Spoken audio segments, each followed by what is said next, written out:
Welcome everybody joining in. T minus 10 seconds for launch protocol. T minus 9 seconds until we take off.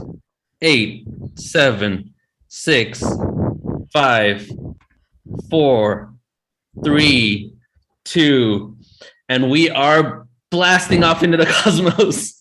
Yeah. Hello. Welcome everybody. This is Neil with PortalToAscension. Thank you all so much for being here for what is now going to become an annual event beyond UFO Disclosure. It's a no charge event because this is such an important topic that giving people updates on what's going on and really shifting the narrative to the nuts and bolts, to what's going on behind all these government, Pentagon, military industrial complex information, to the actual experience. We've been doing this for a while, but now it's going to be even more so, really focusing on what is beyond UFOs. And I'm joined here by my two great friends, Alan Steinfeld of New Realities and Joan of Angels. Welcome, guys. Thanks, Neil. I'm so happy. And yes, of course, Joan always has her little friend there, but I think this needs to be maybe a biannual, like every 6 months, because everything's changing in the narrative. Every day there's new information, government insiders, experiencers. This is the time where the planet wakes up to who we really are. I really feel that's going on. Right, Joan? Yeah, that's really well said. And, you know, there's this thing about disclosure is like taking something that's been out there as a conspiracy and really acknowledging that not only are they here in our government, but they're going to be here in our yards, in our backyard. We will have contact with them in our lifetime. Right. But going beyond what the title says, UFOs and ETs means the awakening of who we are. So we have to rise to the occasion where we can actually be equals. You know, it's not like we're going to worship these beings. They may be more intelligent, greater technology, but we have to remember they are not greater than us. Right. And what we're going to see today is not just who are these beings, but it's predominantly the messages that are cosmic messages coming down for humanity. And a huge message is we are you. You know what I mean? That we are interconnected. A lot of these beings are us in other dimensions visiting us right here. And there's also a message of empowerment, what steps that we can take in order to do the inner work. And this goes back to, you know, I think his name's Avi Loeb, the Israeli space chief. Avi Loeb, the Israeli space chief. What he basically said is that the Galactic Federation is here, but we're not at the level of consciousness, basically, in order to be able to have open interaction and communication. That wasn't Avi Loeb. That was Sheila. Avi Loeb is the astronomer from Harvard. He was the guy with the meteorite, the asteroid, right? Yes. So the Israeli space chief, forgot his name right now. But even within that, they're basically saying that we need to be at the level, the vibration, the frequency in order to even have open communication. You know what I'm saying? There it is. Time Ashed. Yes. And that's the difference with contactees and abductees. You know, this is a huge step in our being equals, like you're saying, and beyond equal means we have to be fully empowered. You know, this is exactly why I wrote this book, Making Contact, because it's about making contact with who's ever out there and ourselves. Oh, thank you, Joan. And the earth. But, you know, look at the title there. There's an asterisk. An asterisk means in Greek, little star. But it's also the point of making contact is to stop using words. I have a whole talk about this. We need to get out of the linear way of thinking and start to think in symbols in a more abstract way, because I feel that's the next level of our evolution. Get back to the right brain or the integrated brain of understanding reality. 100% agree. All right, so go ahead, Joan, and then we'll get into our first guest. There's so much we don't know. That's the most exciting thing. And that's why this conference today is exciting, to really sort of deep dive into these perspectives and what other people are receiving of information. Yes. You know, one more thing I just want to say. I heard Luis Elizondo last night in Jimmy Church, and he kept talking about pushing forward disclosure, which is one level, of course. But every time this government guy said disclosure, he means pushing for the fact that aliens or whatever these things are actually here. So it's no longer a secret. Yeah. It is out in the open. This is the people's movement that Portal to Ascension is a big part of. We are moving towards our own expression of the truth. So that's why we're all here, because we are the truth. We are expressing it. Yeah. Right. What inspired this event, as I funnel into that first guest here, what inspired this event is an impromptu event. As most of you know, we put our events on our website, but I just had this thought. So I just created a Zoom link because I didn't want to deal with all the production. And I was just like, let's just do this, get as many people involved as possible. We have 1,122 people signed up, 1122. And yesterday we had 1,111 people signed up, 1111. So just throwing those numbers out there because I love synchronicities. And it's just about us continuing to move forward and doing the inner work. And today we're going to have downloads from some amazing individuals, just bringing them on. There'll be some sort of engagement. And then in some of them, Joan and Alan and I will come on and make some commentary afterwards. And again, to all the speakers, please keep your presentations to around 40 minutes so that we have 5 minutes of like transitioning into the next one. So let's do this. You guys ready? Yeah, ready. I think it's interesting we come on and make comment because we were trying to weave together the narrative here. It's everyone has their own piece, but where do we put that piece of the puzzle within the big picture? Exactly. Mm-hmm. All right. So go ahead, Joan. I just had this vision. Had this vision that we're at the doorway of the ship and everyone's come in and gotten their seats and we are now liftoff. Okay. Let's lift off with our first guest. Yes, I just saying we have an active chat. We already have 95 comments in the chat, so let's keep mindful of that. Keep the energy flowing, yes. All right, so our first guest today is Karuna Flow, also known as Nature Flow, is a world soul traveler that journeyed throughout the planet with miracles occurring through intuition and faith. He has been referred to as a channel for Earth consciousness and is passionate about sharing new offerings that unify the planet for the next 7 generations and beyond. His life has been dedicated to empowering others, the teachings of Mother Earth, and connecting others to the galactic realms. He is the creator of the group Oracle Masters of Light and the Pleiadian Starseed Oracle deck. He is also the founder of Star Codes, which offers Starseed activations. He was also in our Starseed conference that we did last year. And we have a few productions that we're doing together this year. And he's become a great friend. So welcome, Flo. How you doing, brother? So honored to be here, brother. Grateful to Joan, Alan, and just feeling the energy in the field right now. It's palpable. You can feel it in your vibration, and it feels almost as a reunion, so to speak, of the star family on Earth coming together. Yeah, exactly. That's why we're here. That's our mission, is to create a reunion of galactic families. So thank you, brother, for being here. Do you want to just take it away? Absolutely. Thanks. So honored to be here. Honored to all the people in the audience right now. My name is Flo Karuna. For those who have never met me, I am in service today and in service to this awakening occurring on our planet, where we as human souls are remembering our truth, because the field is opening. And with the field opening, we are able to receive the greater story.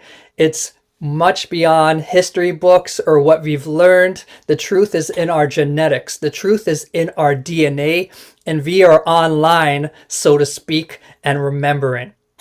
So there's so much to share today. I'm going to try to keep this to our 40 minutes, so end at 12:50 Pacific time. And my journey begins with, like most of you, it's a normal Earth life, going through the motions, going through society upbringing, chasing what society laid out for me, and then having a moment of clarity where the universe opens, the sky opens, and you remember you're not just a human in a temporary existence, but you're an infinite soul that's lived multiple incarnations throughout the galaxy. And an awakening begins to occur in you, that you're here for a specific reason. You're here for a mission. You're here to serve a greater good. And that's what my life has been in the second half of my journey, quote unquote. It's to serve these cosmic communications, to serve these messages. And my communication, I used to meditate a lot around 12 years ago, 15 years ago, almost like a monk, just meditating all day. And my mind became so clear that I started to receive information from ultra-terrestrial sources. And this is the beauty of consciousness, family, that our consciousness is a satellite, is an antenna, is a reception that has an ability to stretch beyond the time-space continuum and receive vibration, receive downloads, receive information. And this UFO, beyond UFO, the UFO contact or the extraterrestrial star family contact has already begun in our field, has already begun in our awareness, and it's been happening behind the scenes since this planet was incepted, since we came to Earth. So this is not a new story. This is a re-remembrance and a reunion with our cosmic family. And getting ready for this activation today, one particular race I really work with, they're called the Lyrans. They came down and they wanted to share their information and communication with you all. So I'm really happy to share this information. I'm just going to start my screen share and get this.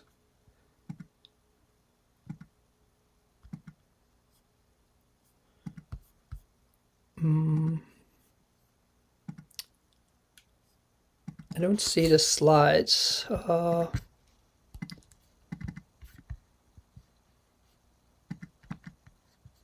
Looks like they're up here on. Oh, your do you? We're just seeing your desktop, actually. Yeah, so pull it up on your desktop. Yeah, I'm clicking it. It's not opening for some reason. If it's not meant to be, I'll just continue. Yeah, try again. Try this one Try more just time. sharing the entire screen rather than the PowerPoint. Okay, here we go. There we go. Boom. Alrighty. So let's do this again. Okay, do you guys see that? Yes. Alrighty. So today we're going to journey into the constellation of Lyra to get some information and learn about our allies, our universal allies that are in servitude to us today. So a lot of information came down in the transmission and I wrote a lot down to ensure I could get the communication properly to each and every one of you. So to begin our journey to Lyra, we must travel 25 light years into the small constellation of Lyra, home to Vega and home to a great aspect of our human story. In particular, I'm going to be sharing the communications from two species, new messages from two species in the Lyra constellation. One will be the white lionesses that are now in Sirius B. Hopefully we have time for that. But the first transmission will be from the feline humanoids in Gamma Lay. So these are these beings that I connected with. And through the ability of consciousness, we have a reach. We have a reach that could go beyond our awareness. We have a reach that could transcend into the entire earth plane, into the entire universal plane, and begin to exchange vibratory codecs with other beings. When these codecs get sent out into the field, they sometimes match with like vibrations of other beings. And these are the beings who responded to the ping, so to speak. So these beings are how I would describe them is they look almost like a feline humanoid combination. And they live on a specific planet in Gamma Lye, which is kind of going the opposite trajectory of Earth. So in this grand universe, it's built on cyclical nature or cycles.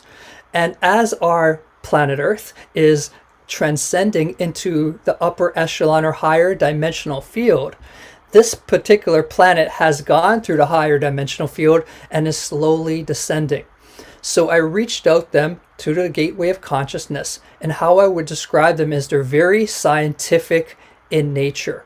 They have a great degree of respect for sacred geometrics, and they honor mathematics, numerology, and I would describe them as advanced beings. They're great people for me because I consider myself more artistic and left brain, and they relay a lot of scientific information to balance me out. In particular today, they want to give us a transmission on the power of sound and how we could use sound to transform our existence and better understand the universe. So I'm just gonna make sure I got this written down. All right.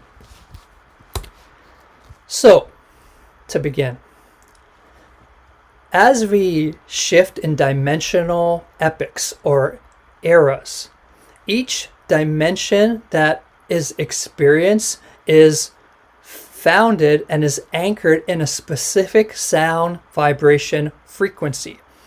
So dimensional scales are literally scales or octaves compared to musical notes. And as we rise up the dimensional scale, which is what is happening now on planet Earth, a different sort of harmonic resonance begins to envelop us and take place. And what this does is it creates a certain structure and organization to all around us.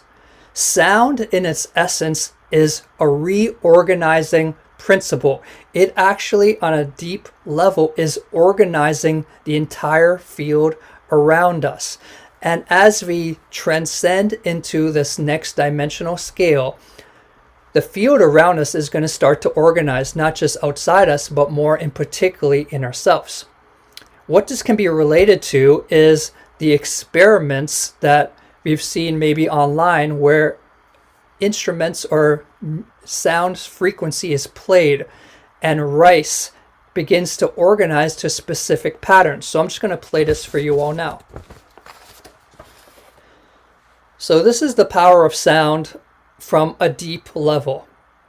Each specific hertz frequency that is being broadcasted to this plate begins to reorganize matter, reorganize existence. And this is what is happening right now. We are entering a different universal scale on planet Earth, and it's reorganizing our internal matter, reorganizing our consciousness, and reorganizing society all around us. So this is, I love watching this because it gives like a visceral experience to what is transcending.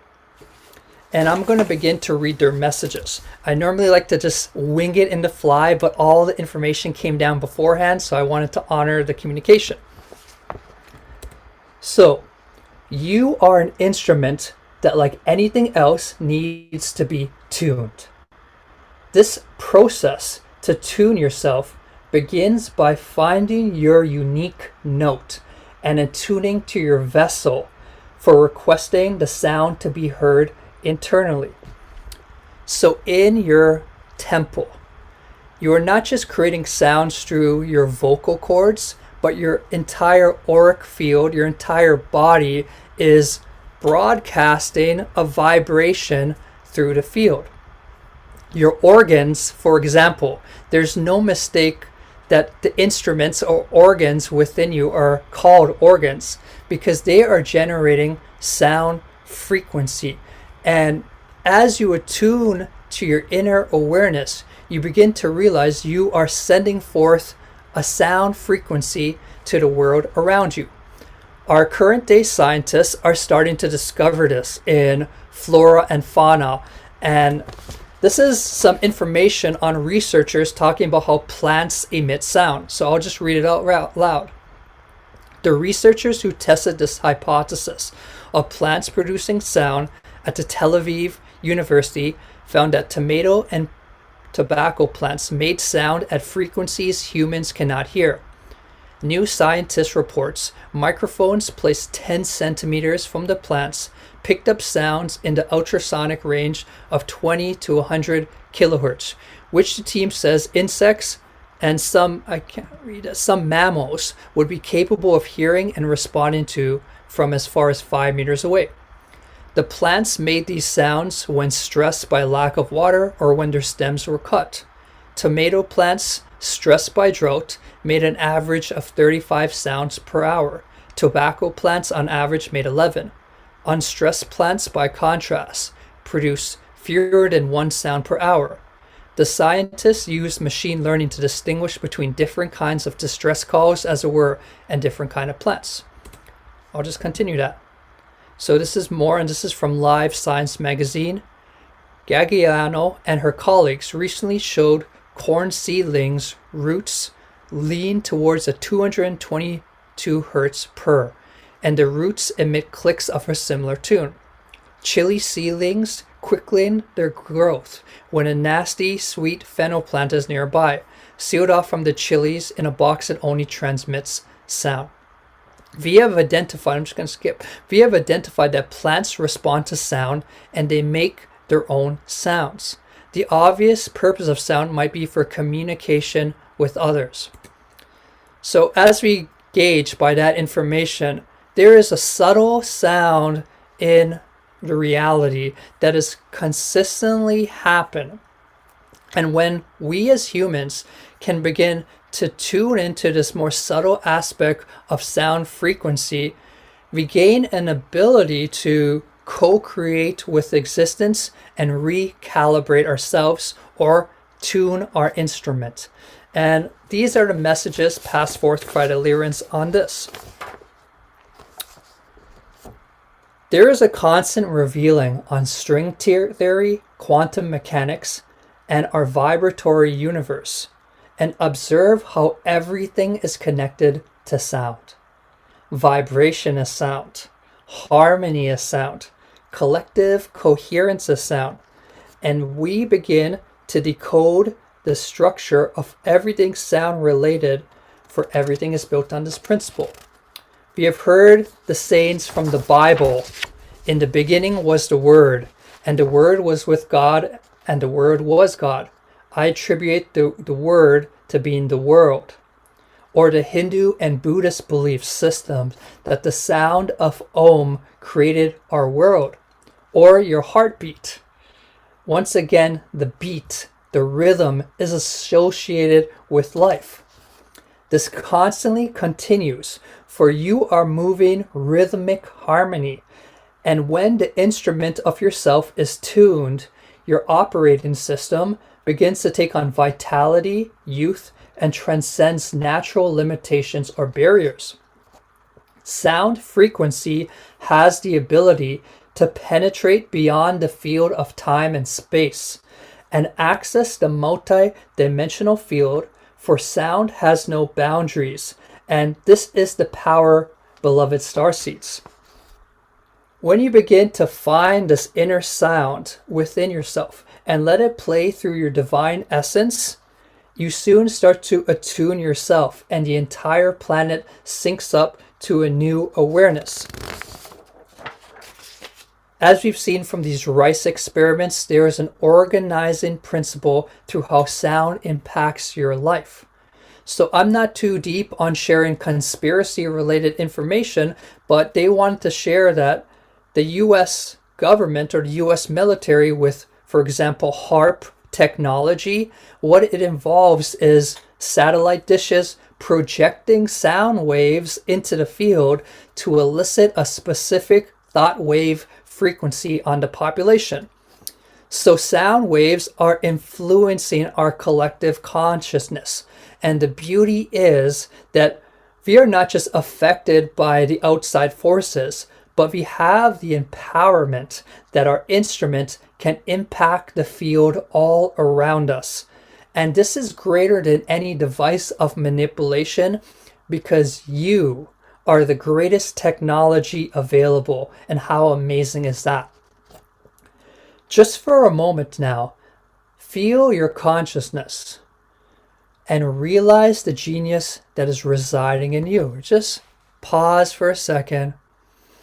Take a deep breath and feel the sensation in your being, the vibratory rate.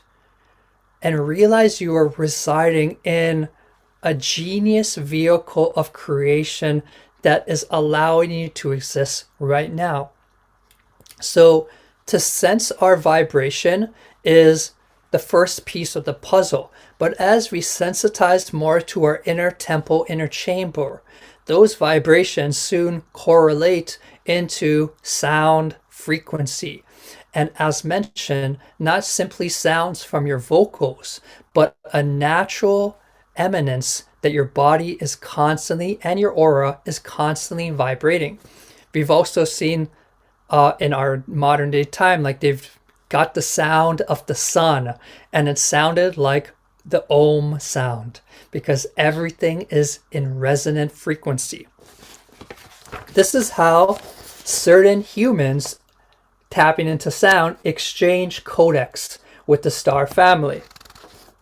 We broadcast vibration into the field that meets other advanced civilizations whom recognize this resonance, and begins an exchange of communication through these radio waves. On the Earth plane, we hear about NASA sending radio waves to other civilizations.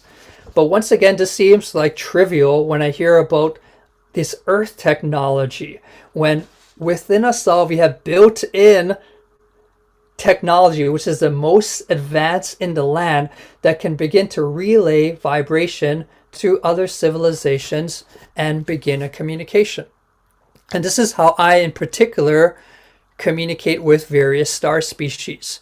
I feel through attuning my body in various practices, meditation, clearing outdated cache, outdated programs. You allow your instrument to be more clear. And when the instrument is more clear, spirit plays through you like a flute, and you begin to send a beautiful harmony to all of source. And this is the beauty that is ourselves. This is the beauty that is you. For you are this gift to creation. You are this gift of sound. And by you connecting to your instruments, you begin to live a life of passion, of service, of giving back to others, and being your fullest expression to the world at large. And I just thought I'd share that because each one of you is so precious to this operation right now of collective coherence and collective consciousness coming together in the dimensional uplifting and singing a new message. And what this means for your individual lives is, as a new note begins to be played around you and reorganize your field, this means you're going to start a shifting for your life patterns. Perhaps there's going to be parts of you that were once serving and are no longer serving.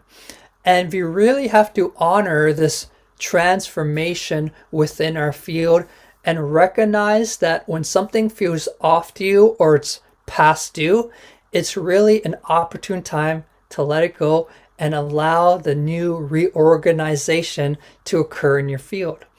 And the new reorganization, dear family, is humanity entering multi-dimensional consciousness.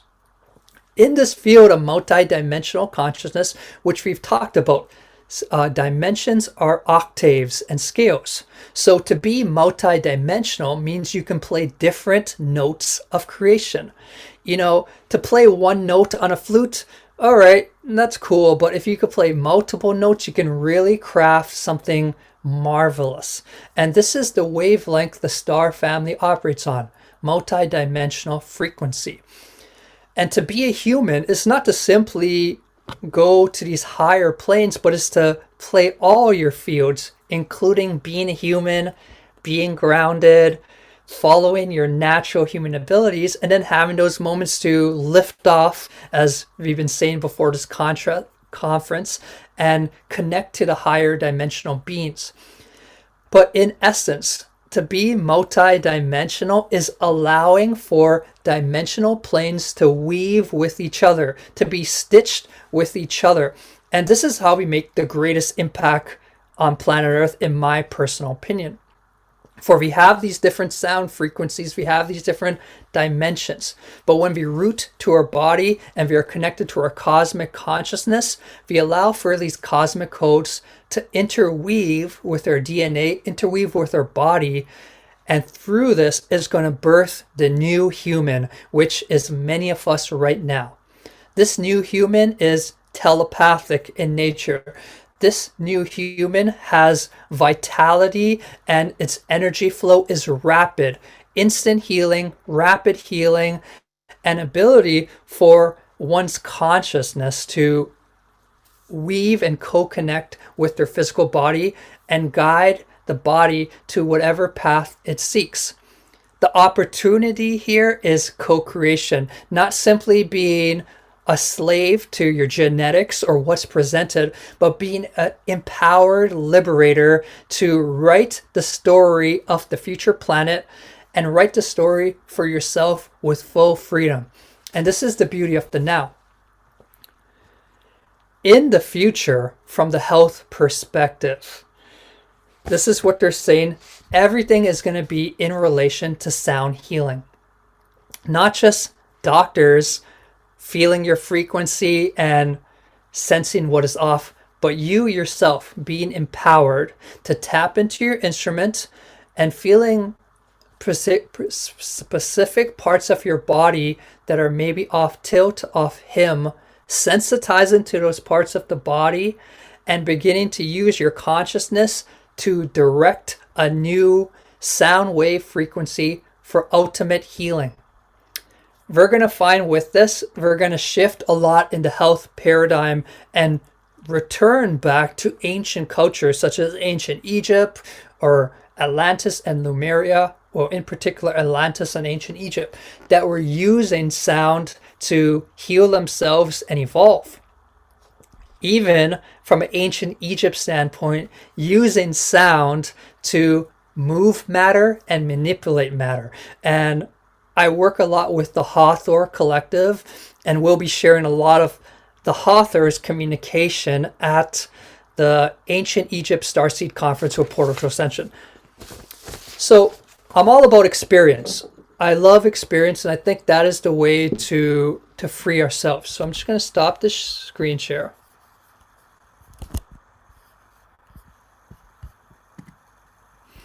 And I'm going to begin to play some sounds for you via the crystal bowls, and I want to see how you respond personally. So we have this beautiful amethyst bowl, and I'm just going to invite you to close your eyes, connect with your sacred temple. I'm just going to play. Hopefully Zoom could take it, but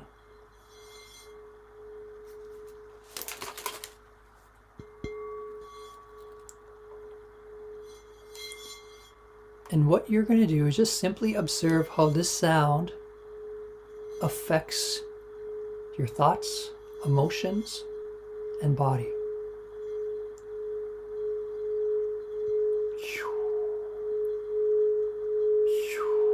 Om Mani Padme Hum. Om Mani Padme Hum.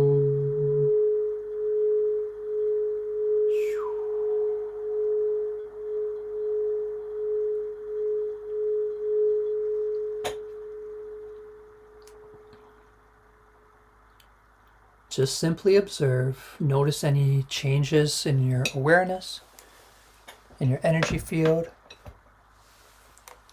And now I'm going to play another bowl in a different note, and you're going to tell me how, if there's any difference.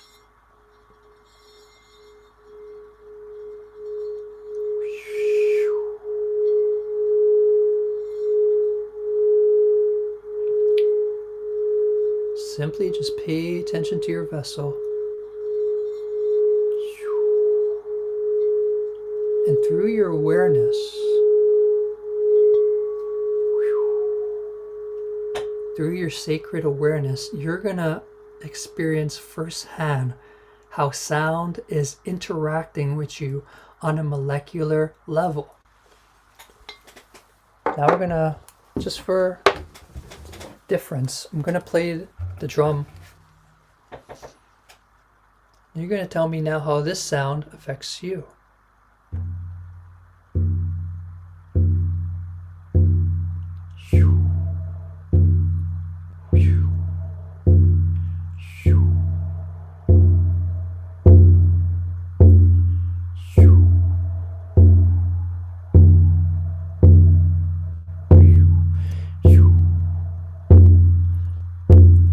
Sound reorganizes you.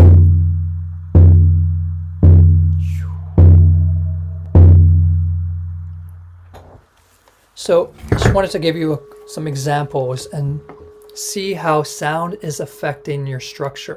And this is really what the star family wants to attune us to and really train us to, because our future reality is built on the power of sound.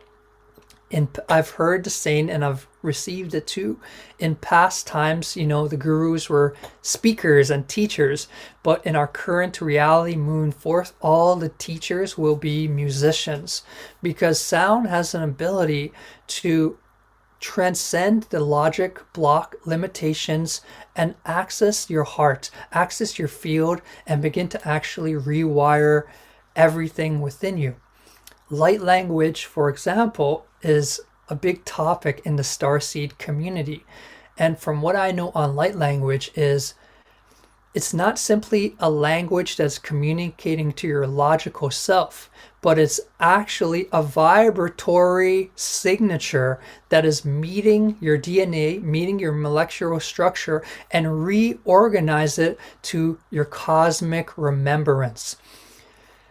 And this is the power of sound, family. It has an ability to bless us. It has an ability to heal you. It has an ability to evolve you, open brain cells, bring vitality.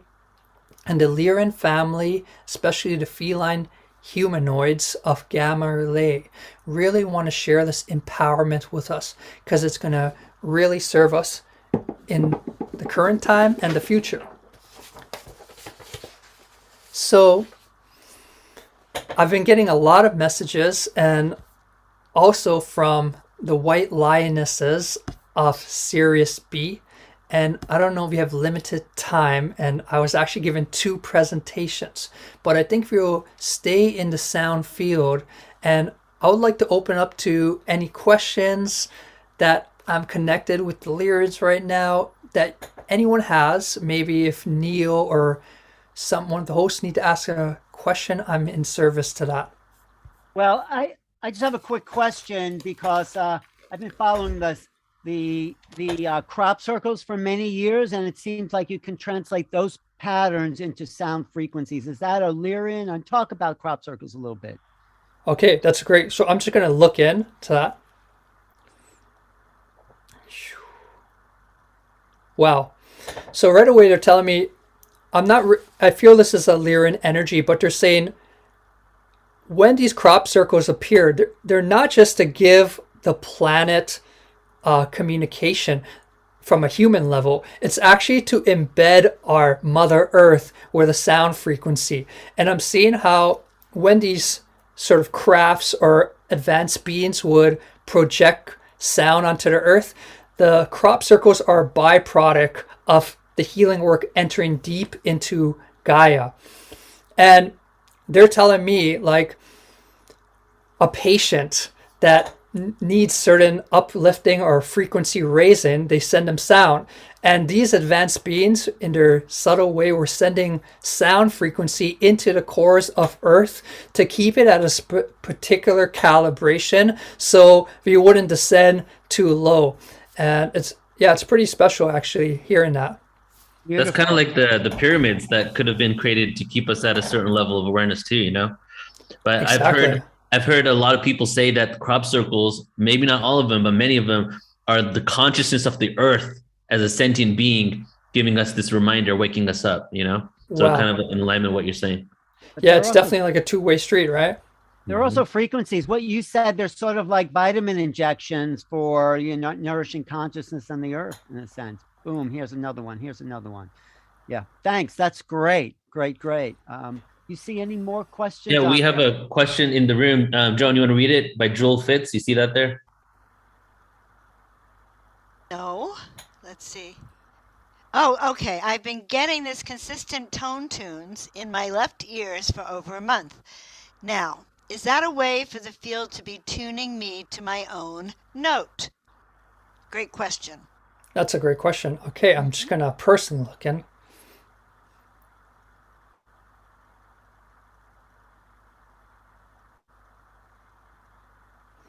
Well, I mean, it's different for everyone, but for this particular individual, I'm hearing his guides are actually sending sound wave frequency, so a certain part of his remembrance kicks in. So every time you hear those sounds, it's a gift from your guides to open certain neural pathways for your life path. So they're actually working with you a lot. That's a great answer. We have another one here. We Go have ahead. some other questions in the Q&A. Should I read them out there? Yeah, read the second one, because I think the first one was before we started with flow. That's for Okay. someone else, maybe. Yeah. So how can we start bringing these teachings in a way where humans can understand and also benefit? That's a great question. I mean, for me personally, I feel we need to experience sound in a much greater way. And whether it's sound healing journey, sound bath, or experiment with your vehicle, I feel it begins with our connection and awareness to sound from an individual level. And through becoming aware of how sound is affecting our reality, we get the download for its potency and power. From a collective standpoint, I feel we're all connected to a great network of collective consciousness. And when one individual, so to speak, comes online, it allows for other flames to come online too.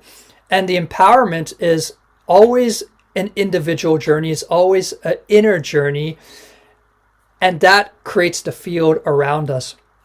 So we don't need to rely, there's this very powerful awareness, because we don't need to rely on governments, we don't need to rely on the media. We realize that the greatest impact we have to reality is through attuning to our vessel, and we get self-knowledge. And what the Lyrans were actually communicating earlier, which I forgot to mention, is since we're operating in a holographic universe, if we understand stuff within ourselves, say how sound operates, or if we understand from on a deep level, we begin to understand the earth and the universe, because there's a holographic spiral repetitiveness from the micro to the macro. And when we gain the ability to use our inner gifts to heal our body and heal our mind and heal our emotions, we also get granted the ability to access that from a larger scale and start to play with the field around us.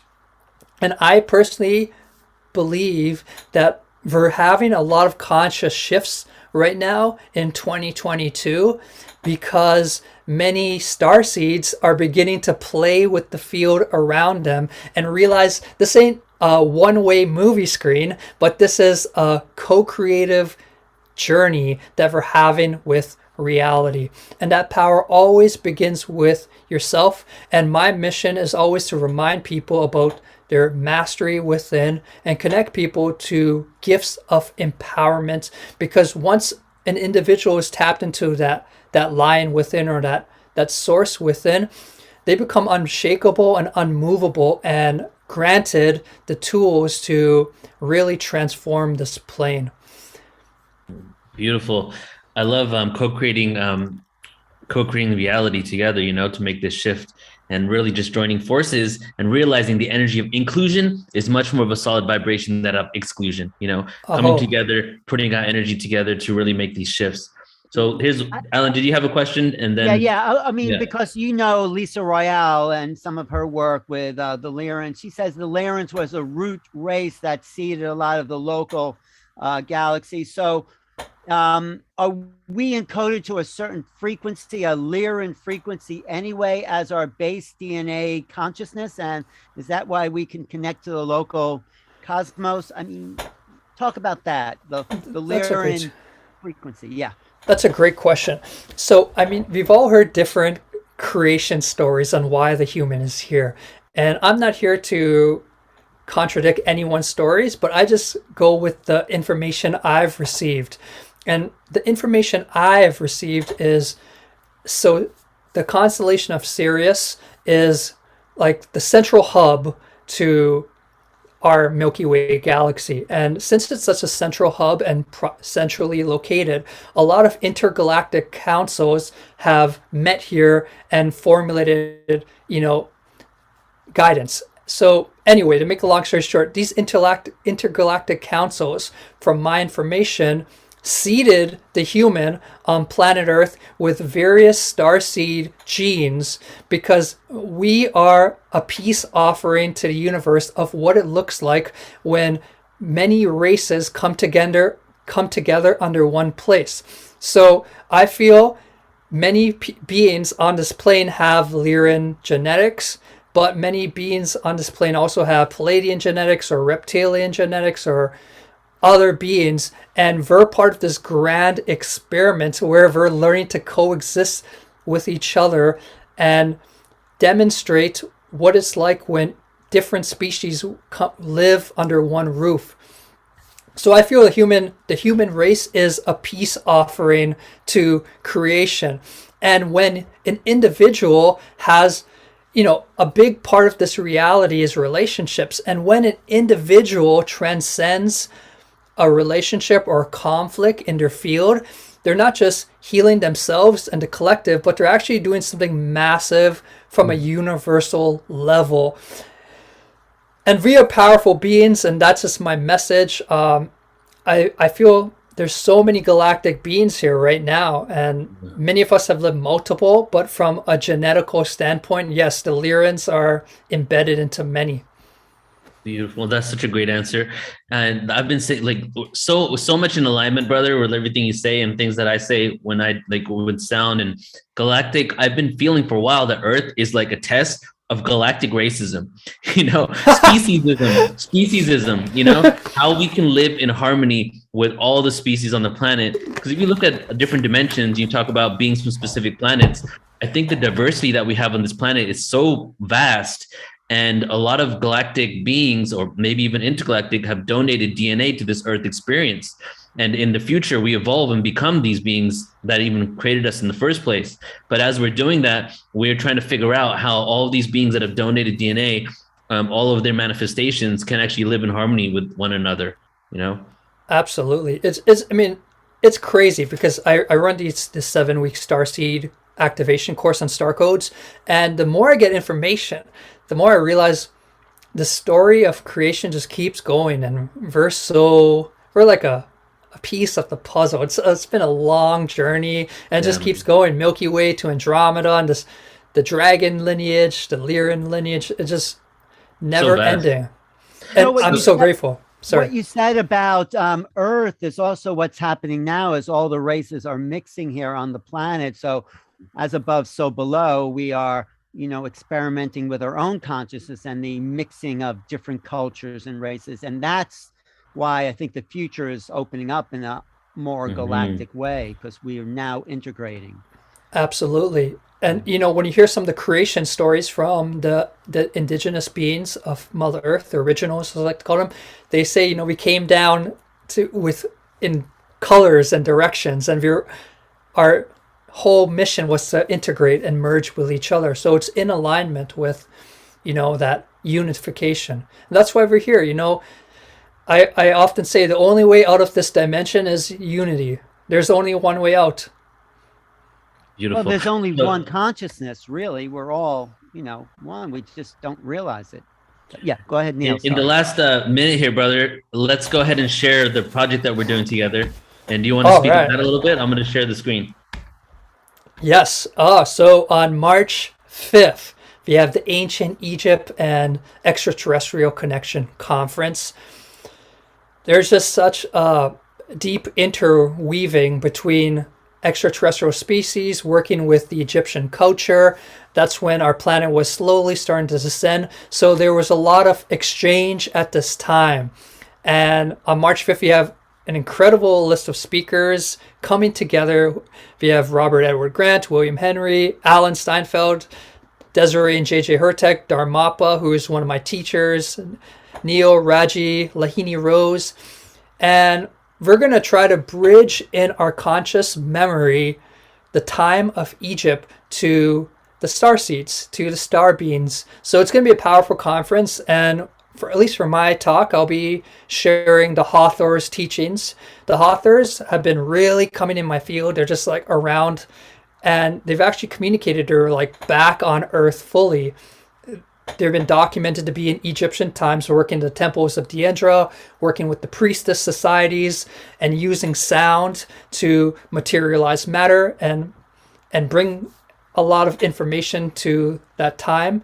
And yeah, I'm going to go into depth on that and be sharing their teaching. So I'm pretty stoked and grateful to be co-creating with Portal to Ascension. Thank you, bro. Appreciate you so much. We do have one person that asked a question in the Q&A, but we don't have time for that. So if you could stay as a panelist, take a look at the question and respond, maybe by chat. Sure. Yeah. And that's the question from Jacqueline. Yeah, go ahead. And just to come close, if I run a 7-week Starseed course, you could check it out at star-codes.com. And I'm actually about to release the Lyran Oracle. And you could have a pre-order on star-codes.com. So I appreciate any support and love you all, and just grateful for the opportunity and grateful to hear the rest of the speakers. It's going to be a great rest of the day. Thank you to all. Thank you, brother. Love you. Love you, man. Great. Okay, who's up next? We got Sheila. Do you want to go ahead and introduce her, Alan? Oh, well, we could both introduce her because she's been such an important force in this community. I mean, she has been the force in this community. She's brought Meet New Realities and Portal to Ascension together under the Wish Alliance. Wish Alliance stands for Walk-ins, Indigo, Starseeds, Hybrids. It is really the cutting edge avenue for consciousness, and it came from Sheila's own experience. Sheila is one of the most fantastic stories of walk-ins I've ever heard. And she is putting it out there selflessly, lovingly, beautifully. She is not single-handedly, because we're helping, but she is there at the forefront of change and awakening. So I'm so happy you're here today, Sheila. Welcome, welcome. Neil, anything you want to say? I'll just, because I want to get into the info because we have it really stacked back to back. I'll just say that working really closely with Sheila, as well as Joan is working with Sheila as well. So all three of us here have a huge partnership going on that just keeps becoming exponential, really. And we have amazing things in store. Sheila has created the Wish Alliance that is just building community for these kind of events, right? So it's the community arm of it all. And now we're cultivating and doing a lot of things and overlapping as well. So I'm just excited to have her here. Really wouldn't be an event on this kind of awareness without you at this point. Yeah. Love you, Sheila. You, Yeah, it's so lovingly. I love you guys selfless. too. Yes, yes, yes. Aw, thank you. And I'd like to start by sharing my screen if I could, because I really want to show everyone the Wish Alliance. And here we go. I got a little boo-boo going here. Sorry about that. Well, let me just tell you about the Wish Alliance, because the Wish Alliance to me is a whole lot more than just a website. To me, this is a conscious evolution movement that has really served as a container for growth, development, and empowerment of so many people. Wish is a movement, and it's not just a website, because as we started this, we started out, with a few people that were super interested in Wish stands for walk-ins, indigos, starseeds, and hybrids. And from the few people that started, it just bam, exponentially, it just started exploding. And I've sat back and I was like, wow, why is that this website and that Wish has really taken off and has this fuel? And it's because I remember that inside, my guides were telling me that this is going to be a place where everyone is going to be able to contribute like consciousness units. And as we link these together, kind of like a puzzle, we are building a huge container that just keeps expanding and expanding. And one of the beautiful things on the website, you can sign up here. So if you've not signed up, please go ahead and do so. We have weekly meetings, the Conscious Awakenings series, and I have some phenomenal co-host with me, and we have great speakers. You can check this out every Monday night, and if you're interested in attending, we even have a little place here for you to click on the events to get all of the information so you can attend. Then on Thursdays, we also have the Cosmic Conversations. But I think that the Alliance and our ambassadors is really what makes this program what it is today. And I really want to just pop up and showcase some of these individuals. My internet is a little bit slow today, so I do apologize for that. It doesn't seem like it's going to come up. So what I'm going to do is just share with you the drop-down menu of all of the services. We have so many individuals who are vetted professionals in this field. These are individuals who walk their truth. These are individuals who have experienced everything that's here to be experienced. They are individuals who are there to really help if you are in a time of crisis or if you are interested in learning more. So again, I'm just having a hard time with this, but that's okay. So we're just going to go ahead and go on. And the other thing I want to mention before I get started is the hybrid conference that's going to be coming up. And this is July 23rd and 24th from 10 to 6 p.m. We have a wonderful slate of individuals for you. We've got Marina and Jimmy and Miguel. We've got Neil, Geraldine, Melody, Gita, myself, Alan. Neil is going to be presenting. And Alan, I think you're presenting. Phil Gruber is going to present. So we're going to just have a lot of individuals who have knowledge about the hybridization program. And I think it's so important to have events like this because it just helps all of us to remember who we really are.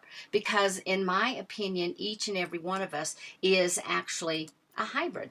And so I've got all these other things coming up except for the one that I want to share with you. So I'm going to go ahead and get started.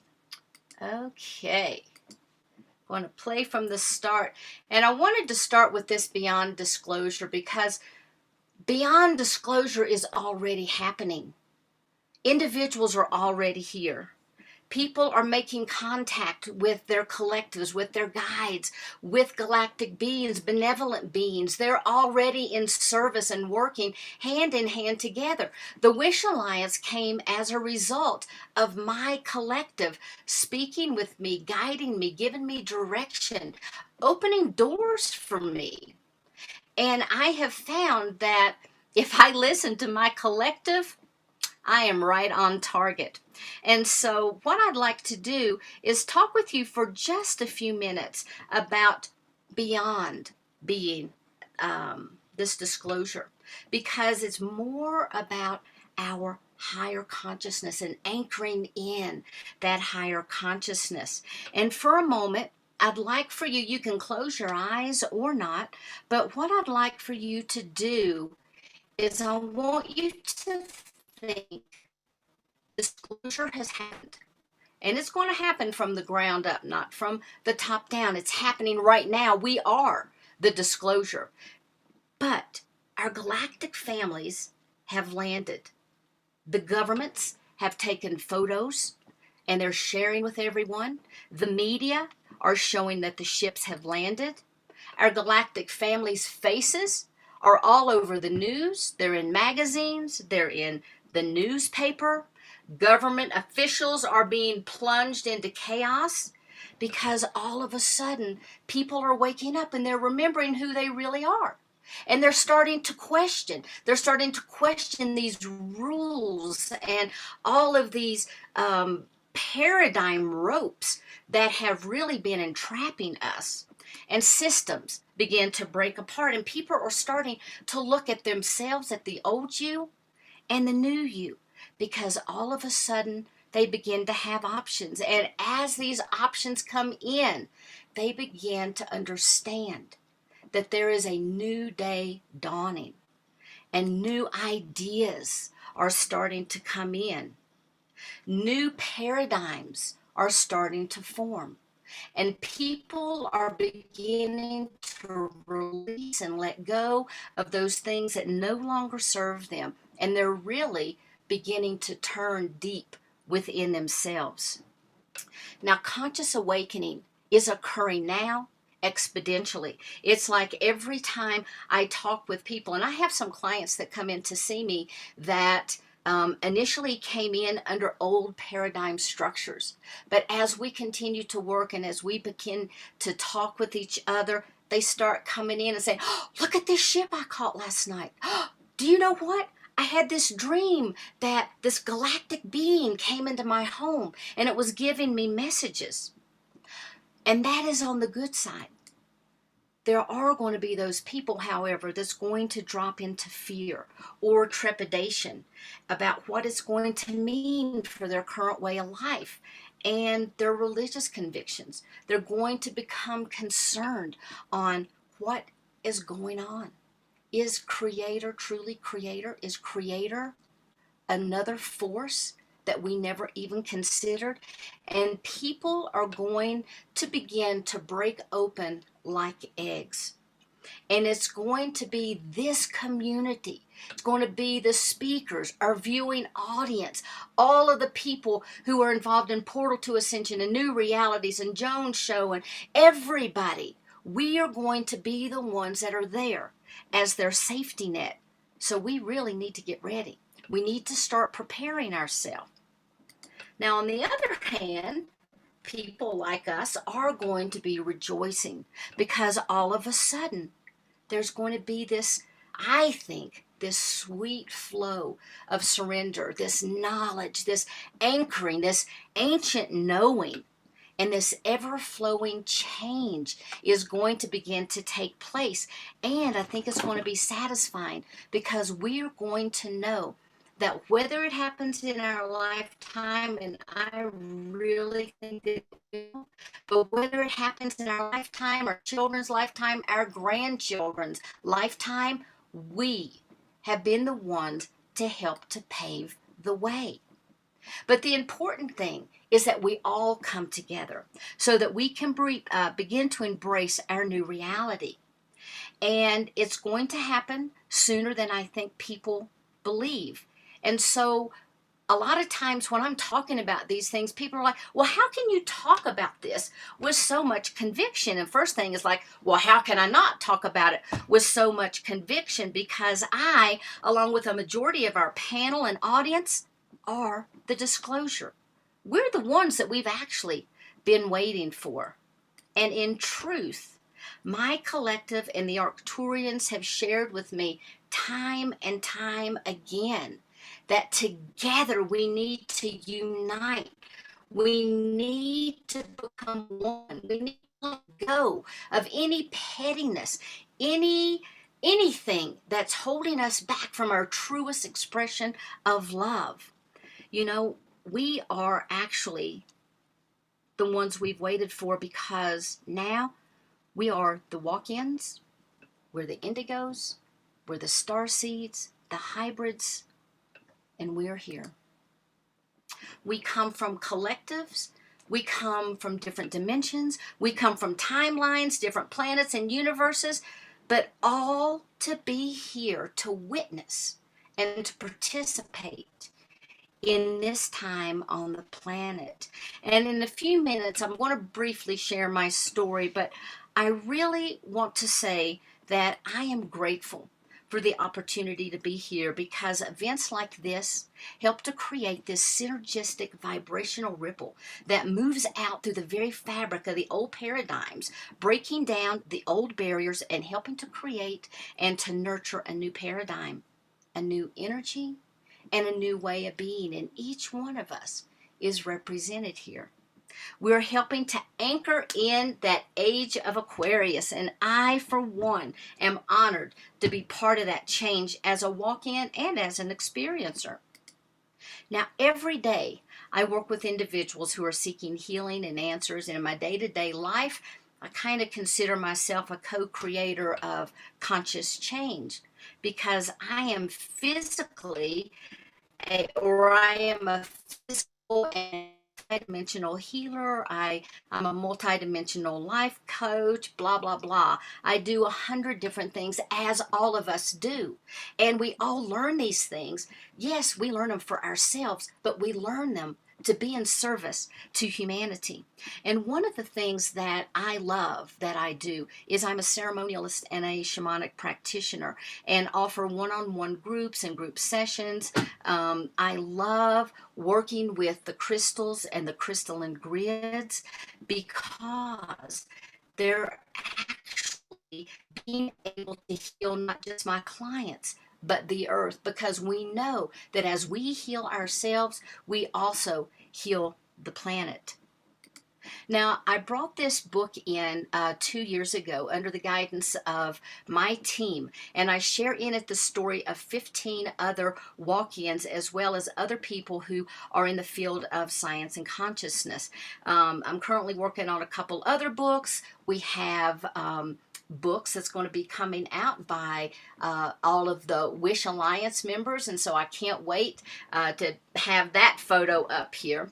But the reason that I'm sharing all of this information is because even with this book, it took unity, it took uniting, it took collaboration. It took stepping outside our comfort zones. And that's what we're all being called to do. If you would have told me 20 years ago, I would have been, well, first off, if you'd have told me I was a walk-in, I would have told you were crazy. But if you had told me I would be writing a book about walk-ins, I would have never believed it. But my collective, they kind of pushed me on. And I am so grateful. Sometimes they may not think I'm grateful, because I'm like, are you sure? Really? Are you absolutely positive? But I want to share with you real quick my story, because some of you may not have heard it. So on September 23rd, 1999, I entered the body of a 38-year-old woman who had 3 children.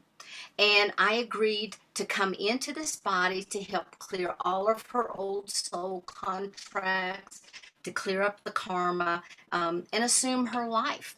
So I'm what's called a soul exchange walk-in. One soul entered and the other soul departed.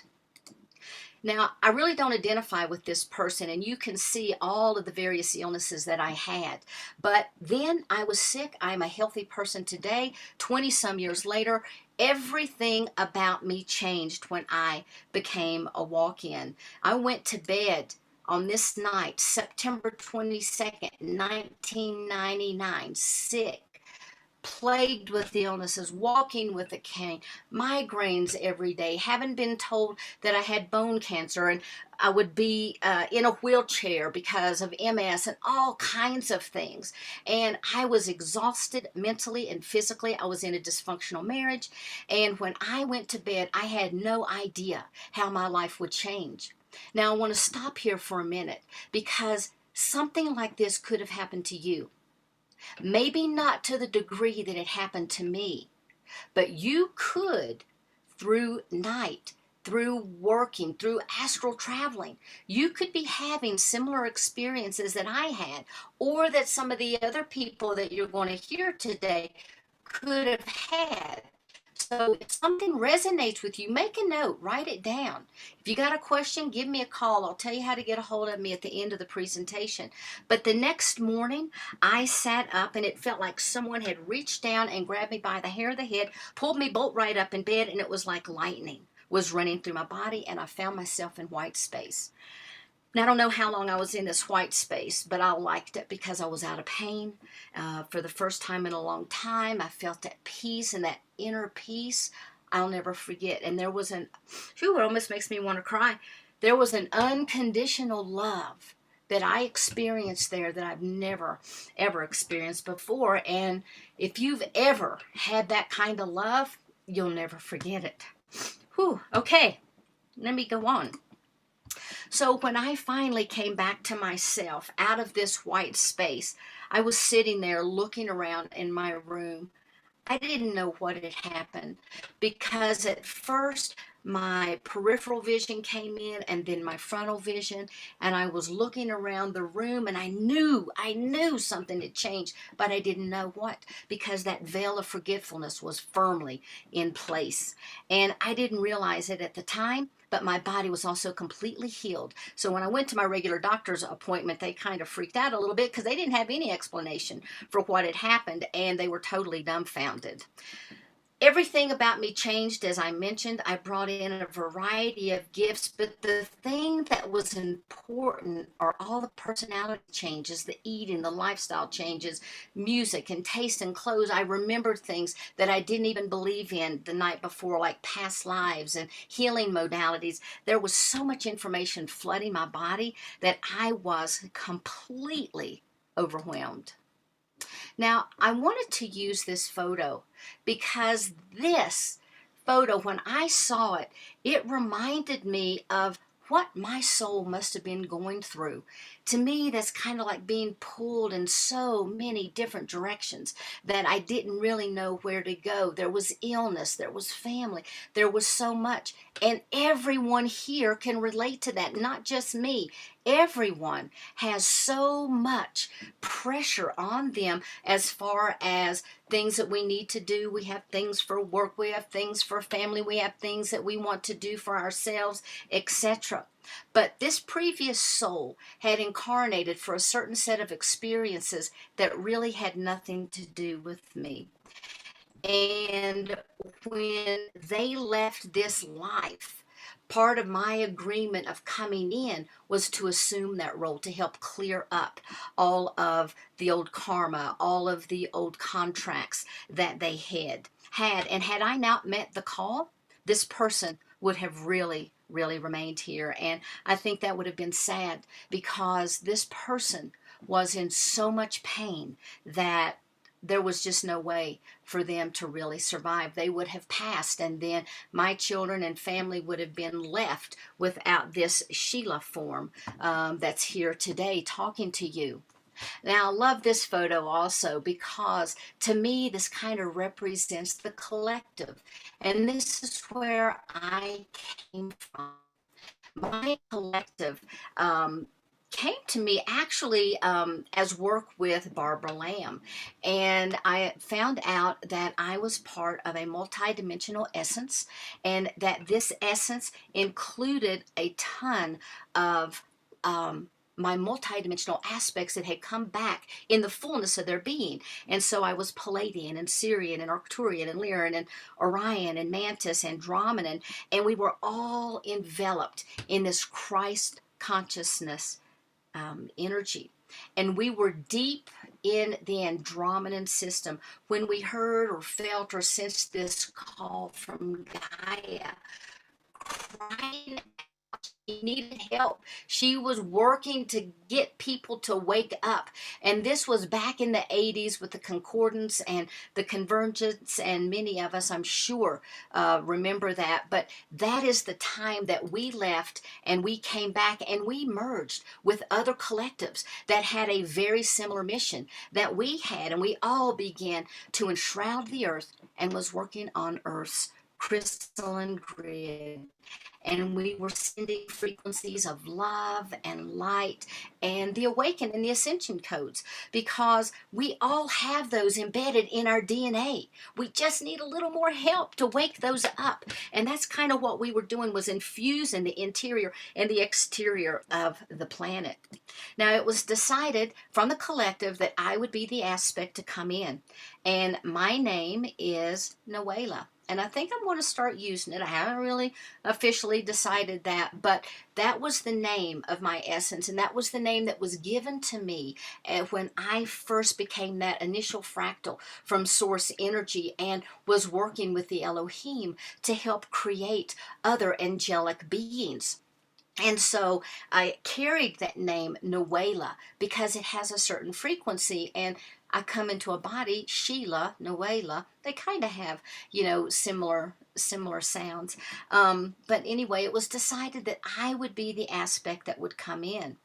Now you see, the natal body of the soul had been Arcturian, and the natal soul is the original soul that inhabited the body. And because I was a multidimensional being, in order for me to be able to incarnate, I had to find a resonance, a connection with this physical body, because I was not really a future aspect of that soul. I was something totally different. I was already with my collective, but there was a frequency, a resonance that was decided by my collective that I would be able to fulfill.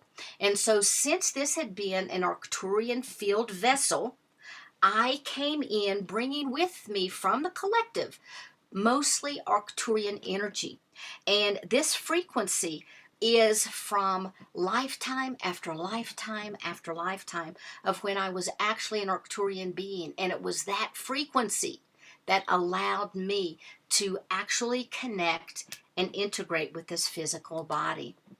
Now, fortunately, the Arcturian soul had been imprinted with that energetic framework, and so it allowed part of the collective to begin to filter down. And I like to look at this slide as if that tunnel is more of my higher self, but in my case, that is my collective energy that's just kind of trickling in. And you can see it gets a little brighter as it gets to the body, as it begins to attach to the physical form. But as this Arcturian energy came in and I attached, I was able to do so without frying the neurological system of the body, because again, the natal soul had already imprinted frequencies and codes in the etheric template of the body. And so during times of downloads and meditations, I still am receiving information. And so I love that the way it looks like the information is just kind of trickling in. Now, when a walk-in incarnates, the soul vibrates at a different frequency than that of the natal soul. The vibration is so different, and it's actually a little bit higher. And so changes have to occur here within the etheric body. And now you can see the light around the physical body. That is that body template. And as we go out, you can hold your hands out, and that is the end of all of our various energetic bodies. But these bodies had to be changed out in order for the fullness of this aspect, even that little aspect, to come in. The etheric body layers were all switched out and upgraded to accommodate the new energy. Now, sometimes it is just systematic, it's just bam, instantaneous, but sometimes it occurs over a period of months or even over a period of years. But in my case, because the physical body was so sick, it would have been impossible for me to incarnate without blowing these circuits. So everything began to come in, and as I healed, as the neurology of the brain healed, as the physicality of the body occurred, as I began to get stronger within myself, then more and more energy could all begin to come in. And this is really true for most walk-ins. We have only so much energy that can come in until we fortify the body that we have. Now, the smallest portion of my soul essence that initially entered the body had such a strong vibrational frequency that when it attached to the physical body, it activated the light codes of memory that was part of the cellular structure of the previous natal soul and what they had imprinted on the physical body. So right now, your soul is imprinting on your physical being. Everything that you think, everything that you eat, everything that you are is being recorded in your cellular structure. So it's very important for us to be on watch of what we're thinking, the words that we say, how we treat each other, because that is all imprinting on our bodies. And then our bodies and our souls have this dance of energy that they share. And when this life is over, all of this information will go with my soul, will go with your soul. So the light code, by my definition, is information or a set of information that vibrates at a specific frequency that's part of your soul and your etheric template makeup. And these codes hold your genetic, ancestral, and soul information. And so it took me about 10 years to really clear everything out of the cellular structure so that I could really begin to imprint on the body. Now, I want to just hit this real fast, but because there are different types of soul, I don't really want to call them categories, but I guess for lack of better terms, it's categories. Because when I was doing my research for the book, and even after talking to hundreds of soul exchange people, people who have had these unique soul experiences, I find that they can all fit into these categories. So the soul exchange, like I am, is when one soul's out and the other soul in. A soul infusion, and we're going to talk more about that, which is very applicable to today. The soul infusion is when the majority of the natal soul leaves, but a small portion remains, and a new or higher aspect from their oversoul comes in. Then we have a soul overlay, which means that the initial soul, the natal soul, is in the body. A new soul comes in, attaches like a neoprene suit, enlivens, supports, and then it leaves. Then we have soul braids, which are when two souls are together and they braid, and they can be together for an entire lifetime. You have soul jumpers. These are souls that come in for very, very temporary experience. They can be here for hours, weeks, days, even a month. I've not heard of soul jumpers staying longer than a month, but you never know. Soul layering, and that's what I think all of us are waking up to, not in the walk-in sense, but the soul layering is those multi-dimensional aspects within ourselves that are being awakened. A Palladian aspect awakens within us. We may have a new aspect that comes in. It could be an Arcturian aspect, a Lyran aspect. But we have these different aspects because it's not just me. We have all lived hundreds of thousands and millions and billions of years. So we have a lot of soul information. The other types of soul experiences, which is very important to us today, are the Kundalini awakenings, spiritual awakenings, and the soul infusion. But this soul infusion is a result of all of the personal work that's being done today because the light codes are opening and we can hold higher and higher frequencies. But these are very, very, very important. So the next thing that I want to move to, and I loved this photo because in order for us to really be able to step in to this new world, new earth, if you want to call it that way, in order for us to do, we have to take certain steps. There are things that we need to do to make this transition easier for ourselves and for others. And some of those, the most important, and these are things that was given to me by my collective when I said, okay, I'm doing this presentation. What is the main message that you want to get through? And there's a couple, but the main one is forgiveness. We have to learn forgiveness because forgiveness has this beautiful, high, unconditional love vibration that really attracts our galactic family to us because we resonate at a higher frequency. And when we resonate at a higher frequency, they can lower their frequency enough to come in contact with us. We also can raise high enough that they don't have to lower their frequency. But right now, because we're in 3D, we have so many shackles. And one of those things is forgiveness, that we have to really learn to unshackle. Now, if you have any thought in your body that when you think of it, you have a visceral response, like that, you get kicked in the gut. If you have that feeling, there is still an energetic and a chemical component of emotions, because once emotions penetrate through this template of ours and integrate into the physical body, we begin to experience what's happened out here. And forgiveness begins in here and works its way out. And so I love this little Ho'oponopono practice. Take a photo of it. Maybe you guys already do this. Look it up on the internet. But it's 4 simple steps. And it's looking at a situation, a person, or whatever has occurred that's really got you locked up and bound up. And just say, I'm sorry. You're sorry for the role that you played in it. You're sorry that you called that into your life, because I don't care what's going on in your life, on some level, you have called that to yourself. Now, I've had people that tell me time and time again, are you crazy?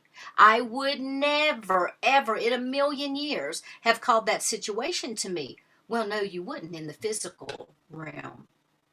But on the spiritual realm, you most certainly did, and you wrote that into your birth plan. And there is a gift in that for you, as horrific as it is. There is a gift of forgiveness, and there is a lesson. Maybe that event happened so that you can learn to practice compassion or love and forgiveness. So the first thing we do is say, I'm sorry. The next thing is, please forgive me.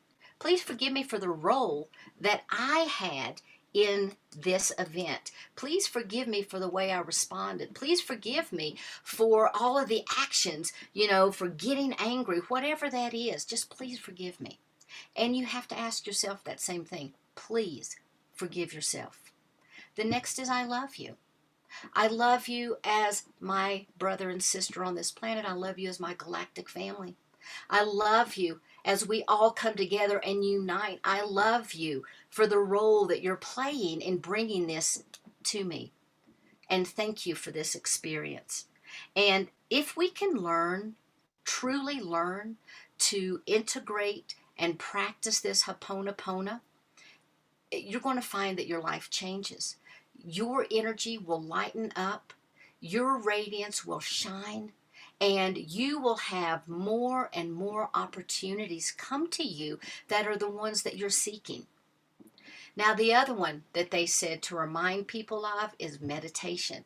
Even if we're not doing hour-long meditations, there is nothing stopping us from just closing our eyes just for a minute and dropping into that still place inside of us, listening to our heart, learning to expand our consciousness and bring it back, even with the rhythmic breathing.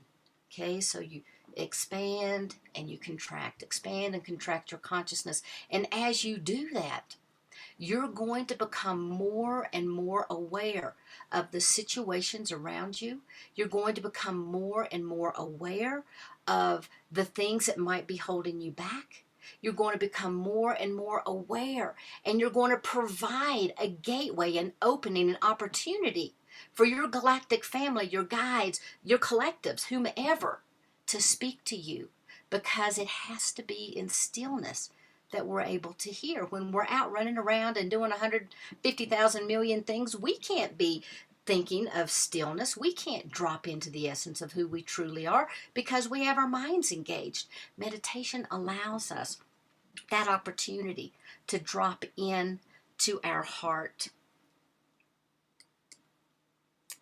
I love this photo, and I wanted to share this because my collective and the benevolent beings that I work with, the Arcturians, I work with the Arcturians in the Arcturian healing chambers, but all of these individuals want to and are making contact with us. They're our ancestors, and we are theirs. They want to share with humanity a different way of being, an expanded way of being, if we will just open up and allow that to happen. But in order for them to come and to be with us, we have to learn to be with ourselves, our neighbors, and humanity as a whole. We have to learn to be at peace with one another. Because if we can't be with peace with each other, how in the world are we going to welcome our galactic family and provide a copacetic environment for them to come into?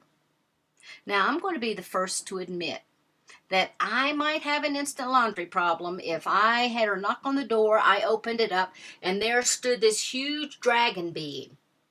However, my heart's prepared for that. I'm just now trying to get my mind to reconcile with my heart, and that's where we have to start, because this is happening.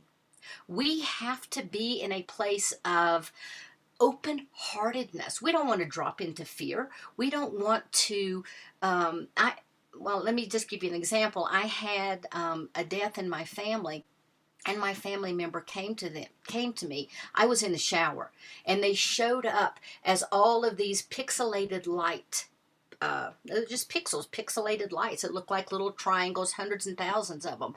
And they were talking to me in the shower. Now, this was a male. And so the first thing I do is, and I reach through, I grab the towel, I wrap myself up, and they disappear and go away. What was I thinking? It's not like that they're looking at nudity. It's not like they were looking at the humanness of my being, but I thwarted a beautiful opportunity to have divine communication with this departed family member. Now, fortunately, they did come back. However, sometimes they don't. And we don't want to pass these opportunities up. We want to be ready. So reconcile your heart. Get right with yourself. And then reconcile the mind. Think what it's going to be like. Think of how joyous it's going to be when we're able to meet our galactic family face to face, our ancestors face to face. Or in some instances, we're going to be the ancestors. But humanity must learn to love and trust each other. Because if we can't, we're going to do a great disservice to ourselves and humanity. We must learn to weave together our differences. And I love the conversation we had the other night about the weevolution. Absolutely beautiful. But if we can't accept each other, how in the world are we going to accept our galactic brothers and sisters? And the answer that they gave me is that we are all just one. So of course we can accept them. They are us, we are them. We all have to remember that we are the ones that we have waited for.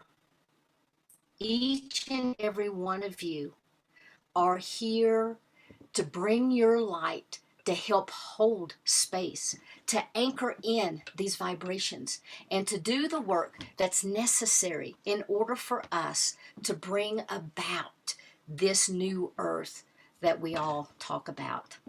So if you have any questions or you want to get a hold of me, please visit wishalliance.org. If you would like to sign up, please do so. And also you can directly get a hold of me at Sheila Seppi at sheilaseppi.com. So I want to thank you guys so much opportunity to share today. It's always wonderful to be here with you guys because you are just like family. Wow. Amazing. Beautiful, Sheila. Mhm. Always. Oh my God. Thank you. Sheila, you brought it all together, not just your experience, but how each and every one of us can really connect deeper and just to see how we're infused with these energies as they come through us. I found that really powerful and healing. Oh, thank you. Thank you. That's beyond UFOs for sure. That's why Yes. we're calling it this. Right. You've And taken it it is to- yeah, disclosure from the bottom up. yeah. Yeah, From absolutely. human It to is a human up. grassroots movement. You know, we are the disclosure. If we think that the governments are going to open up all their files and say, "Here you go," I don't think so. You know, Yeah. it's happening. You guys are making it happen. The audience is making it happen. The knowledge that we have, the energy we create is making it happen. We are the disclosure. Yeah. Well, I'm the so chat- happy you walked in. Yes. I know, Me right? too. How fun. We have all the information unlocked within us, and even through quantum physics now, through non-locality, we're able to prove, right, Yes. that information from one point of the universe can be accessed anywhere else in the universe without the need for distance and traveling, just immediately available. That's right? the non-local we- mind. That's who we really Right. are, non-local. As we exit this old paradigm, we get into the age of the self guru, where literally it is unlocking our consciousness, our DNA, our minds, so that we understand that we have all the information within us, right? And the old paradigm still wants us to believe that they have the information and we need to wait for that to come out. But as long as we do the inner work, we can get to a vibratory state where we can unlock our own consciousness. And that's what, this event and what we all do is really about, right? Right. And, I also think, Sheila, just your presence as a walk-in on planet Earth and putting out this information helps lift people to another level. We expand our possibility of what's here, of reality. So I want to thank you for having the courage to come forward and do what you're doing. Thank you. And thank You you guys for normalize being it. part of this. Yeah. Yay. And let's just share real quick our next conference that we're doing. Yeah. If my Mexican internet is going to work here properly. Hey. Well, My you Leadville want me- internet wasn't doing so good either. What are you looking for, Neil? The hybrid conference. Oh, is that on Portal to Ascension? Yeah. Well, anyways, you can just talk about it, and when it comes up, I'll share it right here. Portal. I have it up. Oh, you do? Okay. Good. I can also, go ahead. Yeah, I can pull it up real quick. I've also tried pulling it up. Here we quick. go. Okay, go ahead. Yes. Okay, there we go. Okay, can you guys see that? We're still adding to it, I think, right? But yeah, there it is. Yes, I have some new photos. We're adding new people, but I think it's so important. I mean, we do the walk-in conference and the hybrid conference and the Starseed conference, and these conferences are so important because they really reassure people that the experiences that they're having are real.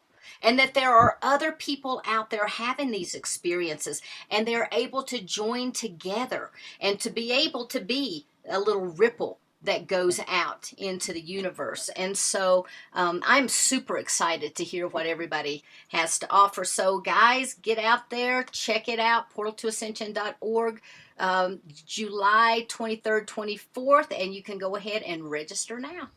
Are we going to get So- Tyler into that, Sheila? Yes, absolutely. Yeah. Tyler Ellison, he is a channel for the Essassani Rio. He's going to be part of that. So Yeah. it's really going to be a Let me fulfilling just conference. mention real quick that we're also we have the cosmic conversations that Sheila's doing every Thursday, and then the Monday one. We've already set it up now that all the Thursday ones are going to be broadcasted live. So go ahead and subscribe to the YouTube channel, and you'll get to see them live. Some amazing guests. I had the opportunity to look for over the next 3 months of people that are going to be there. So just stay tuned for that as well.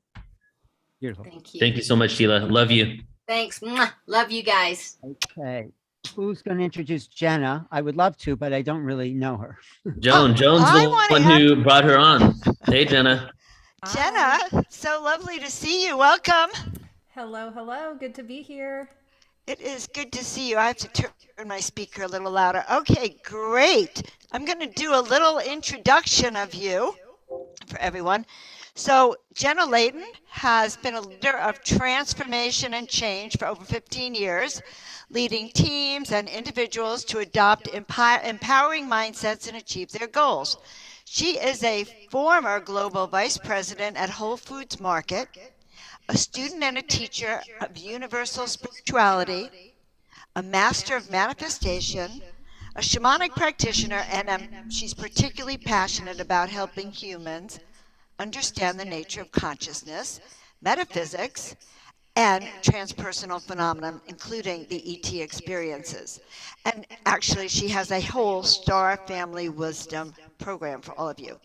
So she teaches a skill of connecting ancient wisdom new body science, and universal spiritual teachings.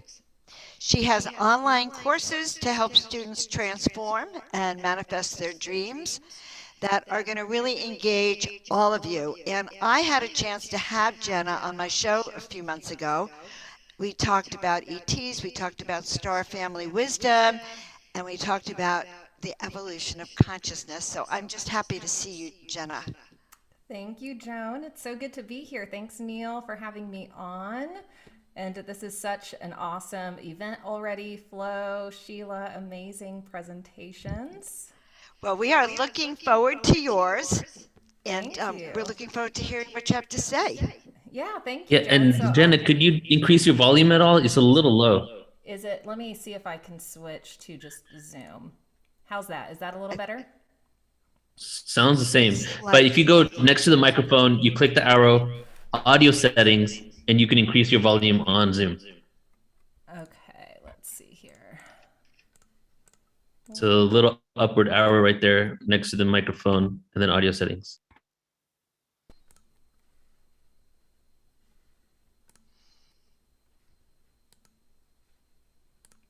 Is it in the settings you said? No, it's at the That's bottom right. of the screen where it says mute video. Yeah, but you click. Yeah, but you do click the settings. Yes. Okay, hold on 1 second. Sorry, y'all. And I am going to share my screen in just a moment. Well, let's just check in the room. Are you guys hearing everything okay? Is it just on my end? Well, I Oh, did she is turn a up the little- sound. She's low. She is low, Neil. Okay. Okay, how's Getting how's- better. You're getting how's better. this now?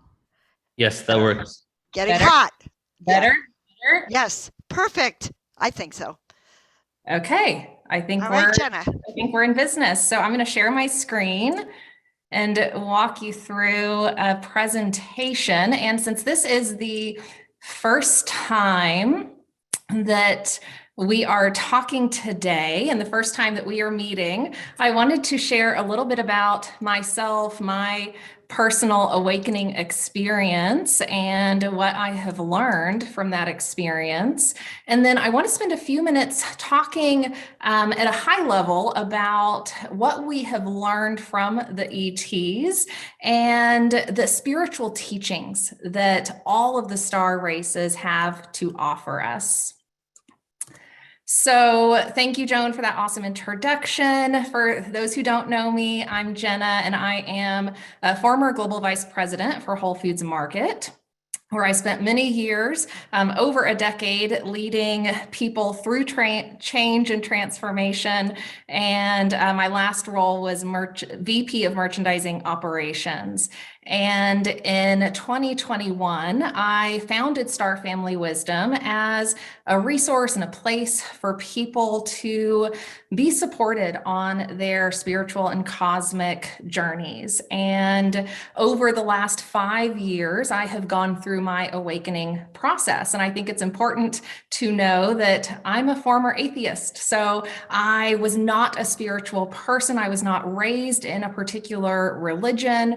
And my worldview has been radically altered over the last 5 years because I am an ET contactee and I'm an experiencer of a lot of supernatural or extraordinary phenomena. So I'll just briefly share, a little bit about that experience. So my experience started in 2017 with a relationship ending. And, a lot of our awakening experiences are triggered by, really big events in our lives or traumatic events. And as that occurred, I started to have some of these, odd experiences like real life quantum entanglement with people I knew, psychic telepathic experiences with people that I knew. I started to have spontaneous past life visions and spontaneous future visions and precognizance. And I started to realize that as I got more grounded in my understanding of that a lot of that had been present for me throughout my life. It just was not as prominent as I was experiencing over the last 5 years. And, my spiritual awakening took me, to the place of starting to research more about our cosmic reality, right? And the nature of these UFO experiences and ET contact experiences, because I was curious and I've always been fascinated by space, right? It seems absurd that we would be alone, right? So until you are awakened to this information, you're wondering, where's all the evidence? And I started having strange synchronicities and emotional releases while reading and watching things about ETs and UFOs. And I knew enough about the science of the mind at that point to understand that we can suppress memories, we can suppress information if it is so far outside of our world view or something that is traumatic that would be difficult for our psyche to process and handle. Our subconscious is great like that. It will suppress that information to help us. And as that emotional release started to happen, I realized there was something deeper going on that I needed to explore.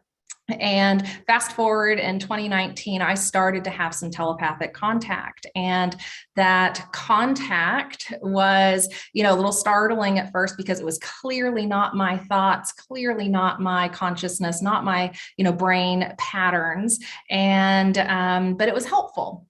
And it was supportive and it was guiding me in a way. And it took me a long time to figure out what that was. I also, throughout that kind of period of figuring out this telepathic contact and where it was coming from and why it was happening, I had a really fun contact experience with Bashar. For those of you who are familiar with Bashar, you can learn about that on the Star Family Wisdom YouTube channel. We're not going to go into detail on that today. But once enough of these odd experiences, had happened, I really felt like I needed to go through with a regression to understand more about what was happening, to understand more about my soul, and to access some of these soul memories that were trying to come through. And I was still carrying a bit of fear at that time. I was still working on my nervous system regulation and working on feeling okay with whatever needed to come forward. And when I was in that regressed state, I learned a lot about, past lives that I've had. And in the deepest state of trance, I channeled my star family, my ETs that I'm in contact with, and the beings that I now know as my soul family, who are part of my soul group. And after that experience, I started channeling even more, and I was guided to leave Whole Foods, and I was guided to research just a breadth of, knowledge and information that's out there on all sorts of ET contact cases. And I was guided to shamanic initiation as well. So very similar to Sheila, I am also a shamanic practitioner and have gone through my initiation. I've been initiated into the South American Peruvian lineage of shamanism. So all of this, comes together to paint a picture of my soul journey that years ago would have been completely shocking to me, but now feels so right and now resonates with me so deeply and feels so true. So I am primarily in contact with the mantis beings. Those are the beings that I know as my star family, and the beings with whom I had my most previous or most recent incarnation. But I've had a lot of experience in other advanced civilizations like the Seren, the Arcturian, the Lyran, and I've spent the most amount of time in the Aldebaran and Rigel star systems. And cool, James. Yeah, Mantis family unite. So in this life, I am here with two souls from home. So for me, home means the star systems that I've had the most amount of time in, the star systems and the advanced civilization that is most familiar to my soul. But I've also had prior Earth lives. So during this series of incarnations, I have incarnated in ancient Egypt and ancient Greece. I've been a teacher of cosmic law and spiritual law here on Earth, which has been, part of the ET agenda. And we're going to be talking a lot about who the star races are in an upcoming event. We can share that at the end of the talk. But on, I think, March 26th, we'll be doing a big overview of who are all of the ETs, who are the star races, what are they teaching us, where do they come from. It's going to be great. And if you want more information on the spiritual sciences and spiritual law, we do have a course on that at Star Family Wisdom.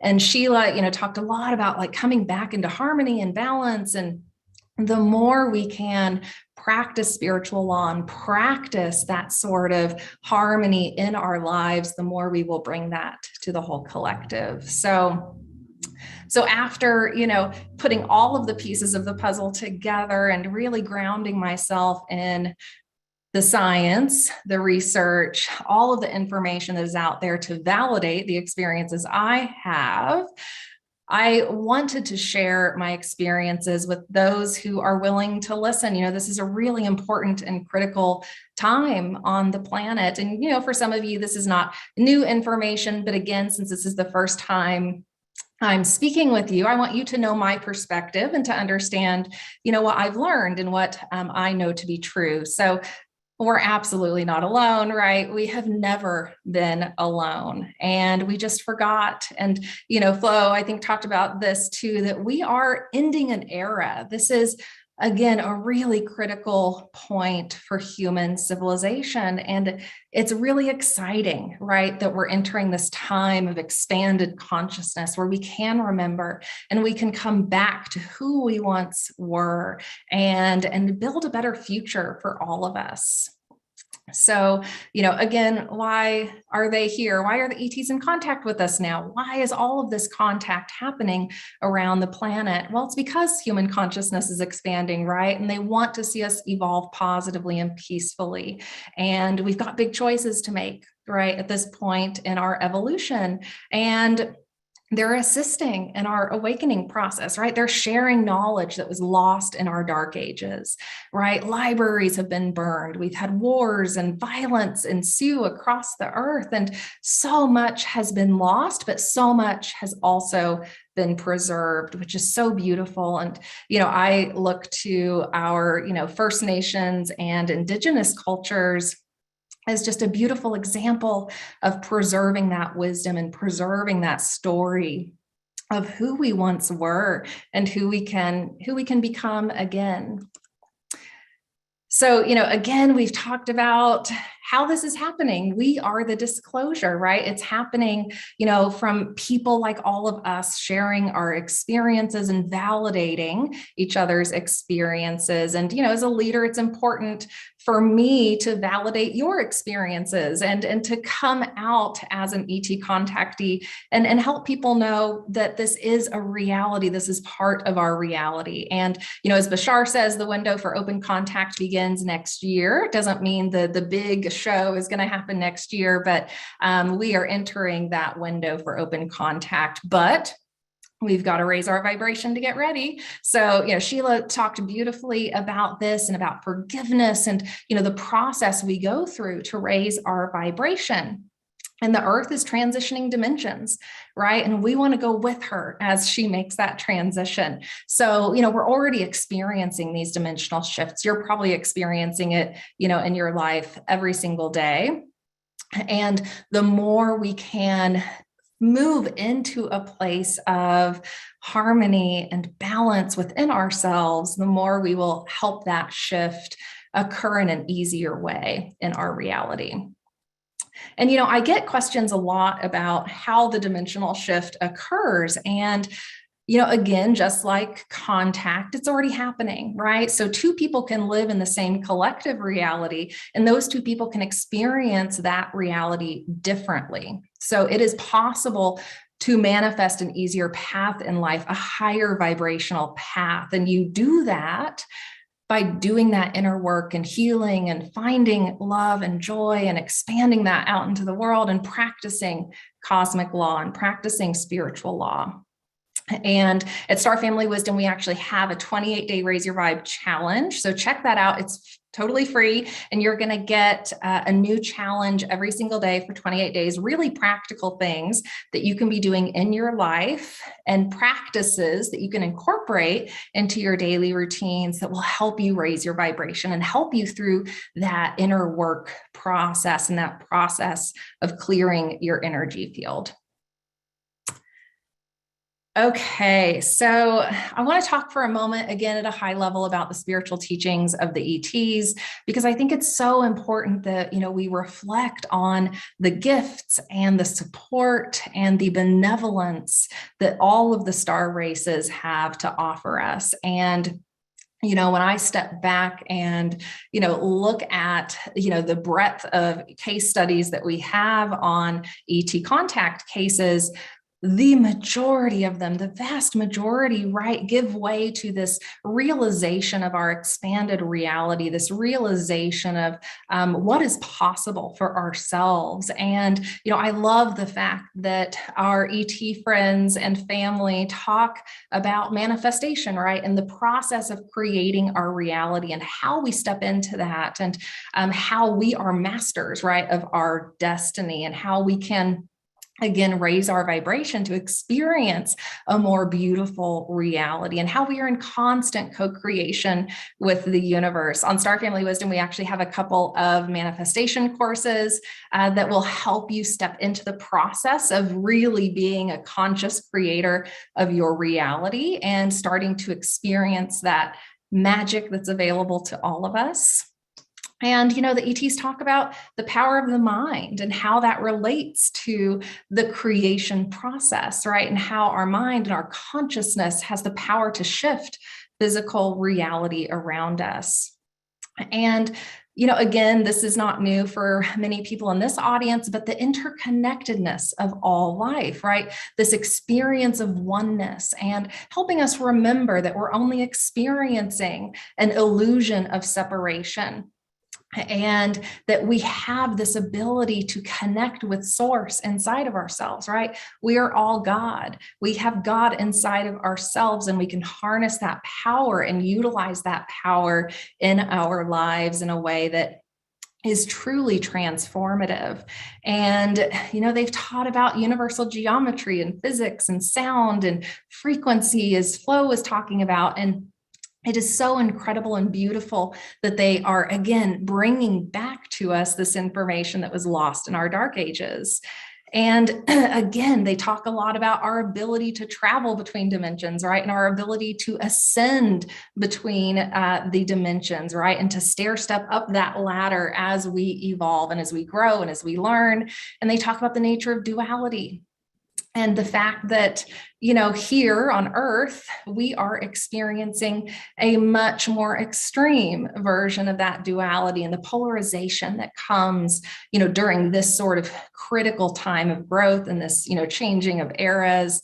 And they remind us that we have this ability to bring that extreme, of duality back into balance. And they, talk again about what Sheila was sharing, right? The reincarnation processes and the ability for us to have these soul infusions and the ability for us to pull in more of our soul power into our bodies, right?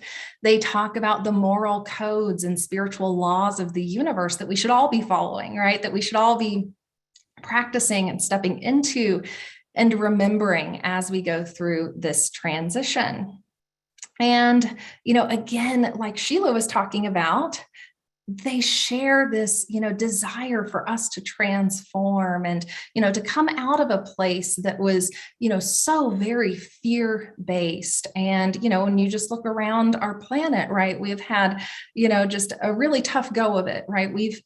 Anyone who has been born on this planet has experienced some trauma, some wounding.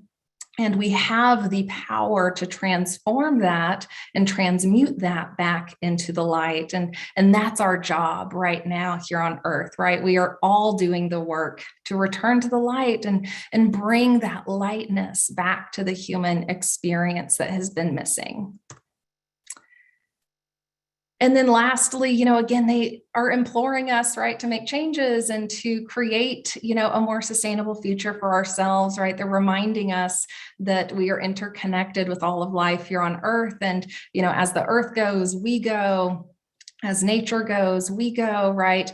That we are a reflection of the Earth's health, right? And her health is always going to be reflected back to us. And they, share a lot, right, about the organizational structures that exist in the universe and in the galaxy, and how that organizational structure supports the positive evolution of this galaxy and all of the galaxies, and how each civilization has leaders and representatives in place to support that evolutionary process.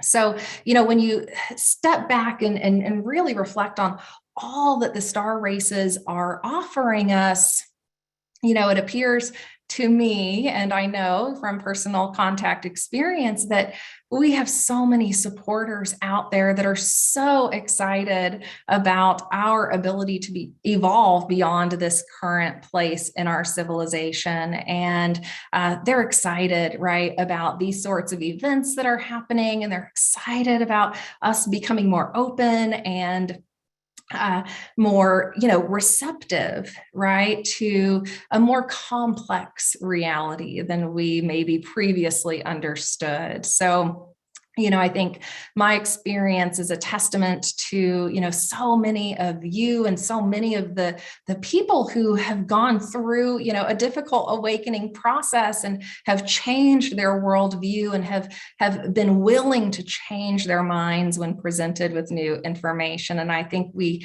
all have to be willing to do that, right? We all have to be willing to evolve our understanding of the world, our understanding of the universe, our understanding of ourselves as we go through these sorts of evolutionary processes. And ultimately, we have to be open to change, right? We have to be open to this idea that we will have open contact soon, right? And it could happen a number of different ways. There's a lot of theories about how it's going to happen. But I think, what's important is that regardless of what's happening out there, we are focused on what we can control. We are focused on our inner work, our healing, raising our vibration, practicing these spiritual teachings from the star races, and really, embodying that in our lives in a way that is going to aid us as we go forward, that will make this transition of eras an easier transition, right? A transition of eras is never an easy thing. It's going to be, there's going to be some bumps in the road still, right, that we have to move through. And it's possible for us to move through that in an easier way. So that's what, my star family wants to impart on this group today, is that, again, no matter what is happening out there, we can control how we experience our reality, and we can position ourselves in a way where we are going to make an easier transition with the Earth as she's moving eras. So, this is a really exciting time on the planet, and I'm so excited that, we're all here having this discussion because, again, this is how disclosure happens, right? It's not going to come from our government. I doubt we're going to have a day where all of a sudden we hear from the world leaders. I think what is actually going to happen is, through this sort of citizen disclosure, these sorts of events, this, ability for all of us to come together and share our learnings and share our contact experiences, we will collectively shift the consciousness of the civilization in a way that allows the star races to show up when the time is right.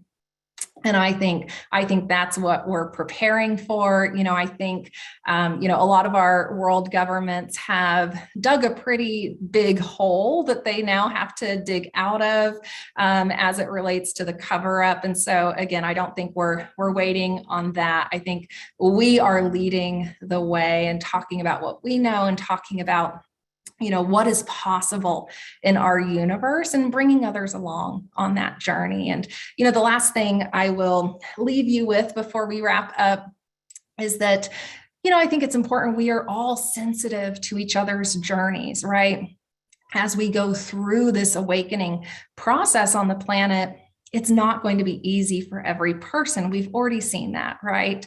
And while we're talking about the fact that we can shift our consciousness and raise our vibration and experience things in a different way, we're going to have a lot of people that need help, right, through these big changes. And, we're already experiencing them, right? But there's more to come. And it's important that we are a support system, right, for others, and that we're not judging and that we're not critical of where they're at on their journey, right? Because every soul is here for a reason. Every soul is here for their learning, their growth, and that's beautiful, right?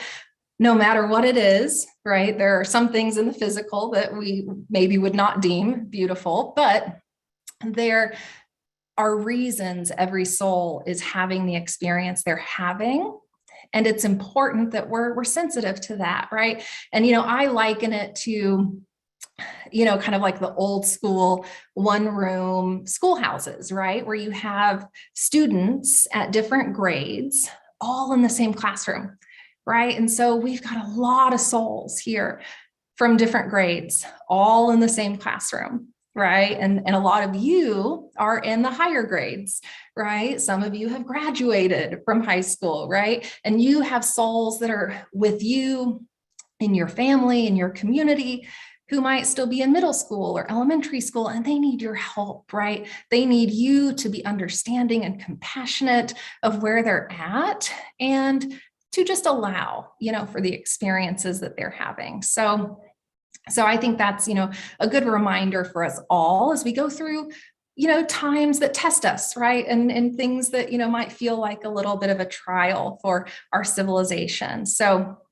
with that, I think we can wrap up in just a minute and have a few moments for questions. Again, this was pretty high level, just so y'all get to know me and who I am and what my point of view is. And for those who are in the audience today, I want to offer a free course on Star Family Wisdom. We have a ton of courses and programs and products that you can take advantage of that range from manifestation to spirituality to ETs and UFOs. And we have a UFOs and Preparing for Contact course. And I'll pop the link to this in the chat when I stop sharing my screen here. But that is free for our Portal to Ascension peeps, and something that you guys can take advantage of to learn a little bit more. You can learn more about my personal contact experience in more detail there as well. And you'll get actually my entire reading list too. And then on 326, like Neil was saying, we have the ET and Star Races webinar, so join that.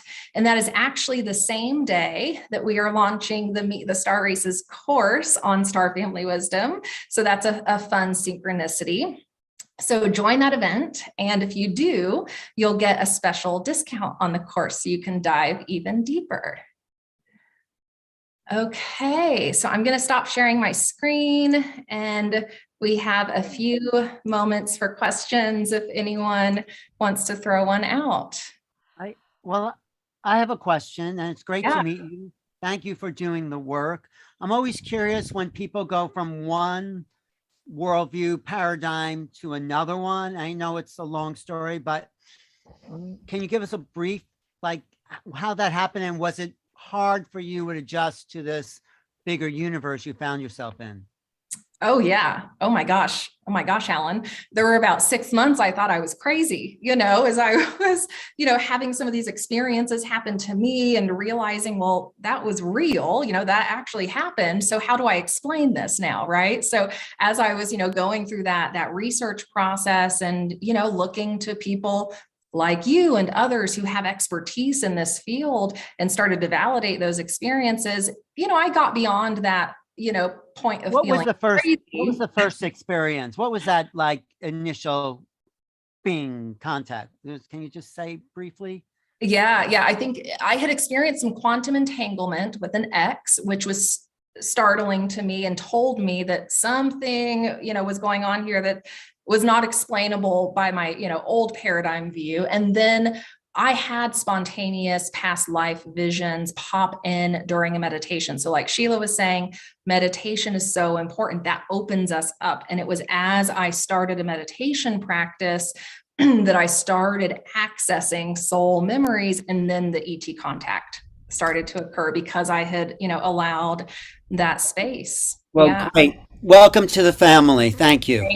Thank you. Yeah, it took about a year to 2 years to finally get to the point where I didn't carry fear around this, right? I was coming from a background where, I had anxiety and depression, and, I lived in kind of a fear-based paradigm, right? And so moving through this awakening process really was this test of shedding the fear and learning to regulate my nervous system even, right? Like Sheila talked about, like, could we even handle if a being showed up in front of us? And, for a lot of us, no, right? Like our nervous system isn't regulated enough to even be able to handle that. And, even my contact experiences, I have seen visions of the beings. I have, in regressed states and meditation, coming out of being asleep from a contact experience, I've seen them, but not like in a conscious waking state, right? Because I think, my body, my nervous system is still getting to a place where I could handle that. Thank you. Yeah. Joan, unmute. Thank you for that, Jenna. That's so true. There's one thing about seeing them in our meditations, and it's another about seeing them in our kitchen cooking with us. Like, will that ever happen? Will they ever be guests in our home with us? Like, or do we have to continue to raise our frequency so that we're vibrational beings with them in their kitchens? Right. We got to meet each other. Right. I don't know if they cook. Some of them put fluid on their skin to eat, but well, I know it was a metaphor about being in the same room with them personally, and being able to handle that frequency and that high vibrational experience without being fried, like really in that way. And I kind of feel like you're helping make that easier and more acceptable by what you're talking about right now. Good. I'm glad. I think there's a lot about these experiences that, even for people who aren't new to this, can be kind of startling, right? And can be overwhelming. And, I think we are all in a place, right, of still evolving to a place where we can have these just very fluent, open contact experiences. Those are still pretty few and far between, right? People have had them, but, most of our contact experiences are happening in the way, we're talking about here. It's true. Yeah. We have a question here from Paul saying, can you explain or define more of what a dimensional shift is or means or feels like to you? This aspect seems really important, but is a bit fuzzy to grasp. Yeah, good question. So Flo talked about it beautifully in terms of how each dimension operates at a different frequency, right?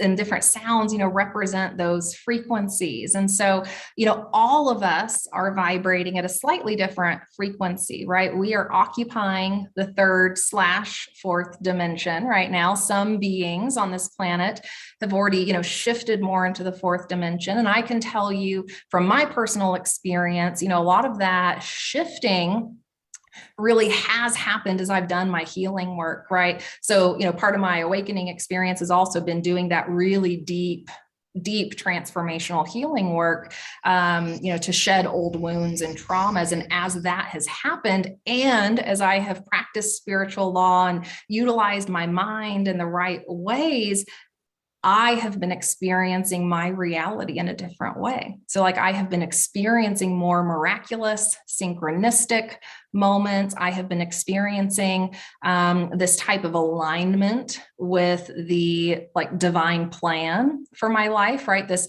kind of reorganizing of my physical reality to align myself to the plan for my life. And when we do that healing work and we open ourselves to that and we ask for that sort of support and do all the other practices, right? Like health and nutrition, the wellness practices, the positive mindset to raise our vibration, you will start to experience reality in a slightly different way. And so, again, that, analogy of two people can be living in the same collective reality, but one person can be having just a really tough go of it, but another person can be having a really beautiful, extraordinary experience.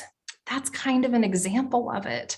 And, that's not, I guess, across the board true for every single, person, right? Because again, souls are all here having an experience for a particular reason.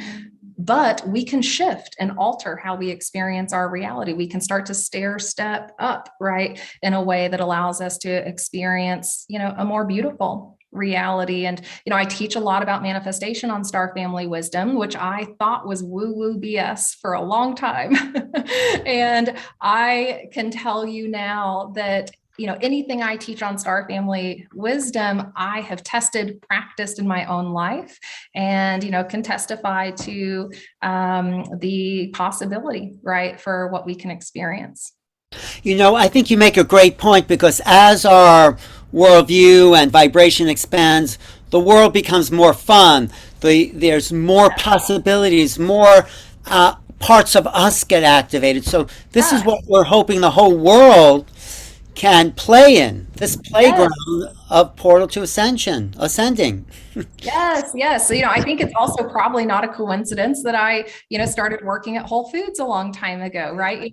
Justin just put in the chat, about earth or eating plant-based diets, right? And how, fruits and vegetables are high vibe foods. And so, for the last, decade, I have been focused on health and nutrition and whole foods and, how that supports our ability to evolve, right? And now I'm, viewing that in a different way. And so in the Raise Your Vibe challenge, we actually have a whole challenge on that, where you get some PDF downloadable guides that help you on that health and wellness journey. Great. Amazing. Yeah, that's true, because everything is vibration, right? Everything came from the original vibration source. The cosmic egg split into infinite possibilities. And all things that are manifested are from frequency, basically, however you want to perceive it, slow down, denser, whatever, becoming solid. But we've proven we're all vibration, including the food that we eat, right? So it's about really putting not higher vibe or low vibe, really. It's about harmony compared to disharmony, right? Even when it comes to eating meat, right? There's back in the day when there was no industrial farming, it was a completely different ball game than what's going on now in the meat industry and the trauma that's inflicted onto these animals, right? And then we ingest that, and whatever we're ingesting really becomes our vibration, taking us a fractal towards either, upliftment and expansion, or the opposite of that. Yep. That's so true, Neil. I went vegetarian when I was 13 because I just intuitively knew like I should not be eating animals. And I eat a little bit of seafood now, but only if it's consciously farmed or caught. And a little plug for Whole Foods, any of the animal products there are consciously, humanely raised, caught, killed. So again, that is important, if that is still part of your diet, being conscious of how that food is raised, about where that food comes from, is a really important part of raising our vibe. Right. Because we're going to the higher vibrations, so we must have higher vibrational food. Yep. And there's no doubt about that, as well as our higher vibrational thoughts and our homes being higher vibrational energies. Exactly. All of our miracle allies. What a great job you've done for us, Jenna. I just love your presentation. And so appreciate it. And I love your story of going from Whole Foods to this. It's just, I know everyone resonates with that. To whole planet, whole foods to whole planet, The whole planet, right? whole The whole system. galaxy, to the whole interconnectional connection. And All Jenna, right, you're Neil in has Sed- something to show us. yeah, you're in Sedona, right? Yeah, I am. I was in Austin, Texas, where Whole Foods is based until Okay. recently. And similar to how the rest of my awakening experience has been guided, Star Family guided me here. Nice. Well, Yeah. Alan and I will be in Sedona, And me and Joan and so will Joan. Oh yeah, So, next in month. March. So Awesome. let's. a little Are you- round table there. Are No, you Oh my here I- for God, the let's do Ascension something. conference? I think we might be there at the time of this event. Oh, perfect. Yes. Oh The my Ascension God. Conference, yes. Joan and I will be at the Susan Ross Ascension Conference. Oh, perfect. I'll be there too. Yeah. Okay. have Oh to my get God, together. Jenna, that's fantastic. Okay, good. We'll connect there. We'll do some. I We'll love do it. some live stuff together. Yes, Absolutely. I love it. I'll With have Alan. you guys over for a healthy dinner too. I've got a great Ooh. view of the rocks, so Sign we me can up. have a Oh, high sign me vibe up. dinner party. Okay. Great. guys. Look forward to it. So let's talk about this event really quick that you're going to be a part of, and a few other guests from today. Well, Joan and Geraldine and Alan, you'll be on the flyer next week.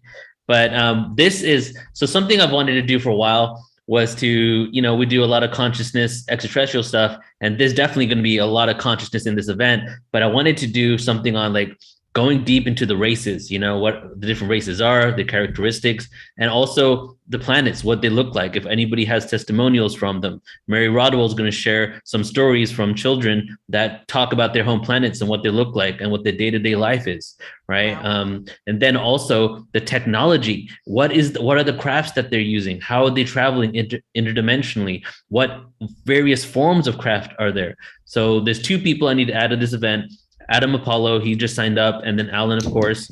We're going to do a panel at the end of the day. Adam Apollo's presentation specifically is going to be the galactic technology portion, in which he's going to be talking about, through his astral traveling experiences, the different things that he's come across. And then Dan Winter is going to be talking about the science of what we're finding on Earth right now that's going to allow us to start doing the same things that's happening, with these UFO sightings that we're getting. And Jenna, why don't you maybe spend a moment here? After you go ahead, Alan, and then Jenna, if you I just want to say Dan Winter is a real genius, a real scientific genius. He will blow your expansion of what you think is reality. So I always like having him on. Thanks. Yeah, go ahead, Jenna.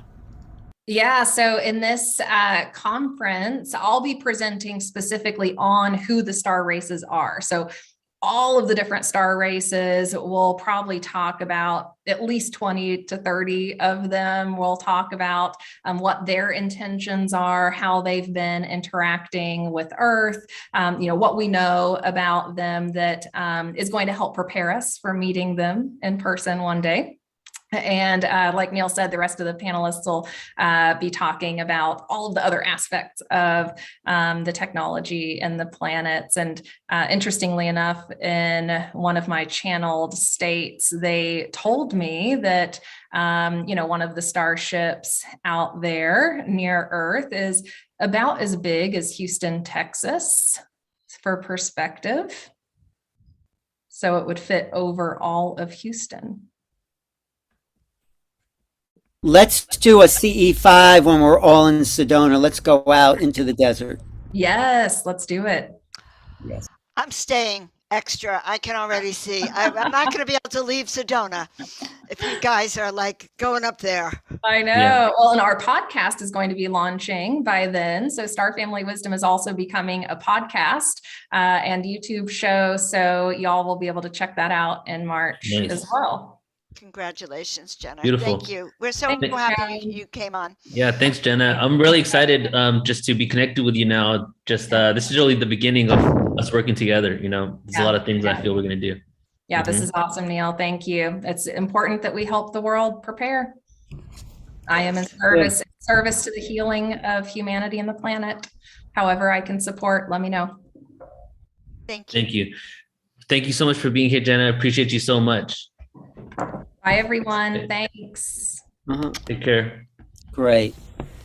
Okay, who do we have now? I haven't checked the schedule. We have Ray Hernandez next, and he's in the house. So let's go ahead and bring him on. Ray Hernandez is in the house, and well, we can all talk about Ray, but he has such a dramatic story of how he came to UFOs and how he went beyond UFOs, you know?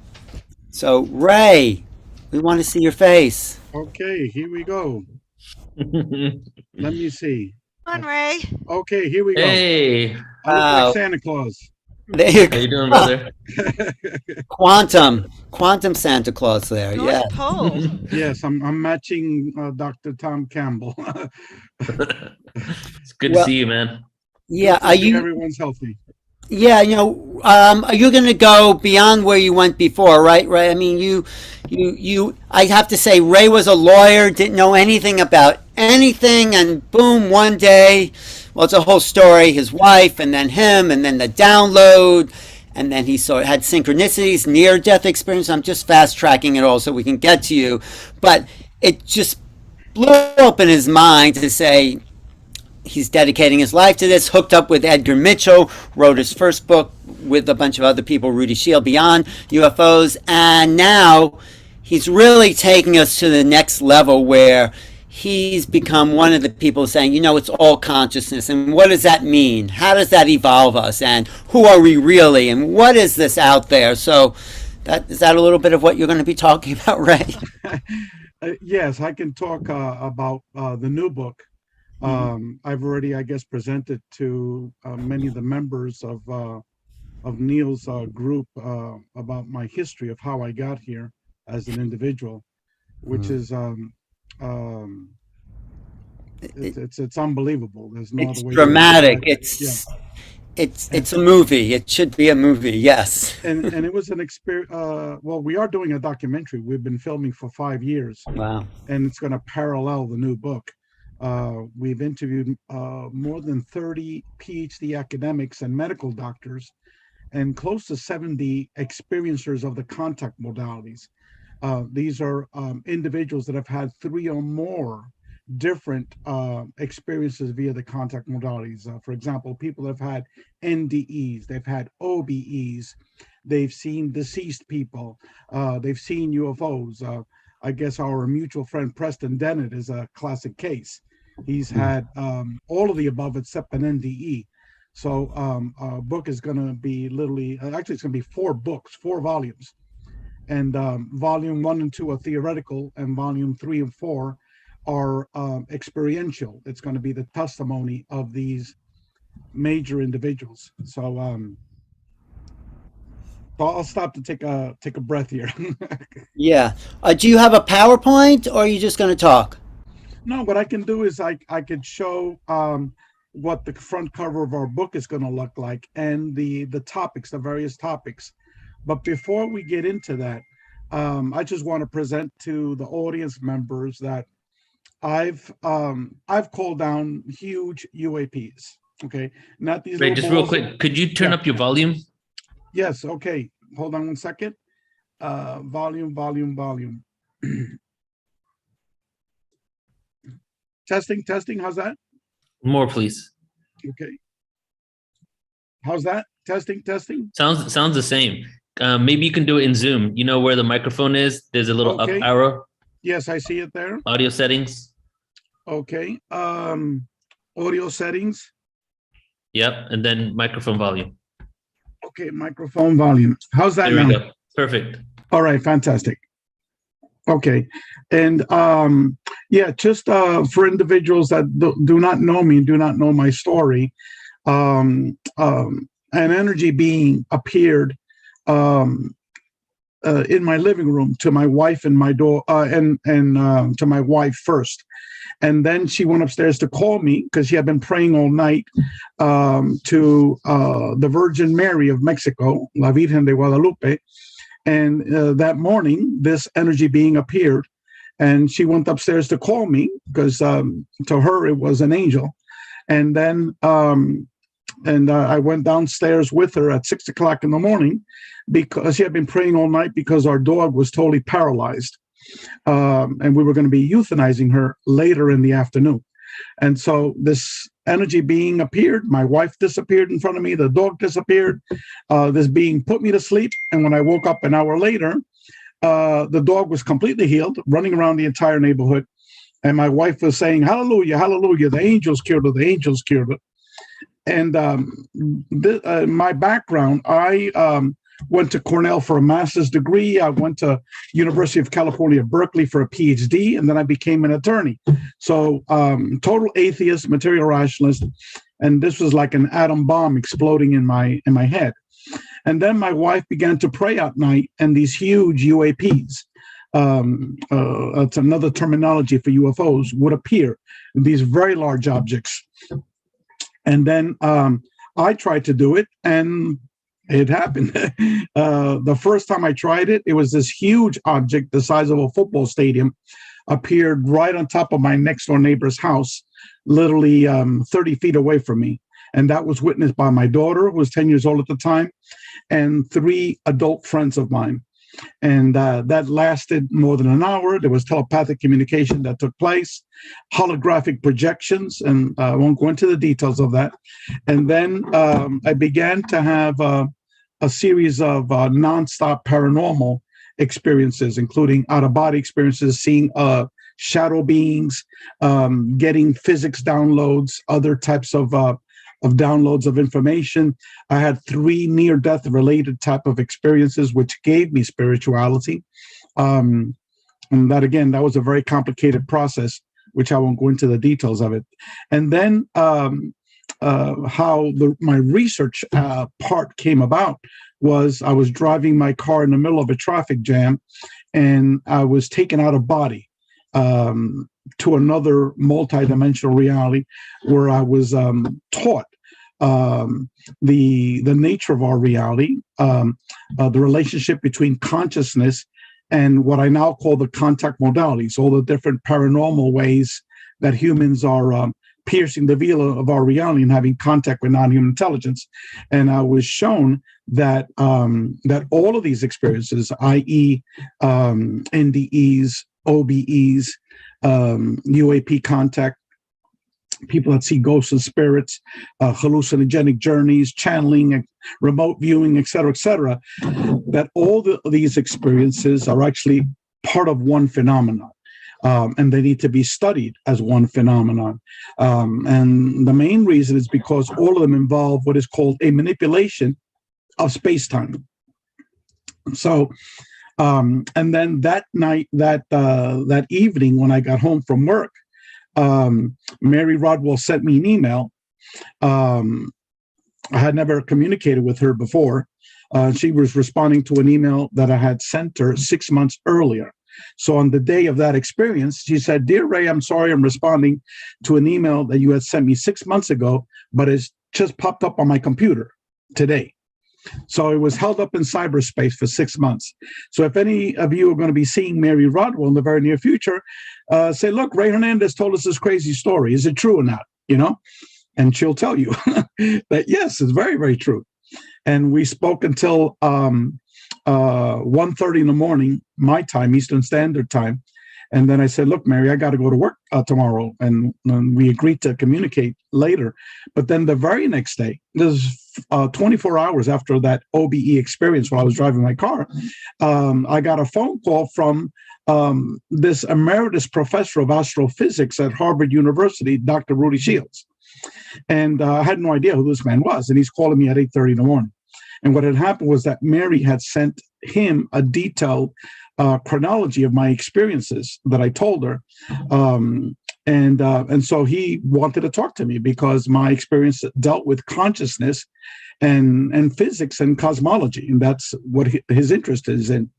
And then he, in turn, spoke with me for about 90 minutes. And then he gave me Edgar Mitchell's telephone number. I called him later on that afternoon. Edgar Mitchell invited me to his home. So within 48 hours of this experience, I was at the home of Edgar Mitchell, and he lived an hour and a half away from me. And it was at the home of Edgar Mitchell that this organization, which eventually was called the Dr. Edgar Mitchell Foundation for Research into Extraterrestrial and Extraordinary Experiences, began.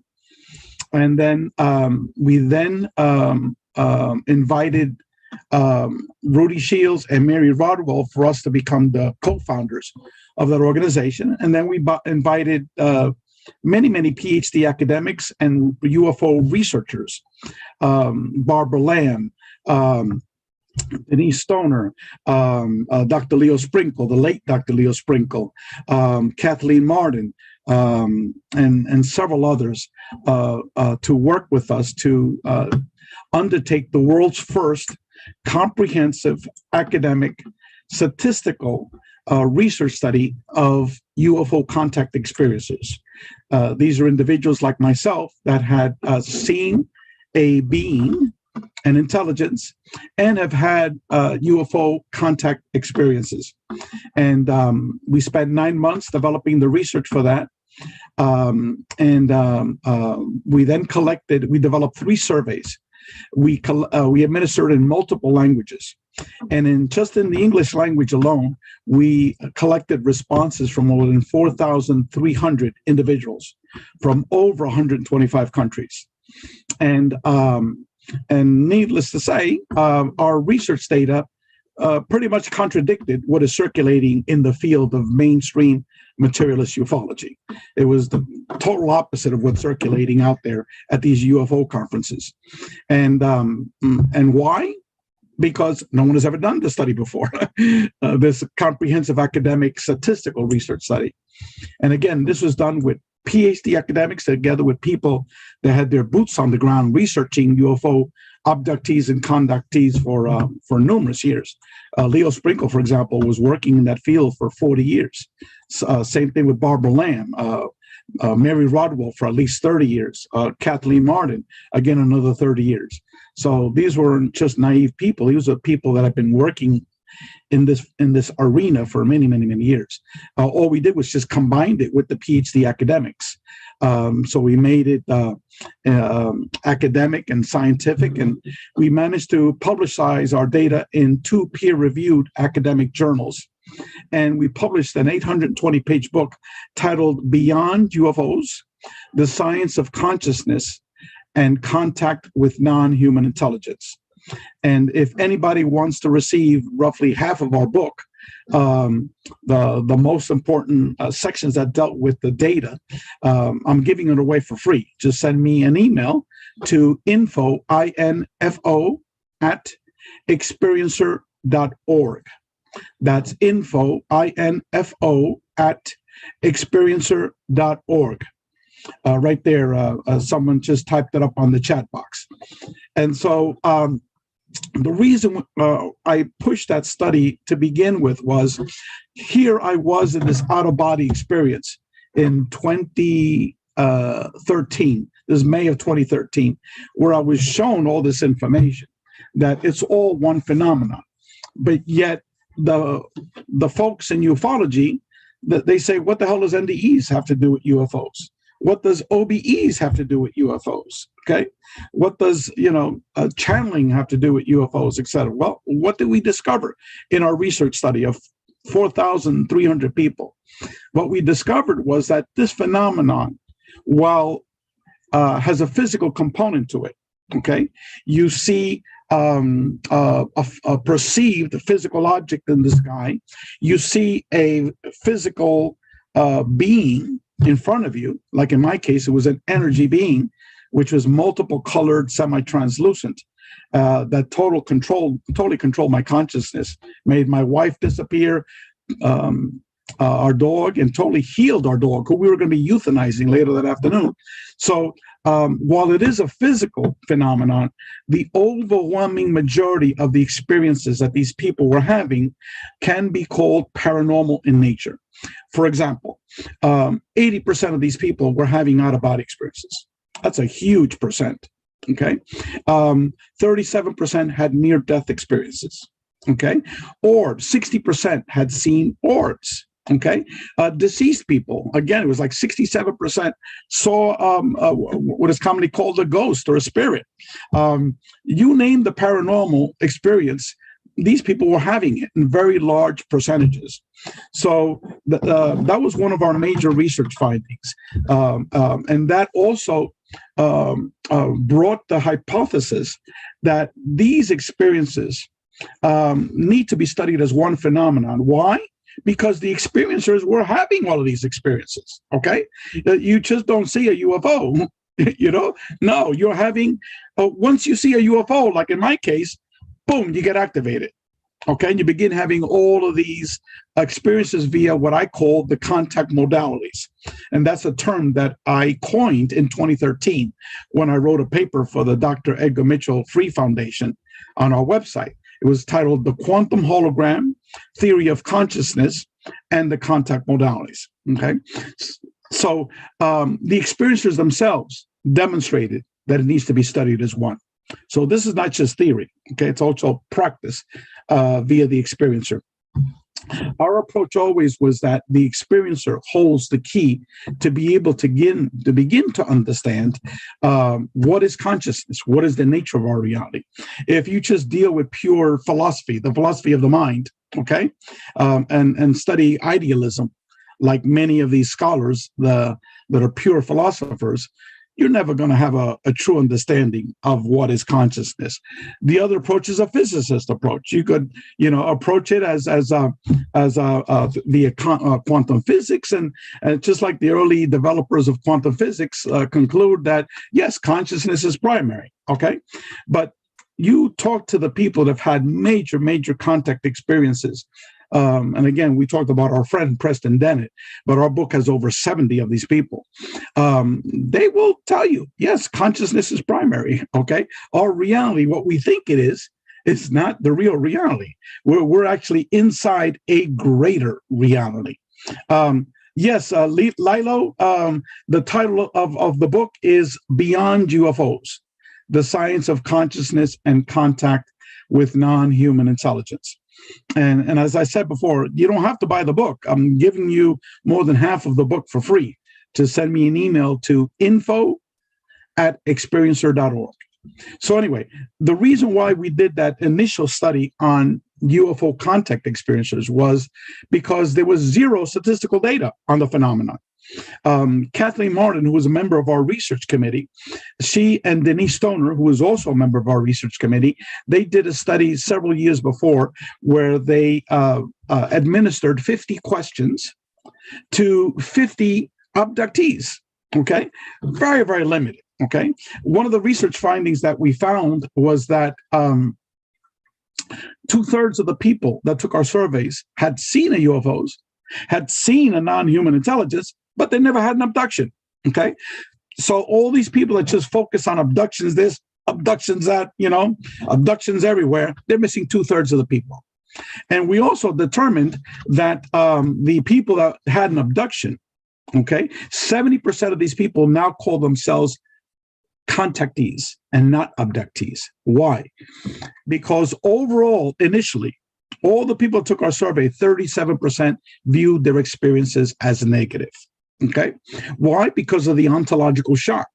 All of a sudden, you're like me, you're living your life normally, and there's an energy being appeared in your living room. Okay. And it wasn't for my wife, viewing it as angelic and praying all night and calling it down. If I didn't have that experience, I might have been traumatized by that experience. And that was a positive experience. The other people that have had experiences that are frightening. But over time, the 37% was reduced to less than 5% over time. Why? Because we found out that the vast majority of these individuals were having multiple contact experiences. Over 40% of these individuals were having more than 20 experiences. The more experiences you had, the more positive you viewed your experiences. Why? Because your perception of the experience changed over time, and your actual experience changed over time. For the people that have had abductions, they might have had an experience where they were paralyzed, they were having a medical inspection by these short beings, and but yet towards the end of their experiences, they're communicating with these energy beings. People viewed them as angels, angelic. They're being brought to the spirit world, shown what the afterlife is like Whitley Strieber. Now he's communicating with his deceased wife. Initially, Whitley Strieber viewed his experiences as horrible, totally negative experiences. Okay. Now he prays every night to these beings, giving them thanks for totally transforming him, for giving him spirituality. Okay. For making him the individual that he is now. So Whitley Strieber initially was in this negative light of an abductee. Now he's Mr. Love and Light. Okay. But that is the common example of people that took our surveys. Okay. So one major finding was that these experiences were perceived by the overwhelming majority as highly positive. Not initially, but highly positive. Okay. And we asked that question of positive, negative, or neutral in 25 different questions. Also, we asked open-ended questions where they got to write out the details to that question of positive, negative, and neutral. We even asked it for the different types of beings that people were seeing, whether it was positive, negative, or neutral. But I won't go into those details. The second major finding was that these experiences were primarily psychic, paranormal experiences, and not necessarily physicalist. Okay, that was the vast majority of the experiences. Number three, these experiences dramatically transformed these individuals for the positive. All of a sudden, people became less materialistic, more spiritual, more consciously aware. Okay, they became vegetarians. They ecologically friendly. They became much more spiritual. They weren't atheists anymore. Money was not important, et cetera, et cetera, et cetera, et cetera. So that parallels the people that have had near-death experiences. So that was a major, major finding, that these experiences were just like near-death experiences. The people evolve and transform in radical ways. And the fourth major finding was that these experiences involve a manipulation of space-time. That means that these experiences need to be seen as consciousness-based phenomena, okay, as interdimensional phenomena, okay? And I won't go into the details. If people have questions, they could ask me later on. So the reason why we wanted to do this study first was because we had zero data about the UFO contact phenomenon. All you had at these UFO conferences were David Jacobs saying he's never met anyone that's had a positive UFO contact experience. Never. I never met anyone that had a positive experience. Bud Hopkins, the same thing. I've never met anyone that had a positive experience. And all of these abduction people talking about how horrible the experience is. I think I might have lost you. Do you guys still hear me?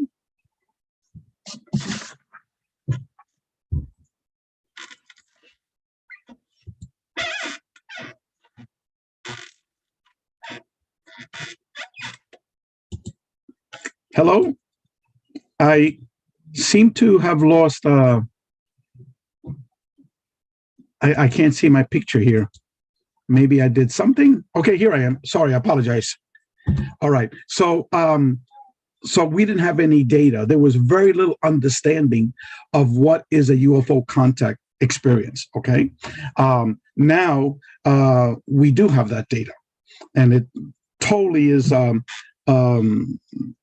different from what people perceive it to be, at least on the internet. Okay. And on these UFO conferences.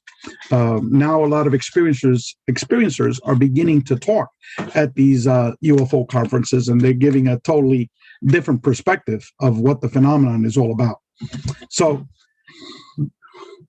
what I realized at that point was, yes, my experience that I had, that out-of-body experience, and how the synchronicity of how the organization, the Dr. Mitchell Free Foundation, was formed.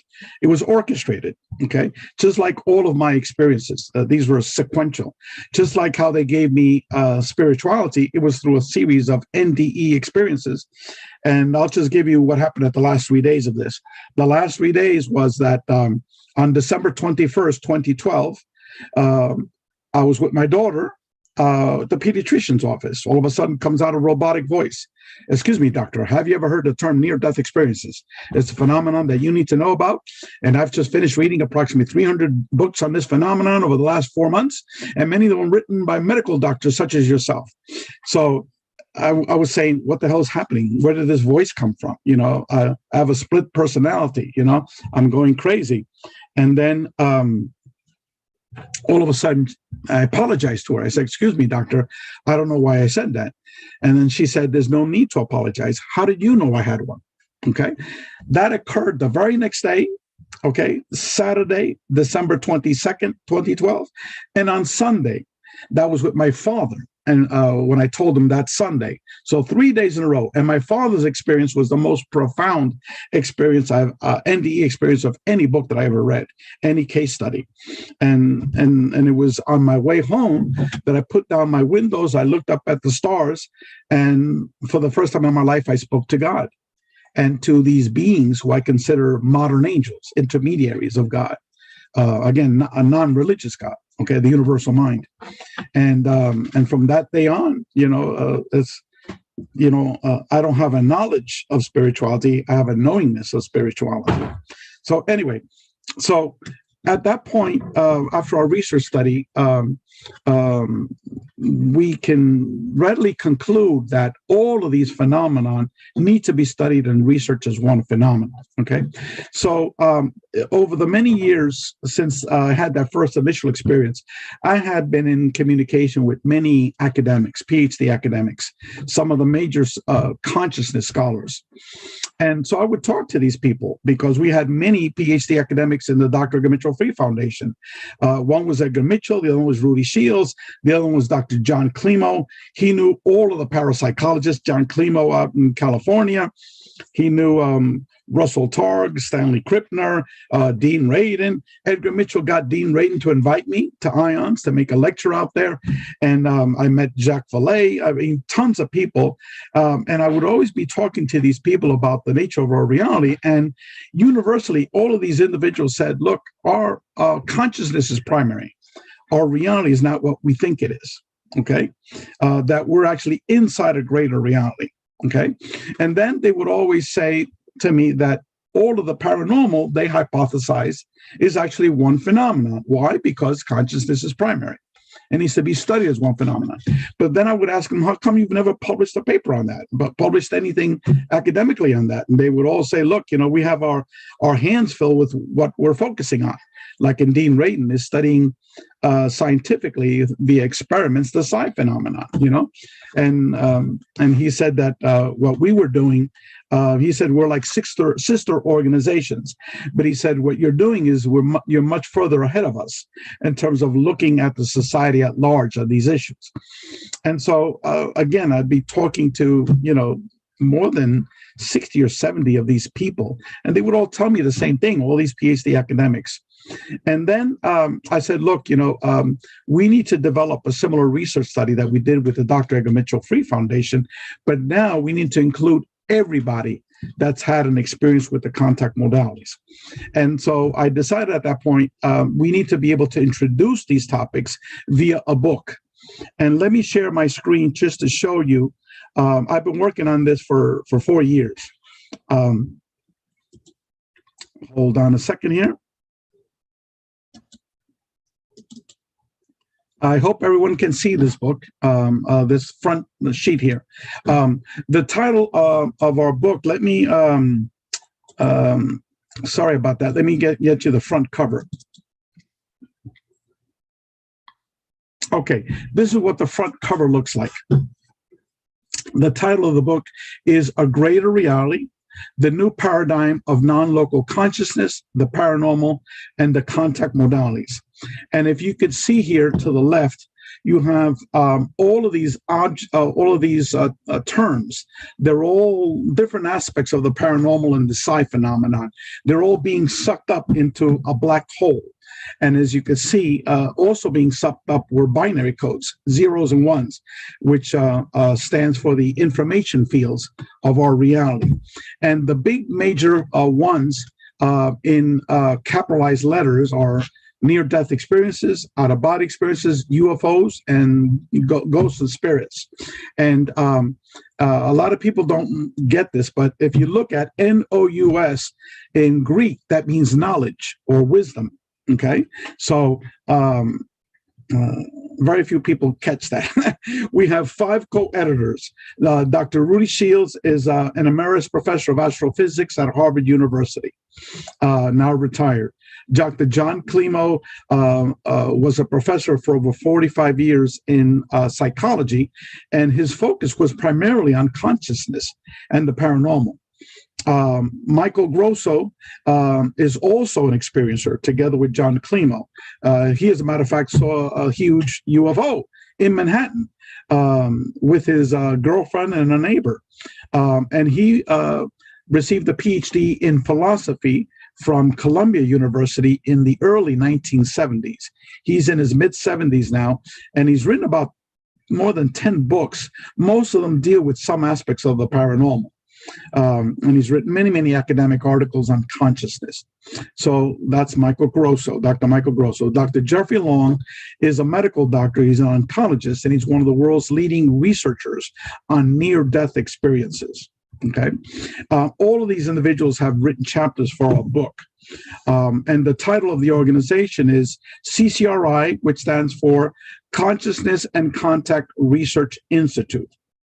And so let me now switch to the table of contents. Okay, we're going to be having 4 volumes. Okay, 4 books, each of them at least 500 pages in length, probably more. The first 2 volumes are theoretical in nature, and volumes 3 and 4 are written by experiencers of the contact modalities, and we chose individuals that have had 3 or more experiences via the contact modalities. For example, let me just shoot all the way down here to Dr. Melinda Greer. As you can see here, Dr. Melinda Greer is a medical doctor. She works in a hospital. She's a pediatrician, saving the lives of children. She has seen 12 UFOs. She's had 2 near-death experiences, several out-of-body experiences. She's had 3 Sasquatch encounters, 2 of them being up-close Sasquatch encounters. In terms of psychic abilities, she's like off the charts. And I could go on and on and on. She's, after her second NDE, she began to see ghosts of spirits in her hospital. So that's an example of an experiencer chapter that's going to be in our book.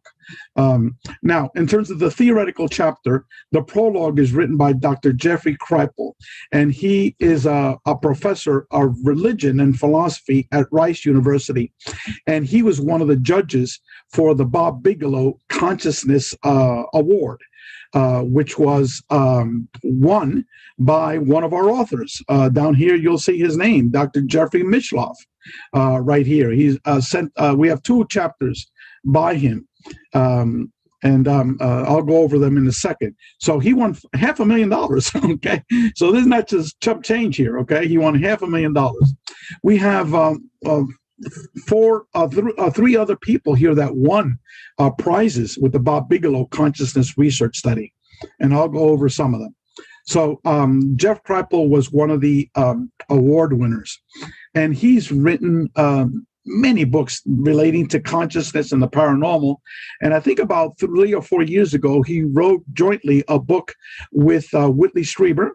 And he also wrote a book about 2 years ago of this woman that had a major near-death experience. So he certainly understands that all the contact modalities should be studied as one phenomenon, and that consciousness is primary. I'm going to be writing the introduction for the book. I already spoke about Melinda Greer, and I put her up there because she is an example of what we're talking about, that all of these contact modalities need to be studied as one. So the next section, section 2, is titled The Primacy of Consciousness and the Contact Modalities. And here we have the very first article. Larry Dossey is a medical doctor. He's one of the most eminent writers on consciousness. He also, all of these people, everyone here holds that consciousness is primary. Dr. Bruce Grayson is now a retired professor at the University of Virginia School of Medicine. And for many years, he's been one of the top 3 academic researchers on near-death experiences. He actually was the one that really initiated. Raymond Moody led the charge of putting the name on it, but the actual academic research was done by Dr. Bruce Grayson and Dr. Kenneth Ring. Dr. Peter Sturrock is a professor of physics at Stanford University, has been very much interested in the topic of UFOs and consciousness for many, many years. So again, we're talking heavy-duty people. He was a professor of physics at Stanford University. Jim Tucker was another professor at the University of Virginia School of Medicine at the Division of Perceptual Studies, and he continued the research of Dr. Ian Stevenson, who founded the Institute of Perceptual Studies at the University of Virginia. And he continued with the work of Dr. Ian Stevenson on reincarnation. So just this first article, it's all heavyweights, okay? And the title of the article is Consciousness, What Is It? Okay. The second article is by Dr. Tom Campbell. Actually, he doesn't have a PhD. I need to take the doctor away. He's like I am, ABD, all but dissertation. And he wrote a 70-page chapter that we live inside a virtual reality. And he arrived at these conclusions based upon 40 years of having out-of-body experiences. He worked at the very beginning with Robin Monroe at the Monroe Institute. So anyway, this is another heavy-duty article. Dr. Bob Davis is a retired professor of neuroscience, and he wrote, again, another chapter on what is consciousness. Dr. Larry Dawsey wrote, the medical doctor, wrote a title on The One Mind of Consciousness. And that article is based upon a book that he had written many years ago with the same title, The One Mind of Consciousness. Giorgio Piacenza is a philosopher, and he wrote a paper studying consciousness via integral theory, which is Ken Weber's theory of the nature of our reality and consciousness. William Trenote wrote a paper based upon the channeling of Paul Hamden by the Zeta race. And that chapter is titled The Extraterrestrial Cosmology of Consciousness. And that was written like an academic article, okay? But yet it came from the channeling from a Zeta. Dr. Jeffrey Mishloff, I interviewed him, and as I said before, he's probably one of the top 3 or 4 eminent academics on consciousness, and he's had this interview format where he's interviewed thousands of people on all aspects of consciousness over the last 40 years. And then our very own Michael Grosso, one of our co-editors, wrote an article titled Contact with Transcendent Mind. Again, that is a universal mind, which is the foundation of our reality. Now, the next topic is this topic titled Non-Local Consciousness, Telepathy, and the Quantum Hologram. And that is based upon the theories of the late Dr. Edgar Mitchell. We are publishing an article that he wrote that was only published one other place, and that was at Rudy Shields' Journal of Cosmology, which is a physics journal that got very minimal circulation, but yet that's Edgar's most important writing. It's a little bit difficult to read because it's couched in physics language, but it doesn't have physics in it. It's written for the layperson, but it's not an easy read. But yet that lays out the theory of non-local consciousness, how humans are able to tap into the information fields of our reality and to download that information. Common terminology uses the Akashic records, and how we're able to perceive the past, present, future, and how ESP works. So it's a very complicated theory, and he had worked with over 20 PhD physicists on that theory. Dr. Rudy Shields wrote a similar corollary to Edgar's theory titled Computer Model of Consciousness. And Dr. Glenn Ryan, who has a PhD in biochemistry from the University of London, he took Edgar's paper, and what he did is he applied it to contact with non-human intelligence, how people are having perceived experiences with various forms of non-human intelligence. So it's an application of Edgar's theory. And then Giorgio Piacenza, again, applied Edgar's theory to the theory of consciousness and the contact modalities. And Dr. Joseph Lewells wrote an article on Michael Talbot's book titled The Holographic Universe. And he wrote a summary of the holographic universe in a 1 chapter. And so the next topic is near-death experiences. And so we have Dr. Sharon Hewitt Rowlett. She is received a PhD in philosophy from New York University, and she was a philosophy professor. And she was a runner-up to the Bob Bigelow Consciousness Prize. She got $50,000 for this paper. So I communicated with her, and she agreed to have her paper published in this book. And her paper is titled "The Best Evidence for the Survival of Human Consciousness," which is an excellent paper.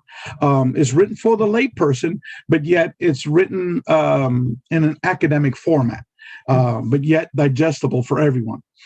Dr. Bruce Grayson wrote an overview of NDE research.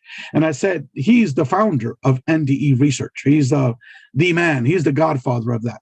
So we're publishing his article in there. And we're having a couple of more articles. One is by an interview with Dr. Jeffrey Long, who I said was one of the pioneers with Dr. Bruce Grayson on NDE research, and also Raymond Moody. I interviewed him as well at his home in Alabama, and we're publishing the transcription of that interview, which is mind-blowing with both of these individuals. These are pioneers of NDE research. And again, all of them say that consciousness is primary, that our physical 3D reality that we perceive via the 5 cognitive senses, that's an illusion, okay? And that all of what I call the paranormal, the contact modalities, that all of them need to be studied as one phenomenon, okay? So that's NDEs. Now for out-of-body experiences, remote viewing, and consciousness, that's the next topic. We have the first article is by Stephen A. Schwartz, and he pretty much, I think, is the best researcher on the topic of remote viewing. Not necessarily Russell Targ. I believe it's Stephen A. Schwartz. He developed what we now call non-coordinate remote viewing way before Russell Targ, and did it at the Stanford Research Institute. And he's been working on remote viewing until today. He's a man in his late 70s. So he wrote an article titled "Through Time and Space, the Evidence for Remote Viewing." Next, we have Julia Sellers, whose husband is one of the world's major OBE experiencers. He could pop out of his body at will. So she's been researching this phenomenon again for over 20 years. And she did an overview of OBE research. What have academics and scientists and scholars written about the OBE phenomenon over the last 40 years? And then Marilyn Hughes, she's the president of the Out-of-Body Travel Foundation. She's been doing out-of-body astral traveling, for over 40 years. And she has a wonderful website with hundreds of free books that she's published in articles. And she wrote an overview article titled "OBEs, Astral Travel, and Remote Viewing." And again, these are all articles that were meant for the layperson. They're not highly technical, written, highly academic language, but yet it's written in a format that, you need to be able to pay attention to it. Now, Daniel Reskin wrote an article for us on lucid dreams. And again, that's a topic that's rarely discussed in the topic of consciousness, and it's important to introduce lucid dreams as one of the contact modalities. Then the next topic is ghost spirits and spiritual transformation. Gary Schwartz was a tenured professor at Harvard. He then was a tenured professor at Yale University, and for the last 20 years, he's been at the University of Arizona. And what he's been doing for the last 20 years? He's communicating with dead people, okay, via mediums. And this man is like one of the geniuses in this field of consciousness. He's published various books titled "Expanding Science," "Is Consciousness Primary?" "The God Experiments," many other books. So this guy is a genius. And we got an article that he wrote just for our book. Had never been published before. Is titled "Survival of Consciousness Research." And then we have another article that Edgar Mitchell wrote. It's titled "The Quantum Hologram: Merging of Science and Spirituality." The need for humanity to become much more spiritual because we're heading towards a path of self-destruction.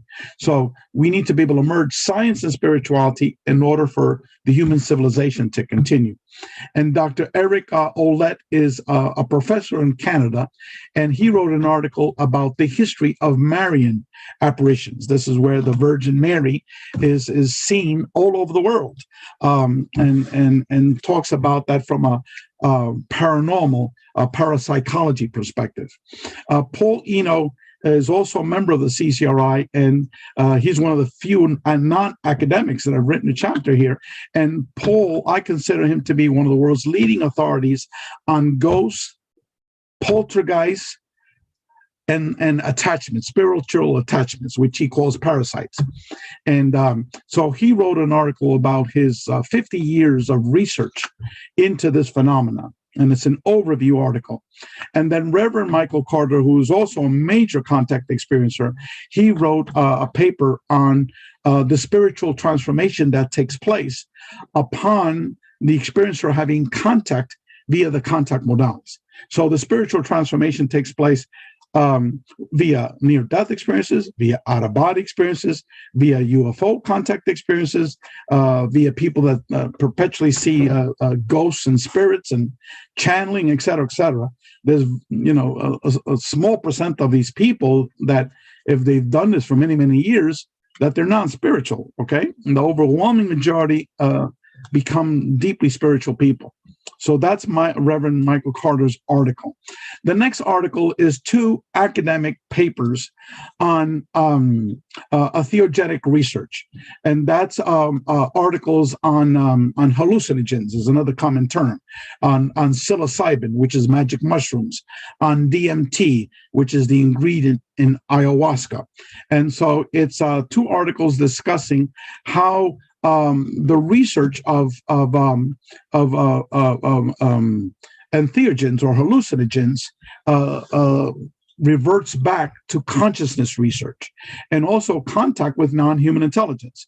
And so Dr. Christopher Timmerman's paper specifically looks at people that have used DMTs and the similarities with people that have had near-death experiences. Again, you see how all of this is lining up. Okay, the people that study nuts and bolts ufology are totally clueless of what I'm talking about. So hopefully over time that will change. And then we have this topic called UAPs, UFOs. And these are tons of articles relating to UFOs, okay? All of these people have a radically different perspective from the nuts and bolts approach, okay? I am presenting here chapter 1 from our book, Beyond UFOs, which actually has the data from our statistical research study. Carol Rainey was the ex-wife of Bud Hopkins, and she wrote an article, how the research of Bud Hopkins and David Jacobs on abduction research, all the numerous problems associated with that research. I won't go into those details. The late Brad Steiger, he wrote the conclusion for our book, Beyond UFOs, and he published more than 125 books on the paranormal, including UFOs and almost all the topics that I'm presenting in our paper. So we're including 2 of his papers that he wrote. One is 17 Theories for UFO Contact, and the other one was the conclusion for our book, Beyond UFOs. Dr. John Climo, who's one of our co-editors and one of the co-chairs of the Dr. Edgar Mitchell Free Experiencer Research Study, he wrote a chapter that the so-called UFO occupants might be interdimensional beings that are residing in interdimensional realities.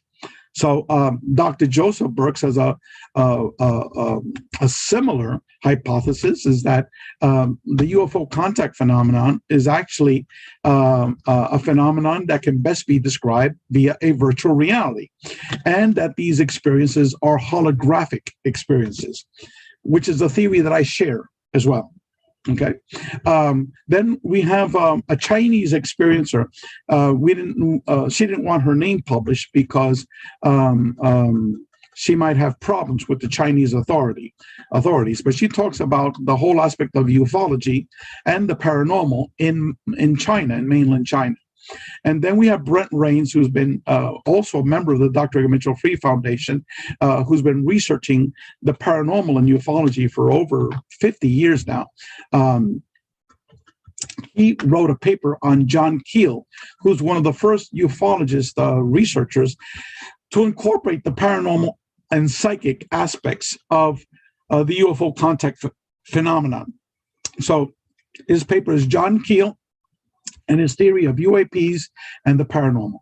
Then Dr. Massimo Todorani, he's also a PhD astrophysicist. He's a professor of astrophysics in Italy. And he wrote another paper also about the UAP phenomenon from a multidimensional perspective. Dr. Charles Emmons has been writing about UFOs for over 40 years, and he's now in his late 70s, I would say, and he wrote a paper about the connection between UAPs, the paranormal, and consciousness. Dr. Michael Grosso, as I said before, one of our co-editors, retired professor of philosophy, wrote a paper about UFOs, psychical research, and religion. And Dr. John Alexander wrote a paper about UAPs and the contact modalities. He says that we need to study all of the contact modalities as one phenomenon. And he also agrees that consciousness is primary, just like all these other individuals. Finally, in that section, I have an interview with George Knapp, one of the hosts of Coast to Coast. And the same thing, consciousness is primary. All of the contact modalities are one phenomenon that needs to be studied as one. He's totally against materialist mainstream ufology, studying Roswell for the 4,000th time, Rendlesham Forest again. He says that focus is not going to take you anywhere, that we need to be able to focus on consciousness and interdimensional consciousness research of the UFO contact phenomenon. So then I have two articles here which are proposals of future research. One is an article that I wrote of what can be done to be able to study the relationship between consciousness and the contact modalities. And that's like a formal proposal of how to do this research. And Dr. Raul Valverde and Chet Swanson. Raul is a professor of information sciences at a major university in Canada, and he wrote a proposal of how to do an academic research study of, first of all, the NDE phenomenon, and then comparing the NDE phenomenon with UFO research and OBEs.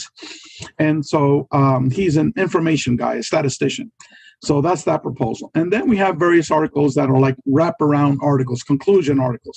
One is Dennis Briefer, who is a physicist, an engineer, and also a member of the Dr. Edgar Mitchell Free Foundation. He was also the president of the John Mack Institute after Dr. John Mack passed away.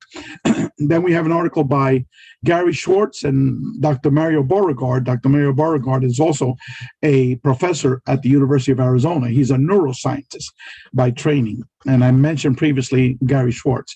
And they have arguments for a post-materialist science and consciousness, which is basically an argument that consciousness is primary.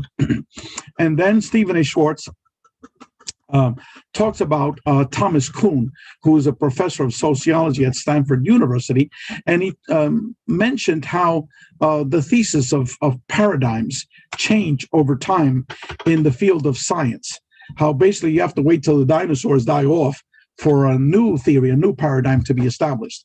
So he applied that to the theory of consciousness as being primary, which is, again, an academic article, very sophisticated, well-written, meant for the sophisticated audience members, but yet digestible for everyone. And then we ended off by an article by one of our co-editors, and as I said, my dear friend and co-director, together with myself, of the Dr. Edgar Mitchell Free Foundation, Dr. John Climo, and he wrote about how the fields of psychology and psychiatry have to change to accommodate the experiencers of the contact modalities. Because now you go to a shrink they'll diagnose you as, bipolar or schizophrenic, or they invent some other disease and give you pills. Because, for example, if I were to take some of these diagnostic tests that you take for having these experiences, I took one of those sample surveys, and I was labeled, you name it, I was a crazy madman, and they would have given me tons of pills and medications because of my illnesses. Okay, so what he's saying is that these experiences are very, very real, and because of that, psychology and psychiatry have to change to be able to accommodate the experiencers of the contact modalities. So that's what our book is all about. And now let me stop sharing and go back to my screen. And again, the title of the book is A Greater Reality, The New Paradigm of Non-Local Consciousness, the Paranormal, and the Contact Modalities. So I'm here open for questions.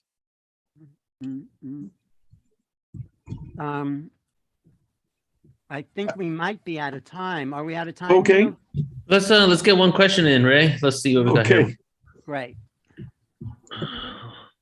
I had a lot to present, so I apologize for not leaving.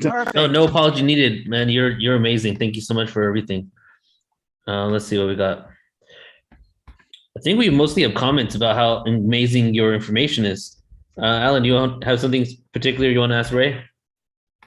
Yeah, so Ray, you have this great evolution from beyond UFOs to consciousness. What's next? What happens when we get to the level that you're presenting? What do you see the progression? Well, I've been working for the last 5 years on a documentary. Most of these people that you see on that list, we've interviewed them together with 70 experiencers. I didn't go over that chapter. There's 2 books just on the experiencers. And so we interviewed close to 70 people as well. So we're doing a documentary, which is a combination of science and the experiencer. Okay, and to do it in a way which respects the experiencer of the contact modalities, but we're presenting it in terms of consciousness and the nature of reality. So, and we have these 2 remarkable individuals that did 10 documentaries for William Shatner. They are the co-producers. They also did In Search of Spock, which is the Leonard Nimoy tribute. So these are, very reputable people that are doing this. And the wife is a major experiencer.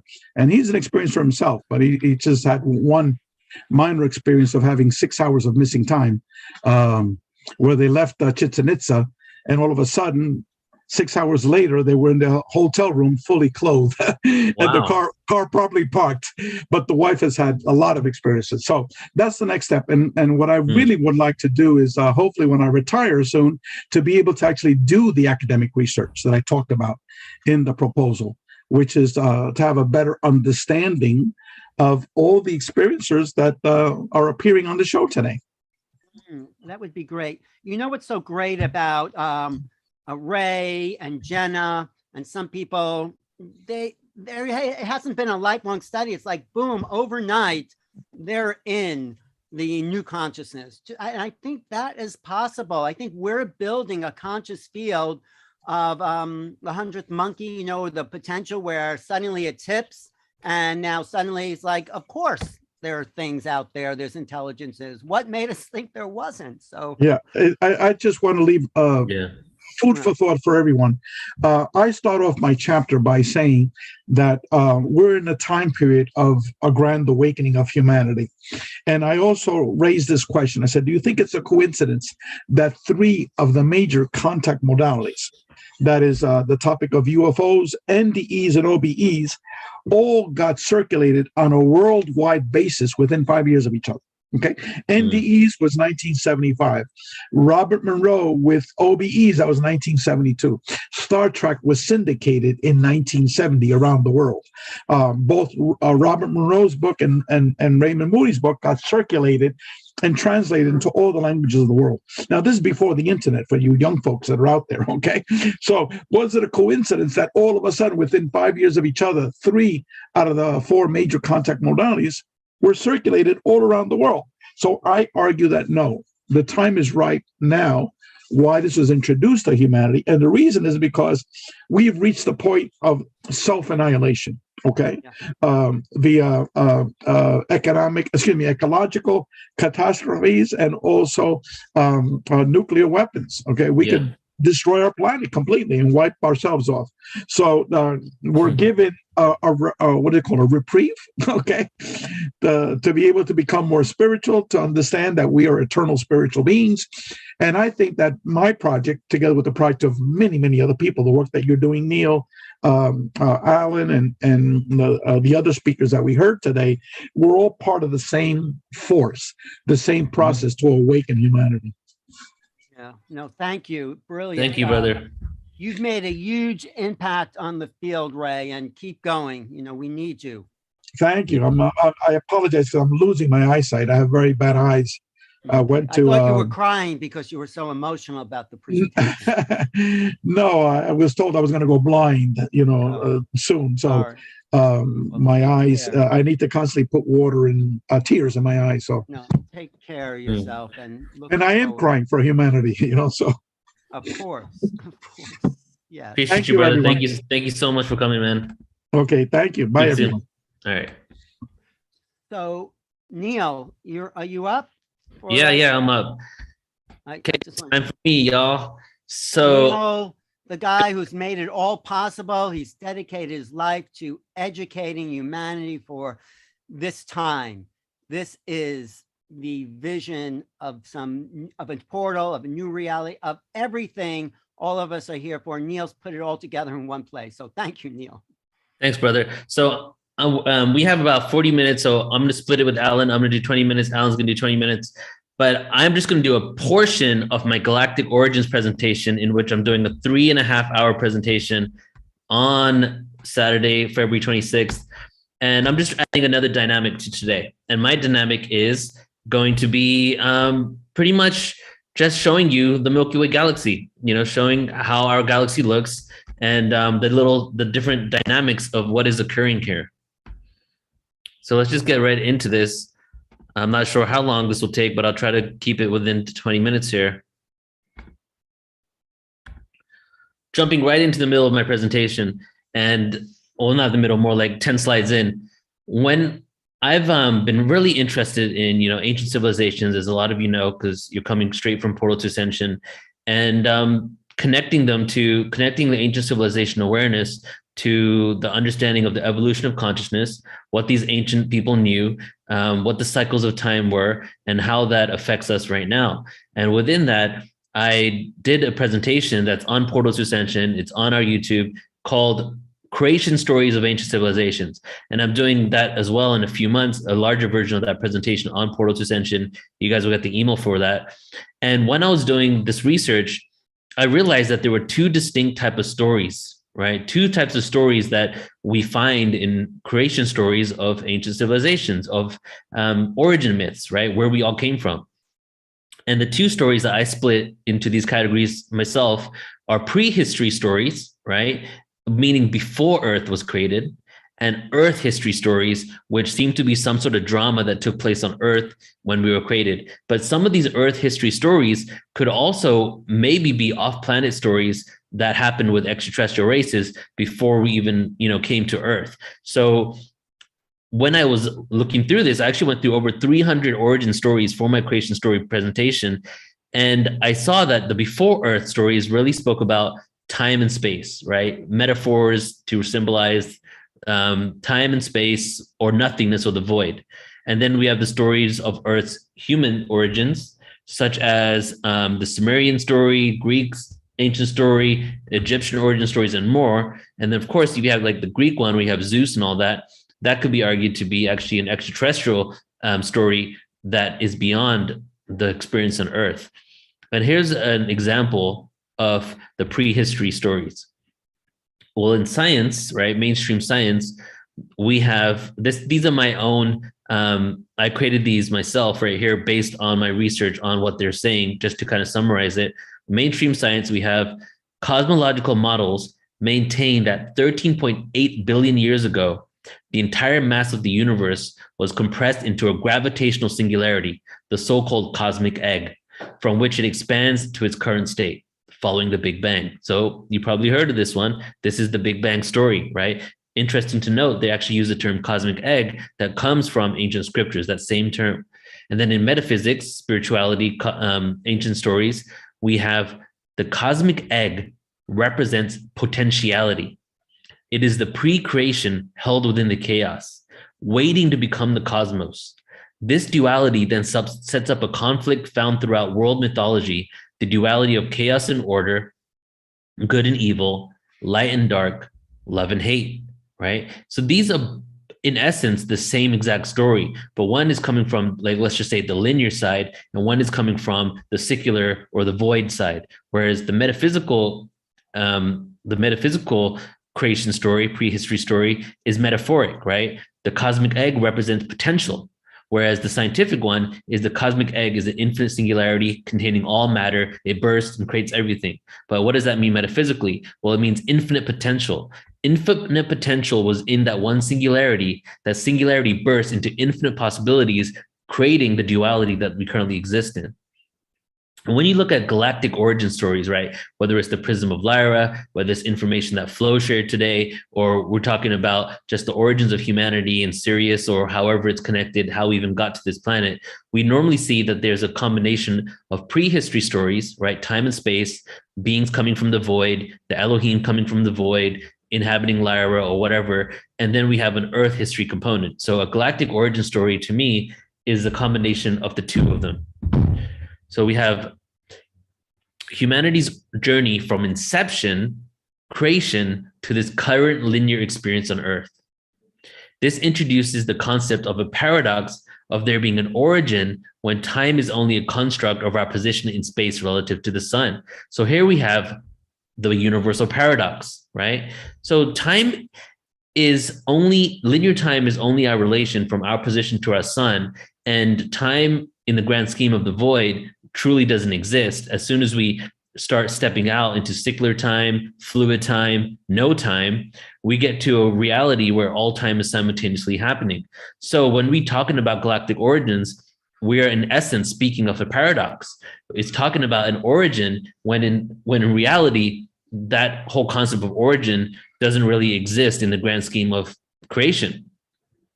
This takes us to the universal paradox, which is my most favorite thing to talk about. And the whole concept is that we exist within a paradox, and the human mind finds it difficult to understand the paradox. And partly of how I realize that we aren't as advanced as we might think we are is the fact that the human mind really gets confused about paradoxical situations. They shouldn't exist. When we're able to accept it, not understand, we don't have to understand the paradox, but fully accept that we live within a paradox, that is a stepping stone towards our enlightenment. And we have the universe. Here are some paradoxes. The universe is infinite, but also finite, right? So the universe is infinitely expanding, but our human minds realize that outside something, there must be something else. And now we're theorizing that outside our universe is a multiverse, and maybe there's something outside that. But then how can the universe be infinitely expanding if it's already infinite, if outside of it, there are other universes? Paradox. Time doesn't exist, but obviously exists. I remember what I did yesterday. Well, sometimes I remember what I did yesterday. And there's a future that I'm planning towards. Time exists for me, but it also doesn't exist. It's a paradox. We are solid beings, yet we're also vibrating frequency that have no form or shape, right? I can see everything in front of me as solidity, but we have now been able to prove that on the subatomic level, we used to think the atom was the smallest thing. Now we're realizing there's subatomic particles that the atom is made out of. And those subatomic particles are vibrating, not just vibrating, but vibrating in and out of reality, a holographic projection of consciousness. It's been proven through quantum physics that we're not just vibrating, but actually phasing in and out when we look at ourselves on the subatomic level. So that's a paradoxical right there. The universe exists within the paradox. So before we get into more of the Milky Way dynamics here, I'm just going to break down the concept of dimensions a little bit and the mechanics of our galaxy. So what are dimensions? We hear that term quite often. We throw it around a lot. We talk about higher dimensions and all that. So here are two different takes on it. both the same take, but just through different lenses. We have the physics and mathematical perspective, and we have the spiritual and consciousness perspective. Physics and mathematics says a dimension of space is defined as the minimum number of coordinates needed to specify any point within it. Therefore, a line has a dimension of 1 because only one coordinate is needed to specify a point on it. Simple as that for when it comes to physics and math, right? It's only the beginning though. Spiritual and consciousness, a realm and or a frequency of experience that can be obtained through various forms of conscious awareness, soul contracts, karmic agreements, and more. I throw and more in there because for us to really know all the different ways to shift into different dimensions, I feel there is much more than we probably even realize.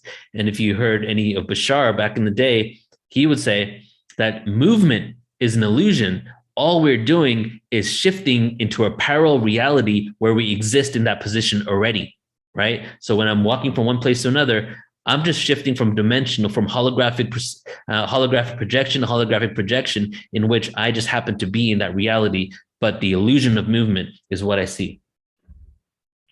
So the world as we know it has what we say 3 dimensions of space, which is length, width, and depth. Okay, so this is dimensions, 3 dimensions, length, width, and depth. But there's 1 dimension of time.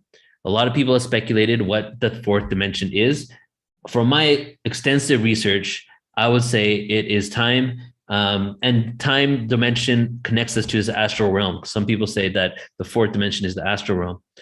Physicists and mathematicians and spiritualists, they believe in the possibility that many more dimensions exist. According to string theory, the physical universe operates within 10 dimensions, right? I'm not saying that's the answer. I'm just saying that they're starting to speculate now how many dimensions there are. But dimension is a broad word. It's used for many overlapping and seemingly independent concepts.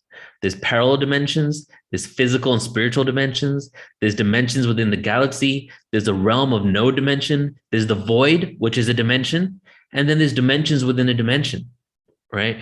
It is important to realize that these concepts and titles may have been spiritually informed, right, from some sort of awareness, some sort of enlightenment, spiritual connection, but these are also human constructs based on our perception and unique experience on Earth. We've lived in this realm, call it the Kali Yuga, call it the Dark Ages, call it a time of forgetfulness, right, of this dense frequency, in which we live literally in the age. The theme of the Kali Yuga, there's multiple themes, but one of it is hierarchy and authority, where we give up our power to authority, where we believe in hierarchy. Within this reality, within this Yuga cycle of hierarchy, we've created ideas such as higher and lower vibration. We've created ideas such as higher dimensions and lower dimensions. So as we use these words, it's important to note that these are still human constructs on the way we're explaining it. Beings in other dimensions may not even explain it that way. Some beings, if not many beings, believe us in this dimension, which is so dense, to be the masters of this reality and to be gifted such a beautiful experience on Earth in order for us to have this free will-like experience. And back to what Bashar says, Bashar said that they believe us to be the masters of limitation. And that's not said in a derogatory way, right? We are the master. We've mastered how to be limited after we've been so expanded. So let's talk about time travel and how it connects to dimensions. As we go closer to the speed of light, time begins to warp and seems to slow down for that individual object. So theoretically, at the speed of light, time will completely stop. Okay, so if it slows down as we approach it, at the speed of light, time should stop. And then because if you're traveling at the same speed of light, but if you bend space and time, go through wormholes, have faster than light travel, or you can technically, theoretically, and what we're now seeing through UFOs that we're observing is that we can actually start going back in time, right? And a good example of this is when Superman in one of the movies went around the Earth faster than the speed of light in order to turn back time so that he could save Lois Lane from dying in that earthquake. I don't know if you remember that, but that was him going around the planet, going faster than light so that time would start reversing, and he was able to do that. I'm going to skip the time travel theories, and we're just going to go right to welcoming you to your home galaxy, which, if I get to that in a few minutes, may not actually be our home galaxy. Our galaxy is speeding through the space and Earth and is traveling through space at 1.3 million miles per hour. We're going 25 miles per second closer to the center of the Milky Way. We're also traveling alongside our local cluster 375 miles a second towards the Virgo cluster, an enormous collection of galaxies 45 million light years away. And here is just a kind of a layout of our galaxy and our rotation around it. You can see this line here says our current solar system orbit. So we're orbiting around our galaxy. And I don't know if you can notice, but we're actually not at the ends of the spiral in which we have been told since, before the 90s, but was definitely something I was taught in school. The Earth is at the ends of the spiral. We're now realizing that Earth and our solar system is positioned closer to the middle part of the distance between the supermassive black hole in the center of the galaxy and the outer arms. As we go through our galaxy, we encounter all types of cosmic weather that has an effect on our solar system.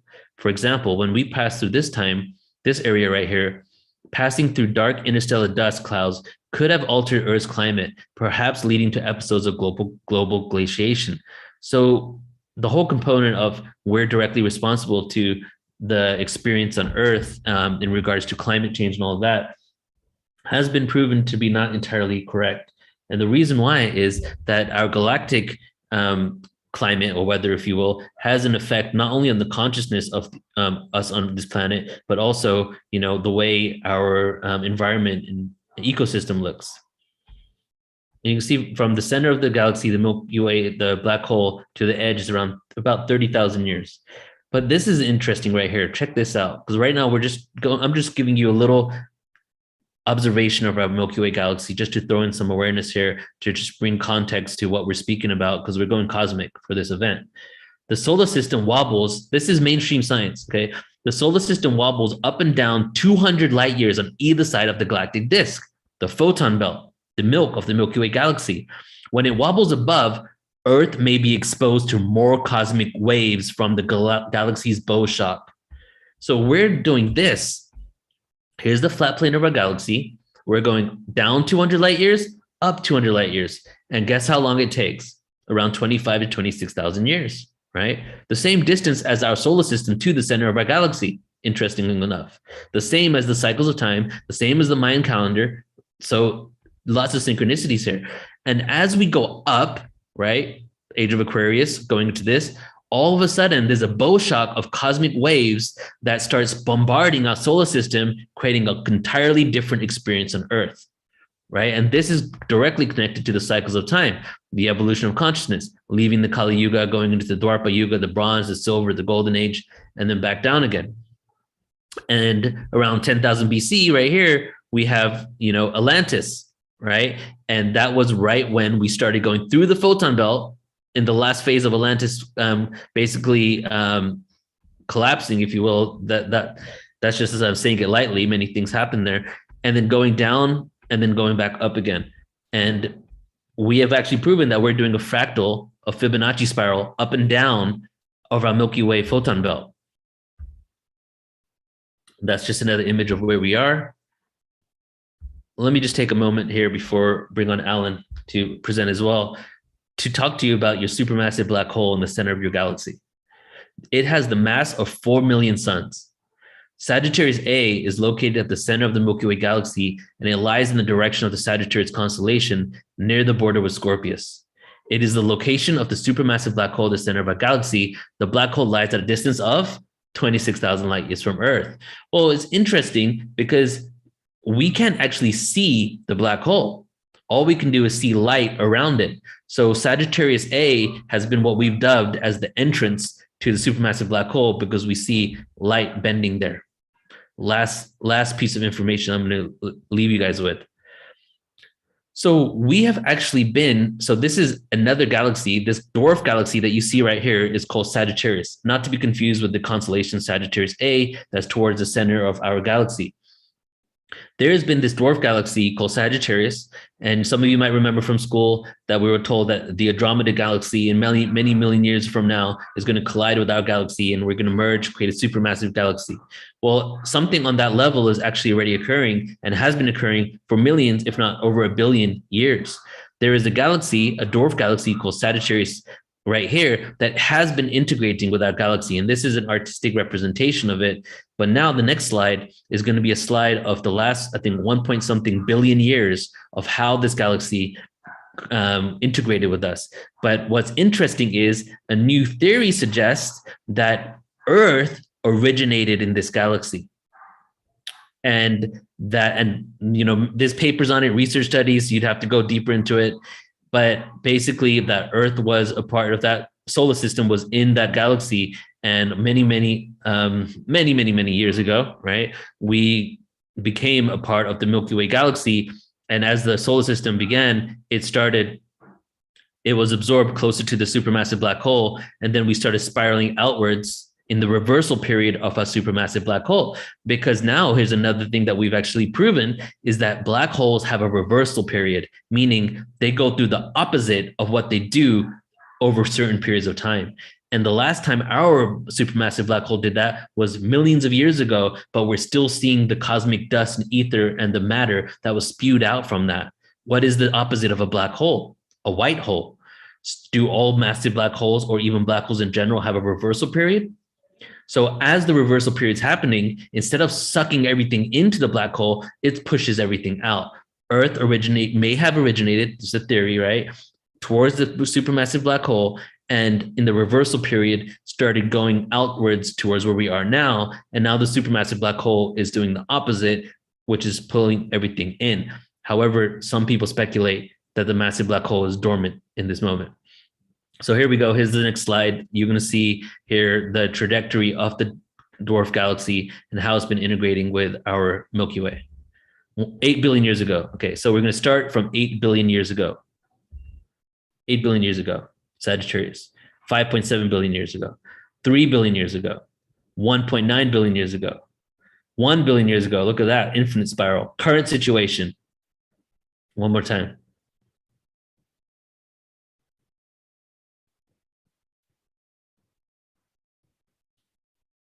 So I just do this to show you the amazingness of what's going on in our galaxy, and I'll take 30 seconds just to show you one more anomaly. This is something that has also happened in our galaxy too. There was a triple star system that moved close to the center of a Milky Way galaxy.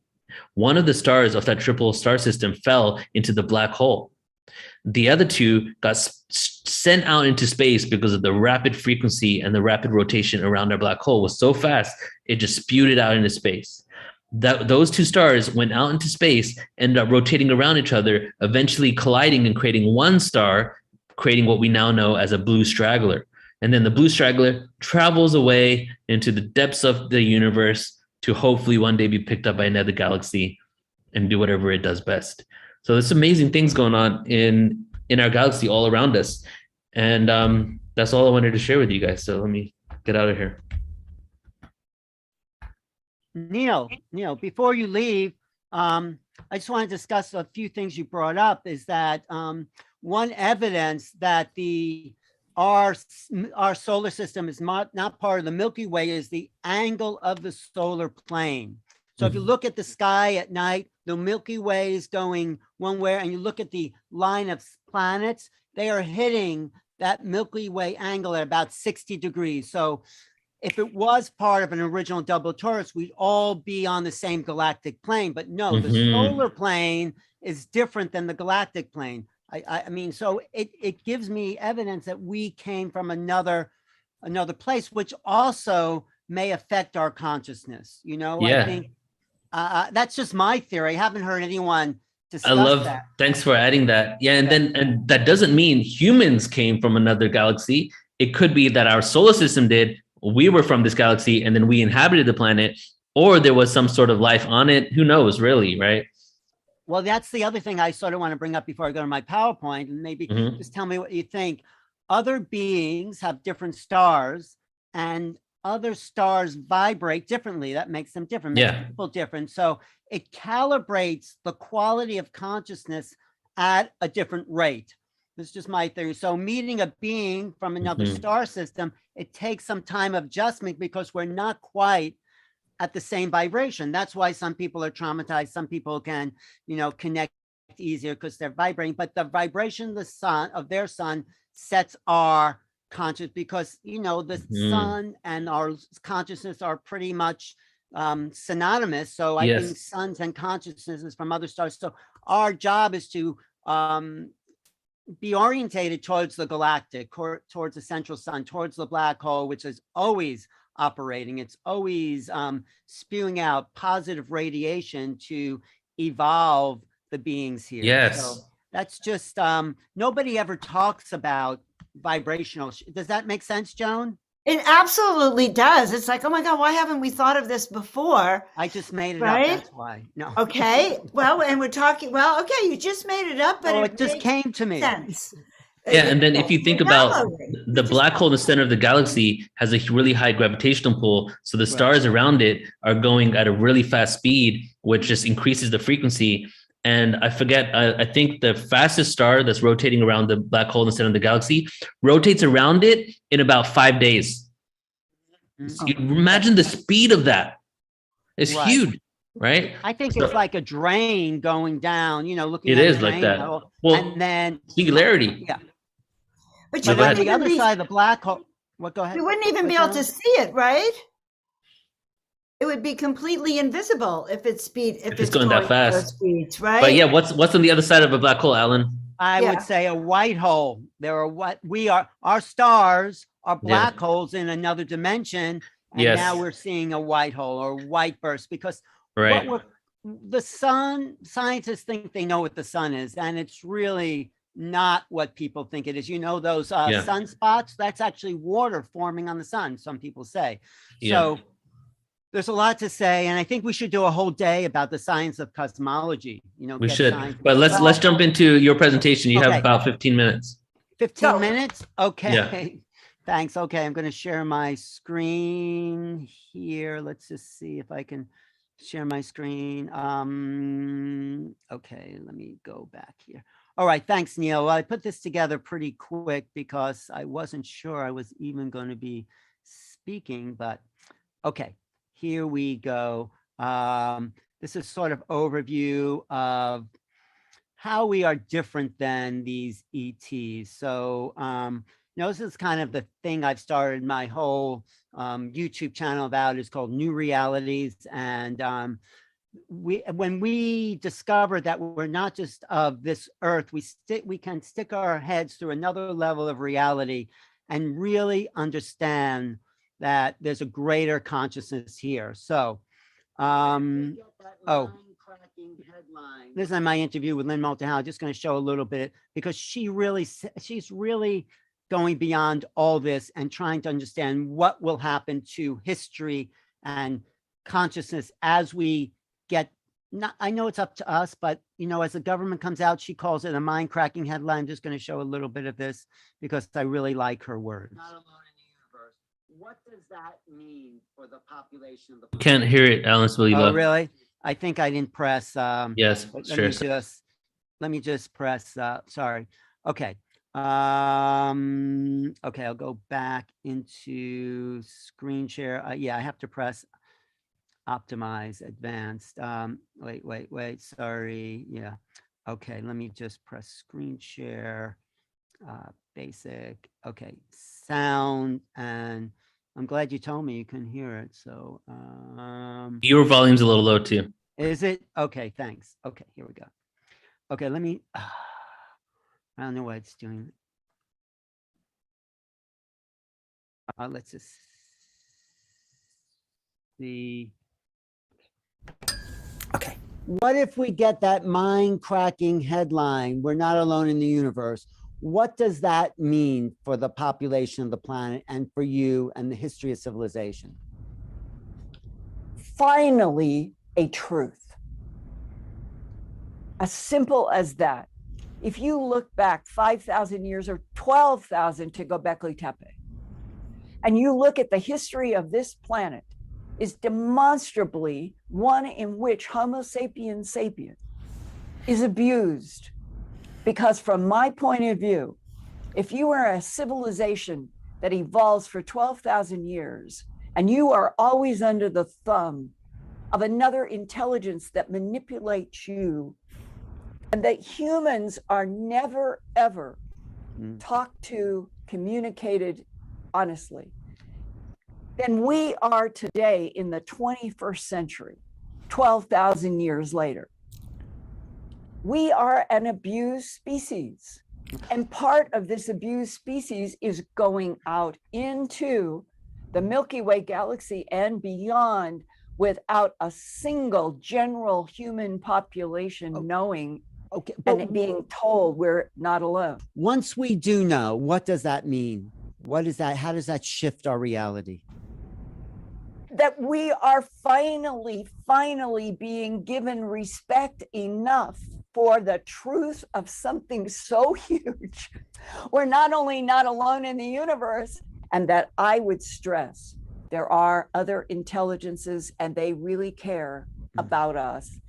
Yeah. They want us to get past this difficult time of lies, deception by other forces that have never told humans the truth. Right. So that's just a little bit of an understanding of why we have not been able to really expand the creative potential we already have. That's why we're still stuck on fossil fuels, and why human beings are not educated to know who we really are on spiritual levels. This is a picture by Alex Gray, but this is us sitting in the eternity of creation. This is our true essence here. This is who we really are, and this is what we have to get back to. So I'll just go through this quick, because this is part of a whole hour presentation. We cannot see the world except through some perspective or imaginal framework.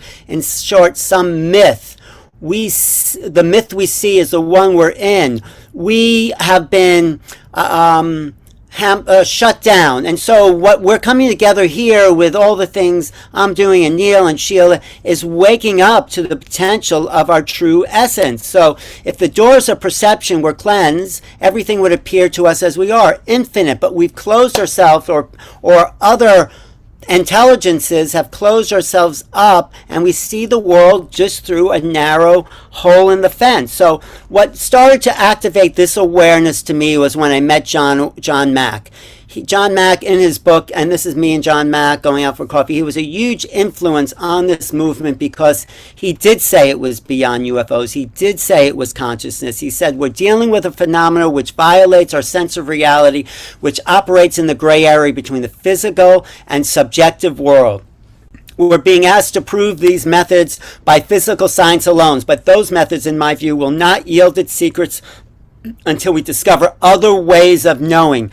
Other ways of knowing means we have to get out of linear thinking. We have to use a different part of our brain. We're so used to just the left brain, the analytical, the logical. This is an example. Okay, this is what we come in with, all this color and imagination. And by the time we're 5, we're shut down. We're put into a box. We're learned ABC 1, 2, 3. There's nothing wrong with that, but whoever it is, whatever it is, they've knocked out our creative imagination. Our creative imagination is key to the understanding of the true human being. So what we're doing now is opening up the creativity so we can access those other worlds, because creativity is multidimensional. I love this quote from J.J. Hertog from the Keys. How do we understand the language of light? Intuitive knowing. We don't collapse the wave function. I put that in there. Sacred symbols appear as light geometries. It's what Flo is saying. The word is a reflection of cosmic thought. The right and left sides prepare us for other worlds. The higher meaning of language is not in comprehension. It's an apprehension. Symbols are instant communication. So the voyage of discovery is not in seeking new lands, but in having new eyes, which means understanding who we really are on a non-logical, going beyond the rational into the super rational. And this is one of the visionaries of our time says, when this happens, and H.G. Wells, you wrote War of the Worlds, but after that he kind of had an awakening. He said the time is close at hand where any student, any part of the world, will be able to sit with their own projector and their own study and be able to examine at convenience any book an exact replica. At the time, he didn't know what he was talking about, but he sensed the future, just like we are sensing a future of peace, prosperity, abundance, creativity for everyone. That is the future. That is our destiny. So our creativity and imagination are the evolutionary impulses. It's hardwired into us to be connected to the flow of creation, and it pours through each one of us every second. So we have to align with ourselves, and I think as this break in the government happens, they are giving us hints about what the true possibilities of this creation, of this greater creation, because there's a struggle inside government to disclose or not disclose, even though we don't need disclosure. So they went from UFO, unidentified flying object, to UAP, unexplained aerial phenomena, because this is not about objects. This is about a multiple sensing awareness that takes us into new realms of reality. So I put together in my longer presentation what the common factors for quantum physics UFOs are. Consciousness. That is the thing.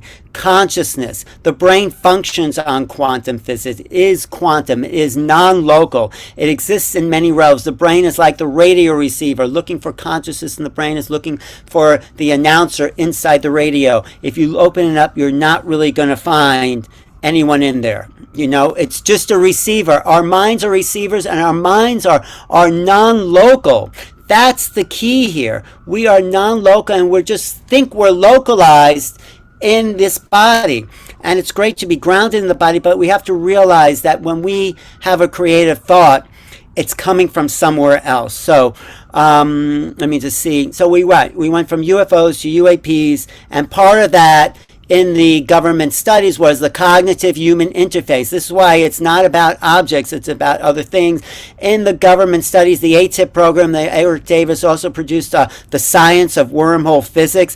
But the key to the government studies was that what was considered phenomena is quantum physics. There's the hint that things are dualistic. In the quantum realm, there is no objective reality. It is all subjective. So what does that mean when we're quantum? That means we can't collapse the wave function into knowing. It means thought has to be more abstract. So it means thinking abstractly, going from apprehension to comprehension. I've given this talk before. So what does it mean to be abstract?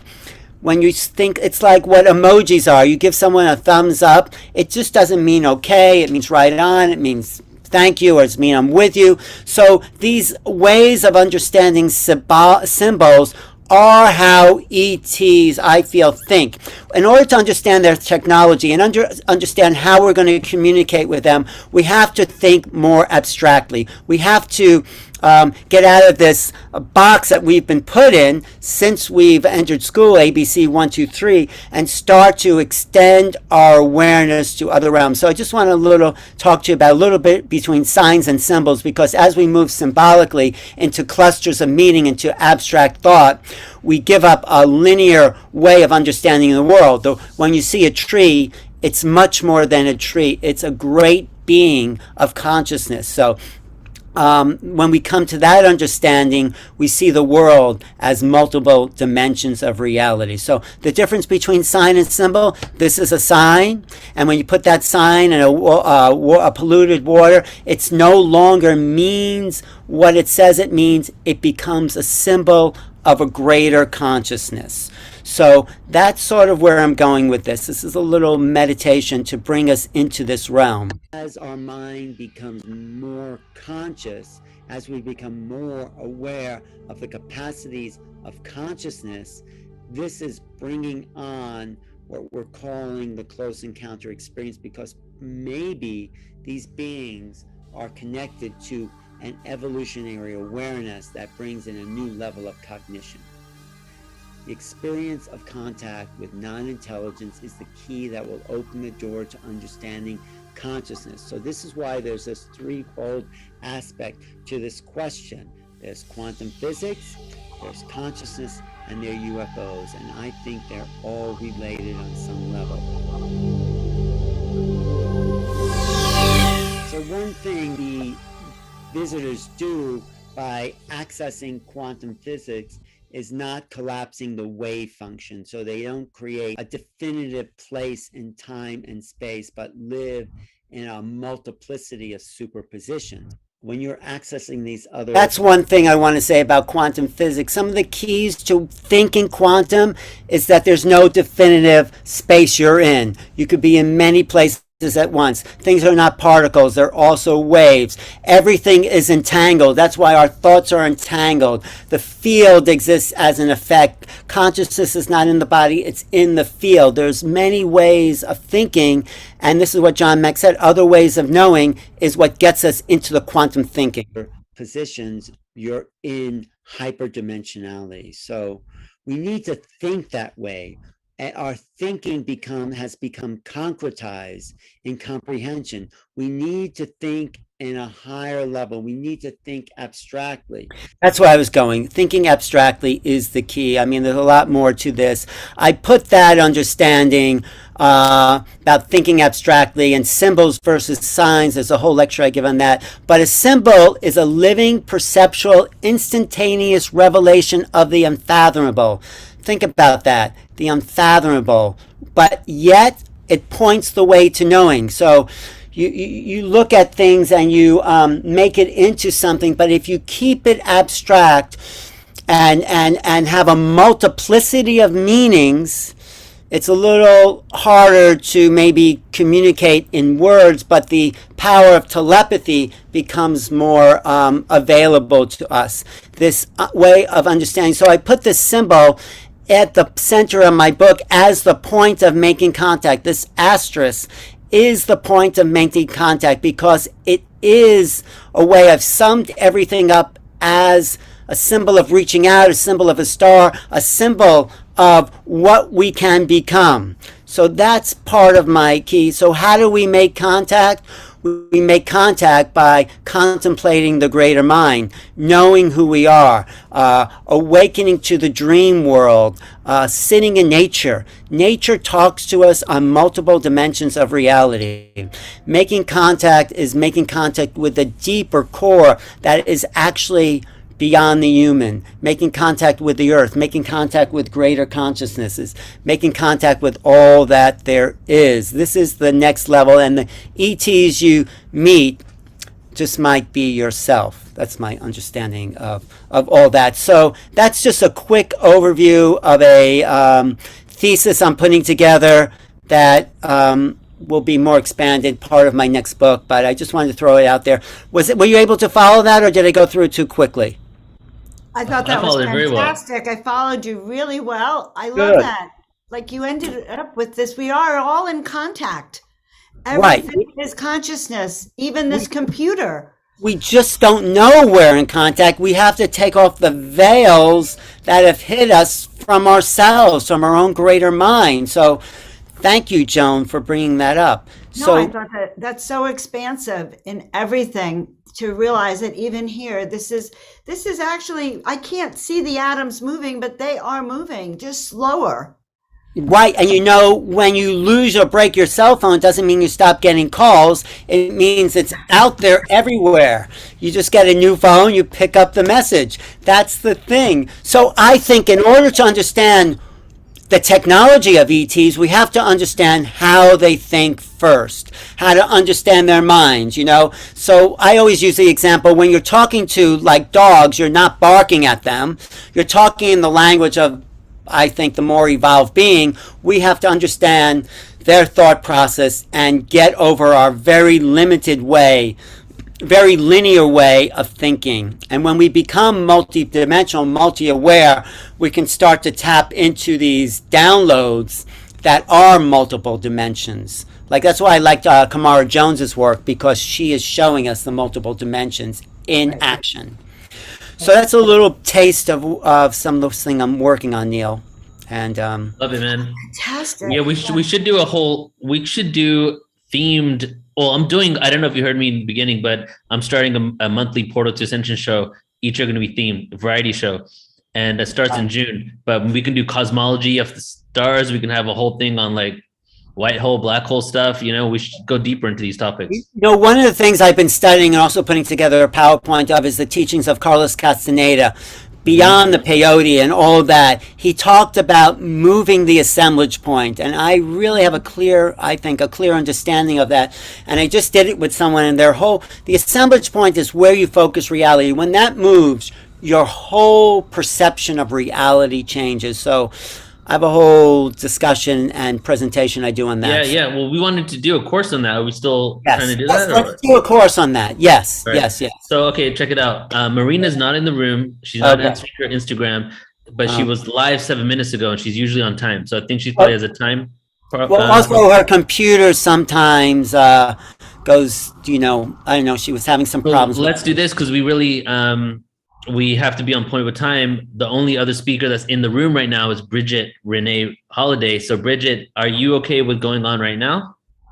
Are you prepared to go on now? If you can't, understandable, we'll figure something out. But if you're good with doing it right now, let us know, please. Is Bridget there? She's not ready. Oh, not ready. Oh my goodness no worries. gracious me. You're okay. You're always ready, Bridget. I hear you all the time on Clubhouse. You're always ready. Yeah, that's a different scenario when you don't have the camera involved. I know. Oh, I'm glad some people, I'm just looking at the comments. Thank you for your comments. All right. Okay, getting ready still. We get it. You have to put on your makeup on the 3D universe for us. I'm just going to put on my chat for people to get my book about making contact. I'm just going to ask Phil real quick. Making contact. Phil is always ready. He was born ready, Phil. Thank you. If I'm going to do that in a more expanded. Yeah, trees are sentient beings. Thank you, Stacy, and thank you again for all your comments. Laughter Yoga, babe. While we're waiting, Neil, what I really want to do is just lead like a quick 2-minute meditation. Yeah, please. Great idea. Okay. All right. So just everyone, we've been taking in a lot of information here. We're just leading a meditation, Joan. So perfect. Close your eyes. Just think of some of the things that stood out today. What came up? What was the thing that you attached to or heard or that stimulated an awareness? So hold on to that for a second and just go deeper. Bring that thought deeper into your being, into your heart, grounding it into who you are so it helps to transform you, helps to awaken a new portion of the mind. And open your crown chakra at the top of your head and just let the cosmos pour into you, the divine thoughts pour into you. Know that you are part of forever, of eternity, of all that is. You, me, us, we are the infinite consciousness that is the forever being. And just feel yourself in that flow for 1 second or a minute.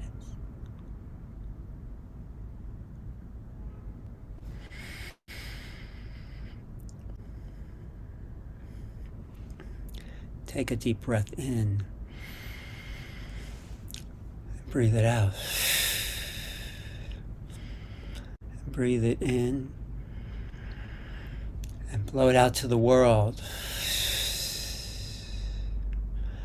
Breathe it in through your crown again. Blow it out to the cosmos.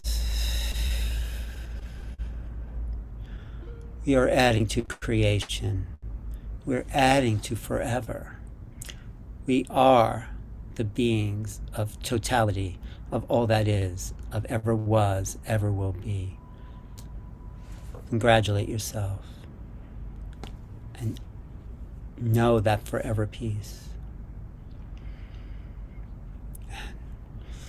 Just breathe it in. Open your eyes, and if there was one thing that you got today, just put a sentence in the chat or see what stands out. I'm always curious, and thank you. We'll do more. Let's do more meditations as these things progress. But yeah, definitely. And as I said before, this was just like, man, we should just do this. And within seconds, I put it together. but we'll curate it a little more and create panels, discussions, little pauses in between, to really make it so that we integrate the awareness, right? Yes. That was a wonderful meditation, Alan. I really liked it. And I want to remind everyone here, you guys are all already in contact with the extraterrestrials. And even if you don't know it, everyone here you wouldn't even be on this program today if you weren't being called by your guides, by the star beings to be here to dive in deep with us. So I want everyone to trust you're already in contact, whether you had it consciously or not. Did Marina show up? No, but what we'll do is, if she shows up, she's only going to get as much time as we can give her because we do need to finish on time today. But let me just take this opportunity to tell people about this event. So we have our annual Portal to Ascension conference coming up, everyone. Free event, 3-day online summit, April 15th to 17, 2022. It will be launched on New Realities, Portal to Ascension. We'll have people in the Zoom room, and it's going to be amazing. 4 days ago, it was a 2-day event, but now I had to add a 3rd day because just that's what happens. 33 presenters, 7 MCs in 3 days, and let's just go over a few people here.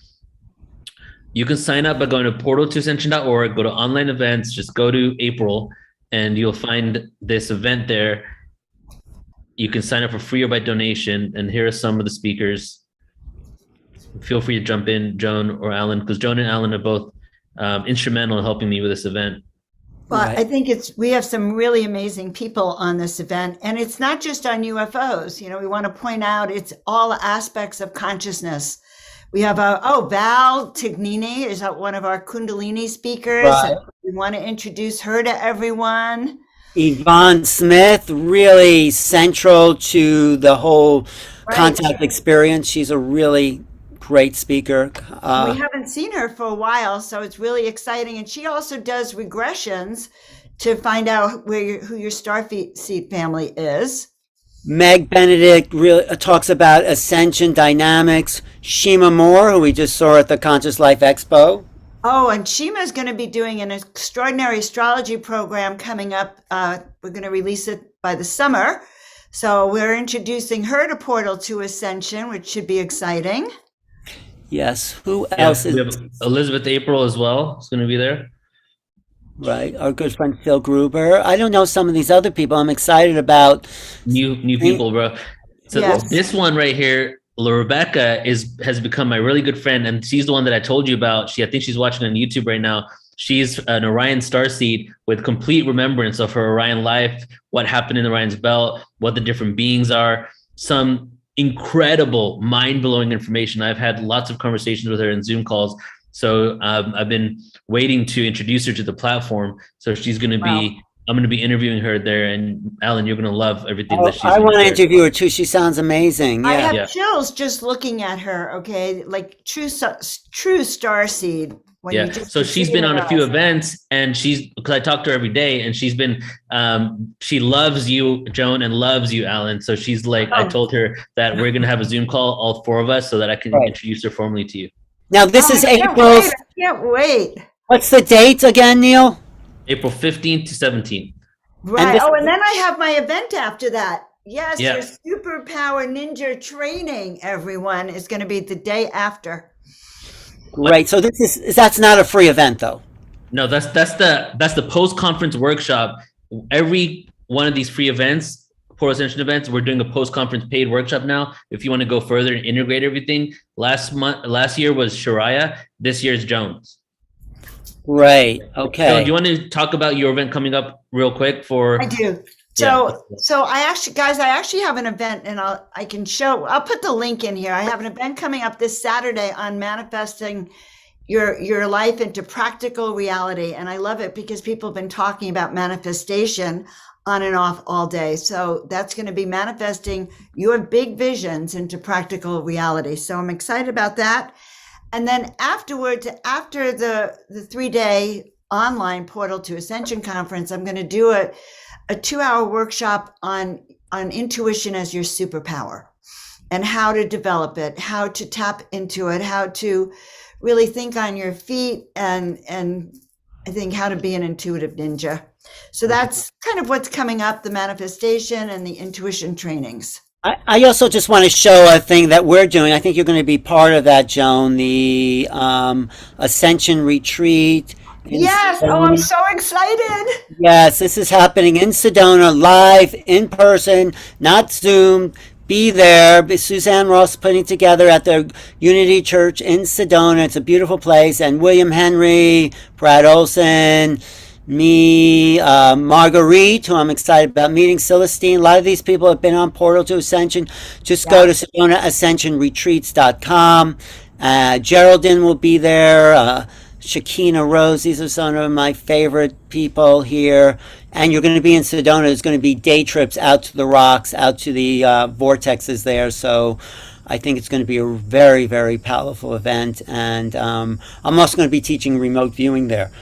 And Joan's going to be part of this as well. So that's right. I have a presentation. Oh yes, on really developing your intuition as your superpower. We're going to be talking about that and your soul-filled purposes here. That's SedonaAscensionRetreats.com, and there's still tickets available. They're selling out though. They only have a small. That's about 250 people, and so if you're in Sedona, then definitely join us there.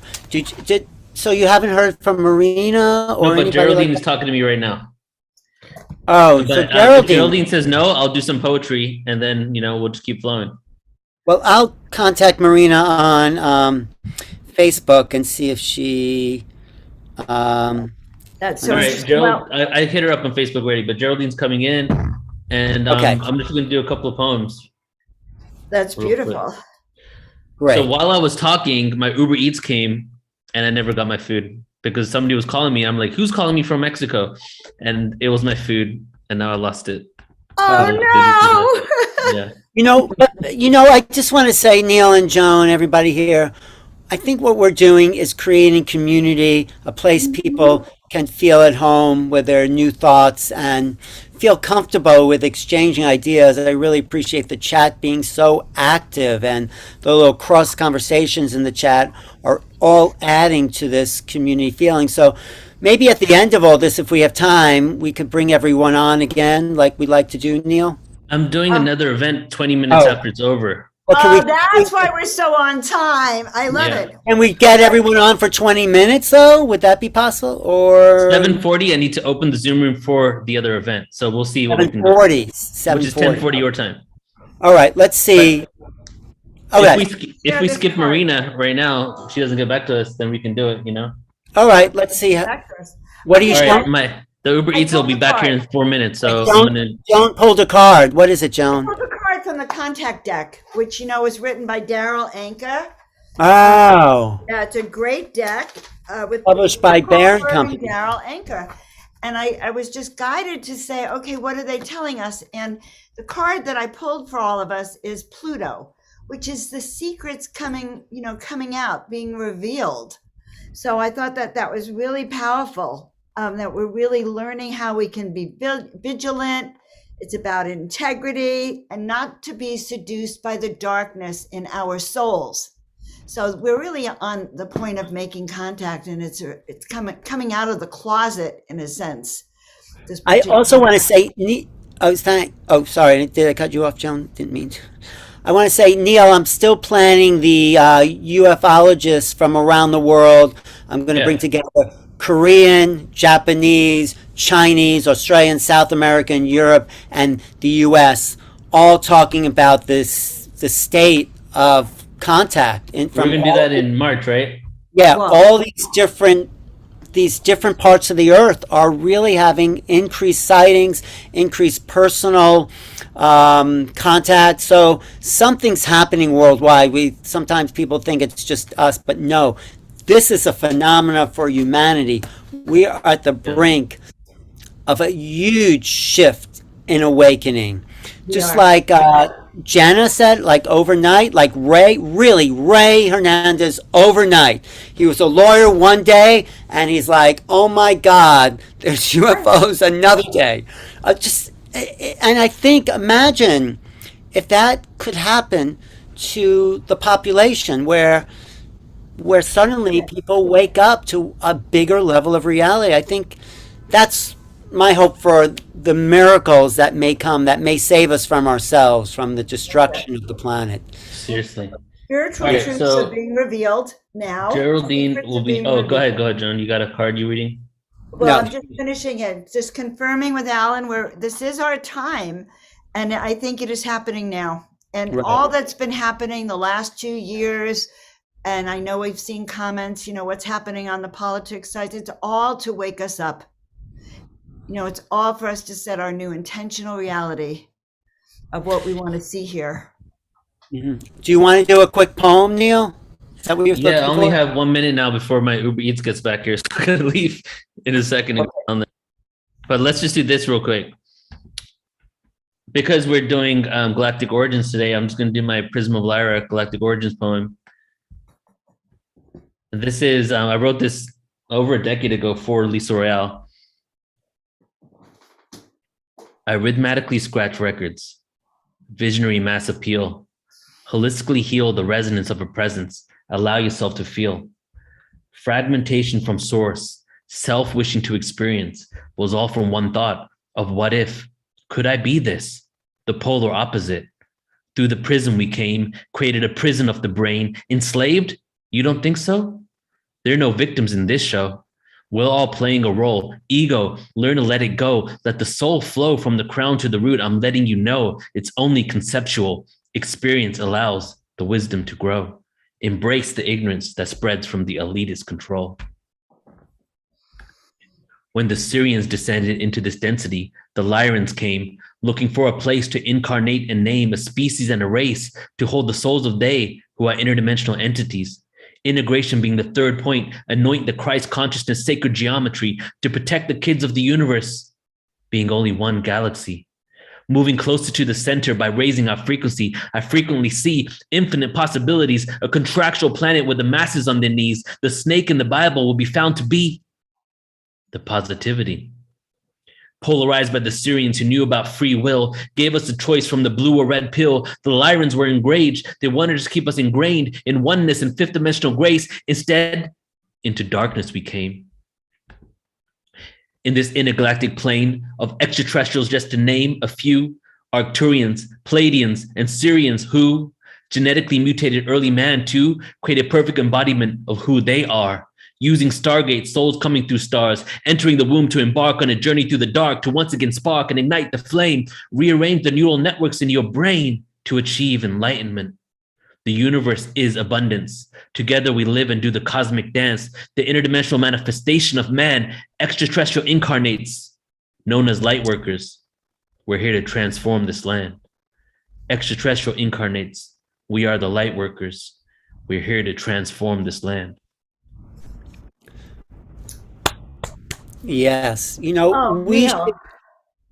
we should do a breakdown someday of each of your intentions in those poems and really look and analyze that.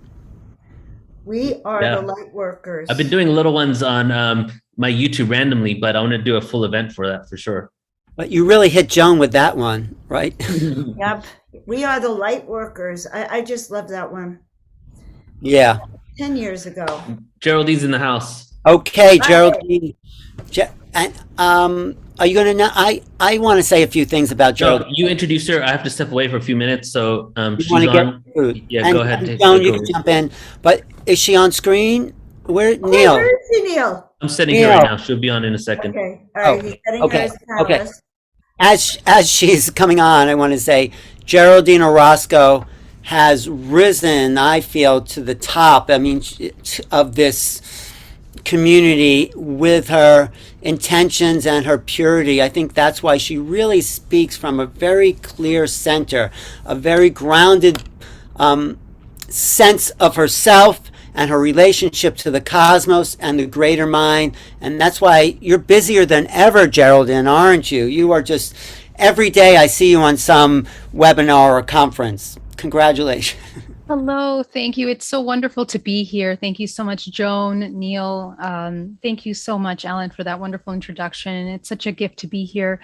Yeah, these are busy times for us. I was hearing a couple things. Joan was saying earlier that this is kind of the time that we're kind of called to do the work that we're supposed to be doing. And I made a complete surrender of my own life to be focusing on this work about 5 years ago. It was like, universe, do whatever you need to do with me to get what needs to be done right now. I'm yours. And so it's never been a second thought or doubt about things that are happening. So it's just been a wonderful, wild ride. Has this year been busier than in the past? This year has been busier in a very unique way. The interest of the interdimensional is growing. So we have to kind of step up our game as to how we're explaining the interdimensionality, how we're educating about it. And we have to start preparing for education for children, because I think that's the future, and hopefully creating communities. So it's kind of changing into more of a physical, tangible thing, as opposed to other years where perhaps it was a little bit more theoretical in a sense, and maybe just, in the mind. Now it's like practical action. Let's bring it into the everyday world. Mm-hmm. Yeah. And for me, that suggests we're getting closer to this nexus point, to this shift. Right, Joan? Yes. Okay. I can't wait to hear what Geraldine has to say. Okay, go ahead, Gerald. I just can't wait. Great. Thank you so much for having me. Let me just make sure that I have my right presentation here. I wanted to make sure that I have what I want to share with you. Always excited about what you have to share because it's original. Oh, thank you. Thank you very much. Well, it's such a gift to be here, and I'd love to start off just talking a little bit about, first of all, let's talk about this interdimensionality and, contact. This conference is called Beyond ET Contact, and we're talking about, how we come into the role of connecting with the interdimensional. For me, I'm a lifelong contactee since the age of 5. My first contact was literally inside of my parents' bedroom when I was playing with toys, and a brilliant light comes into the room, and I have missing time. Probably from like 7 p.m. to about 11 p.m. at night. I find myself in my crib, sleeping and not remembering what happened in between that time, except flashes of light that was just so prominent, so visual, and I couldn't get that memory out of my mind.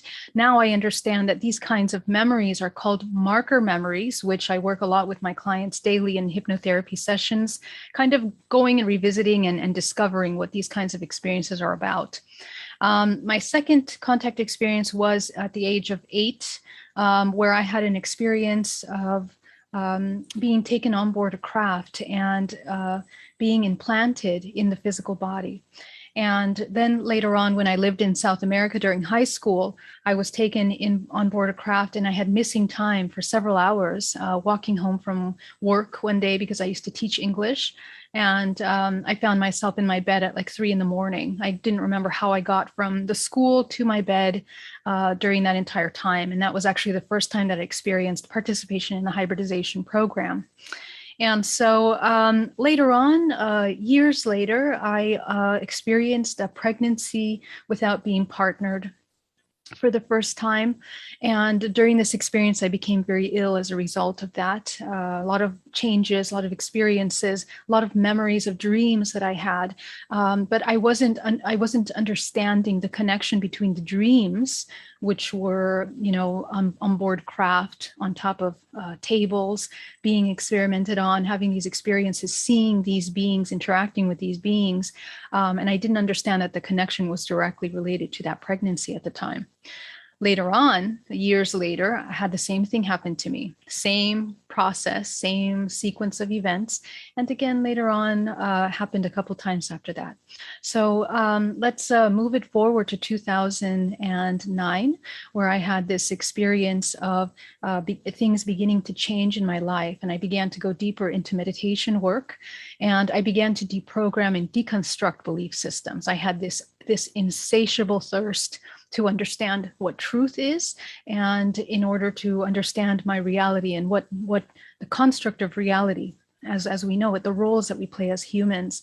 So I began to deconstruct all of that, and I entered a point of complete neutrality. It was a work that required a lot of bravery and really going beyond comfort zones to quite an extent. And we're not talking about comfort zones of doing things, but internal comfort zones that we have with little emotions that we have with ourselves, fears that we have about ourselves, truths about ourselves. So when I began to deconstruct all of that, I reached the point of complete neutrality in which this entire multiverse began to open for me. And it was at that point that I reached some kind of vibrational frequency that I began to enter into the next level of our reality, of our multidimensionality, which I began to have contact interdimensionally consciously. And so in 2013, a bright light filled up my room, and I got out of bed. The time was exactly 3:33 in the morning. And as I approach my window, my entire body paralyzes, and I am removed out of my room into the top of my garage, where 6 beings are approaching me from a light, a gigantic light, which froze time and space around me, could not hear or even see anything moving. It was as if time had frozen completely. And I had feelings of terror, but they removed the emotion out of me.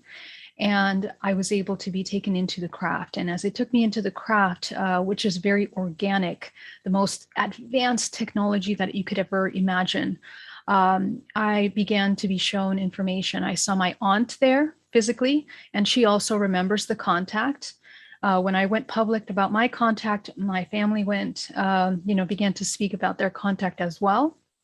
And also began to kind of link a lot of pieces together about how ET contact is, it's cyclical. It goes down the generationals. There's a line, and what we really want to learn is, what this hybridization program is about. And I'll talk about that in just a moment.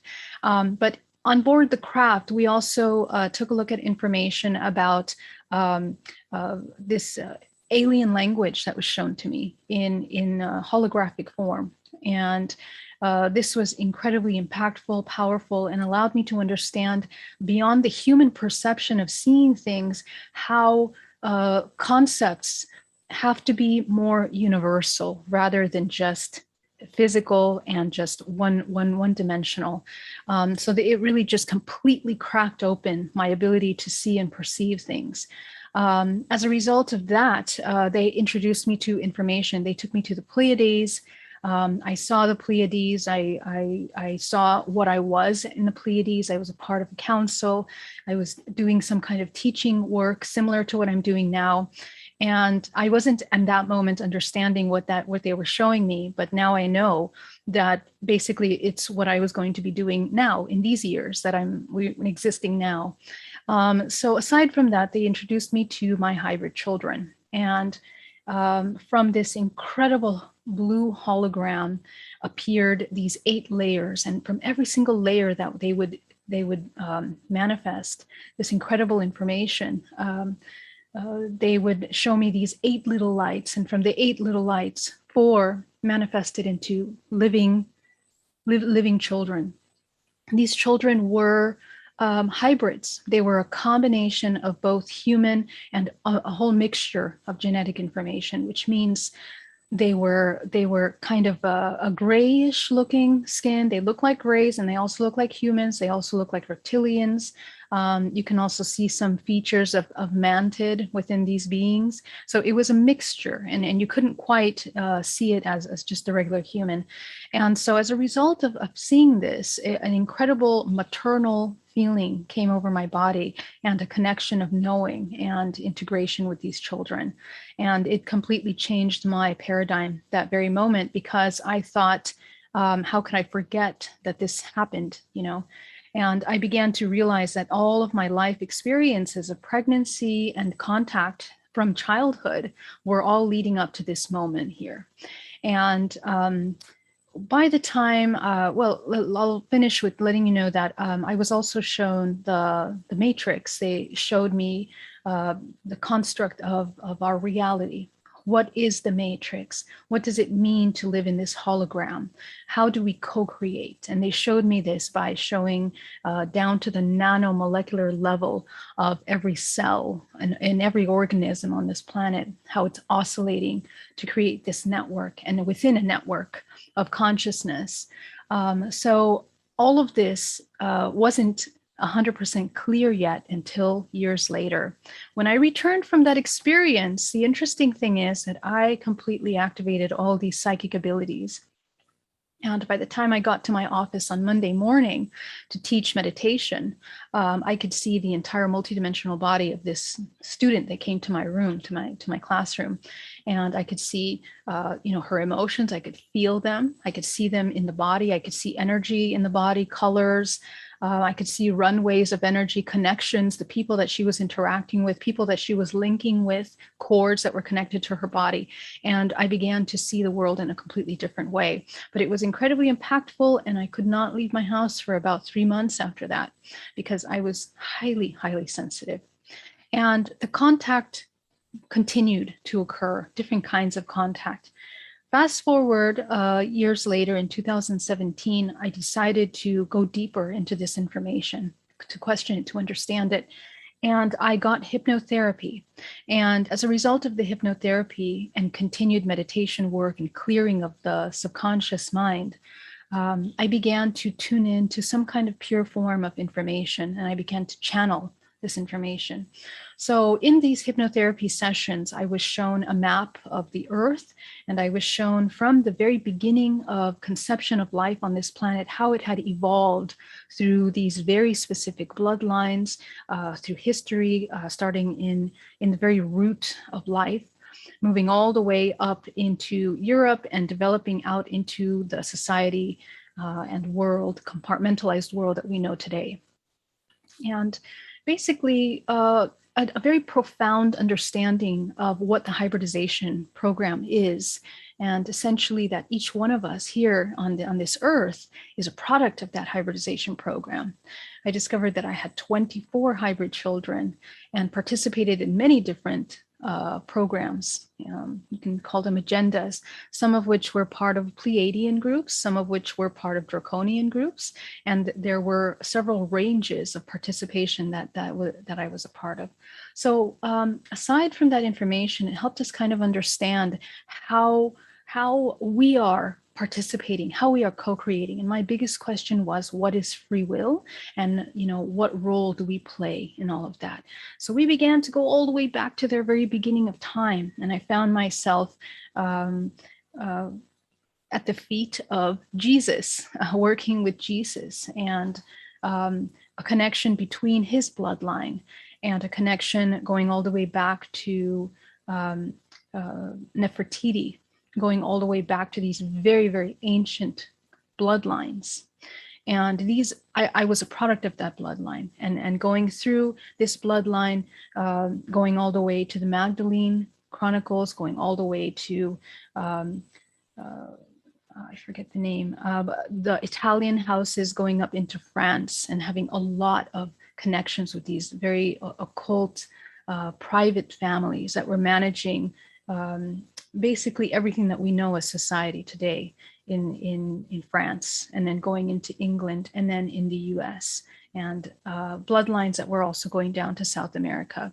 So this took me into a little bit deeper study as to how these lines are developing, and I talk about this in other presentations. But today, I just wanted to talk a little bit more about how we are, manifesting in this incredible form of ET consciousness. And let me just open this up. I'm going to share this presentation with you. So come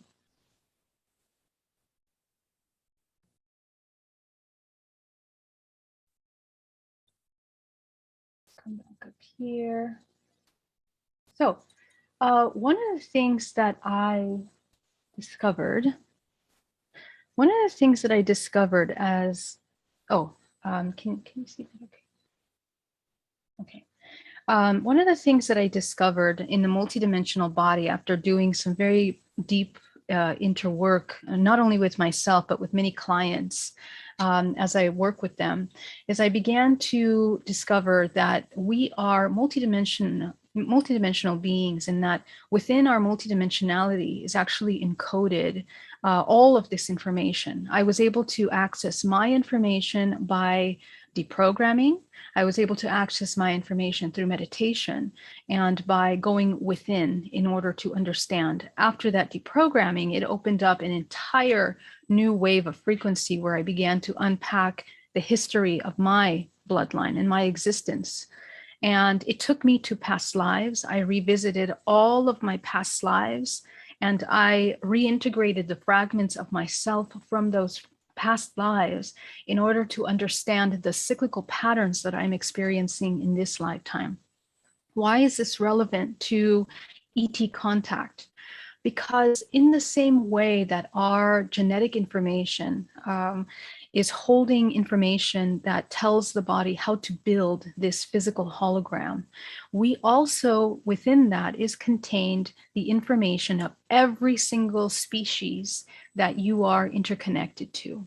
And as a product of the hybridization program, which you are, we all are, we begin to understand that all of these bloodlines give us information into way more than just, let's say, archetypes of consciousness. In this multiverse, information seems to self-organize in a very beautiful manner, in a very, very intelligent manner. It becomes a blueprint of creation. And just if we look at nature, nature has a very unique balance, a unique way of maintaining an instruction manual to maintain a balance. And even though there is death in as part of that balance, everything functions exactly as it should happen. And the human race, our human organism, is exactly in that same way, and it's also functioning in that same way. So this image that I'm showing you here, this is what you look like in the multidimensional plane. And basically, we are kind of existing on some kind of a net plane that has an axis. And in this axis, horizontal and diagonal axis, we are beginning to access information about ourselves in multiple different dimensional frequencies. We have the ability of tuning in to past life information and even fragments of ourselves that are ET aspects of ourselves. And how do we access this information? All of this is organized by vibrational frequency. I color-coded these with different colors to represent different vibrational frequencies. As you can see, the red, for example, represents the lowest vibrational frequencies, the lowest points of consciousness. The lighter colors going up to a whites or the blues represent the higher vibrational frequencies. And within these higher vibrational frequencies, whether they're terrestrial aspects of ourselves or interdimensional aspects of ourselves, we are kind of cycling through self-similar patterns of that information. So what that means is that when we have ET contact, our vibrational frequency has risen to a higher point in which we have the ability to access this information. And it's really important because you are unlocking fragments of yourself that require awareness. And even more than that, in the bigger picture, this is part of the higher development, the higher evolution, the natural evolution of where we're at right now in this multidimensionality. And how we are kind of moving through all of this information, how the universe is moving is in the same way that our human body is moving in this multiverse. And I will show you that in just a moment here.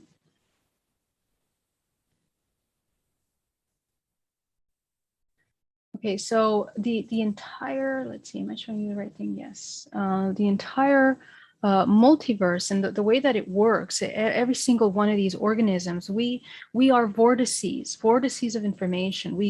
The movement of every single molecule of every cell is oscillating to create a toroidal field. And this kind of toroidal moment creates a spherical kind of emanation. The product of that is a spherical expression. And we are that. The cells in our body create that same expression. Your entire multidimensional body creates that expression. The earth creates that expression, the multiverse as well. And we are a combination of these. When you deconstruct this toroidal field, you're creating these vortices that have this center point at the center point, which we call singularity. It's the point where those two dualistic energies are meeting. So as a result of this, it's really important to understand that when the movement of this is interrupted, it's not moving, we are having counter-creative experiences. So even in our ET contact, we are experiencing things of lower vibrational frequency. When we speed up this vortex, we begin to access higher bands of information. We have contact with higher frequency aspects of ourselves. The ETs and all of these organisms that we are interconnected with in the multiverse are an expression of ourselves in a sense, because we are one. And this is kind of the message that I'm here to contribute to this conversation, that rather than looking at ETs or the different races as something as separate than yourself, we really need to kind of take a look at this as it's actually a part of yourself, and you play a role in a bigger picture of this whole multiverse. In all of these different galaxies and all of these different constructs and expressions of life form, what's moving the information is vibrational frequency, it's resonance. And our frequency and our resonance becomes a magnet to what we're going to experience. Our families are created this way, our bloodlines are created this way. Our ancestral lineages are constructed and designed in that way. And you come in contact with the races that are also in resonance with your vibrational frequency.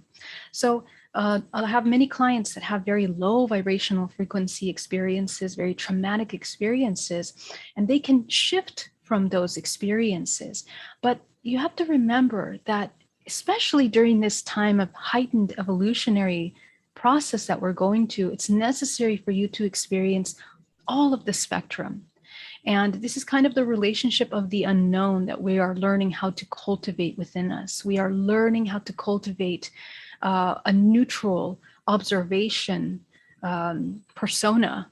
More than a persona, it's the embodiment of that neutral observation that allows you to navigate all potential unknowns and experiences. And this is kind of the experience that we also have to train for when it comes to death. In 2018, I had a near-death experience in which leaving the body allowed me to begin to understand how this vortex of a physical body is constructed. And what happens when you leave the physical body is that you're entering another dimensional plane, but you're still quite connected to the information of the physical, and even more so, you have access to the non-physical, everything that you didn't see when you were in your physical body. But we can cultivate that. And through history, we have been training, we've been taught, and we have been invited. If we look at ancient cultures and their study about death was highly revered in every single culture around the world, because this is a way for us to understand that the ability to become friends with the unknown is the training of this physical organism in its ability to navigate into these higher planes. Now, these ET consciousness, all of these different races that we're interconnecting with, are different vibrational frequencies on different levels. And we have access to them through our physical body. Let me see if I can find that slide right here. When we leave death, so for example, the first 3 chakras are the ones that maintain and manage this physical plane. But when you begin to activate your higher vibrational frequencies, death, you're moving from the 8th chakra, 9th, tenths. So these upper three chakras, 8, 9, and 10th, are the realm of death. You're going into the Akashic records, into the angelic realms, and you're beginning to access this information. And beyond that is when we start accessing our interdimensionality. We begin to access different vibrational frequencies from the 10th to the 11th, the 12th, and the 13th dimensional plane. This is usually where the majority of ET contact occurs. Okay, so keep that in mind, that when you're activating your body and you're astral traveling or astral projecting, you're accessing that information.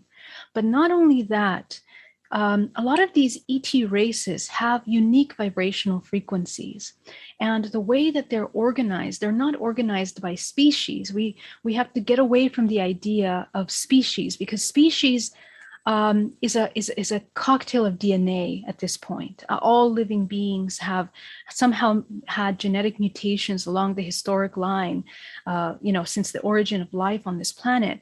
And so we are ever evolving, and we have to keep that in mind. So our human perception wants to categorize these species with certain names and certain traits, but what we need to look at them as is vibrational frequency, because within the hybridization program, we have been hybridized, and so have they. They also are a product of hybridization. And what hybridization really means is that when you combine different genetic information, the organism now has access to all of the data bank, the historic data bank of this species that is introduced into that genetic lineage. And it's the same for you. For example, if you have Pleiadian or Arcturian bloodline, you have access to the knowledge, to the tools, to the abilities that each one of these different bloodlines inherit. And you have access to those healing abilities, you have access to to that information. This is incredibly important for us because some of us are designed to be creators. Some of us are designed to speak about this, to heal. Each human has their own gifts that they're very specifically designed to embody. And when you start activating your star fragments of yourself, you can take your gift to the next level. This is kind of where we're entering into a new state right now, where we want to access interdimensional gifts because our interdimensional reality is merging more with the physical. And we're seeing this with artificial intelligence. We're seeing this with all kinds of things in our reality. Your body is the most advanced biotechnology in this matrix multiverse, because within your genetic code is the key to accessing all these things. In fact, you're a co-creator of holographic experience. Everything in this picture that I'm showing you, this man here, in this entire and all these different fields of energy that are around his body, this is his world. This is his universe. He has access to the 13th dimensional plane and even beyond, and he has access to the first dimensional plane. So we walk around every single day with all of this data available to us, if and when we are willing to access that. Unfortunately, the majority of us, we are still interacting in the first three chakras. So our experiences are going to be only repetitive patterns of our karmic cyclical reincarnation information. And so it's really important to be able to transcend that information. You are transcending many things. You're transcending karma, the concept of what is that, cause and effect. And cause and effect is just the way that things are responding to intention in this multidimensional reality. But if you shift the way that you intend to create things, you can shift the outcome. So we become masters of co-creation, and that's kind of where we want to come on and step into the plate and begin to do that. We can do that with this interdimensional contact as well. Why is it important to train ourselves in these higher dimensional planes? Because right now we have been faced with a major adversity over the past couple of years, where there's been major mass manipulation of our reality, in a sense. in which we are heavily manipulated by fear, particularly your first three chakras.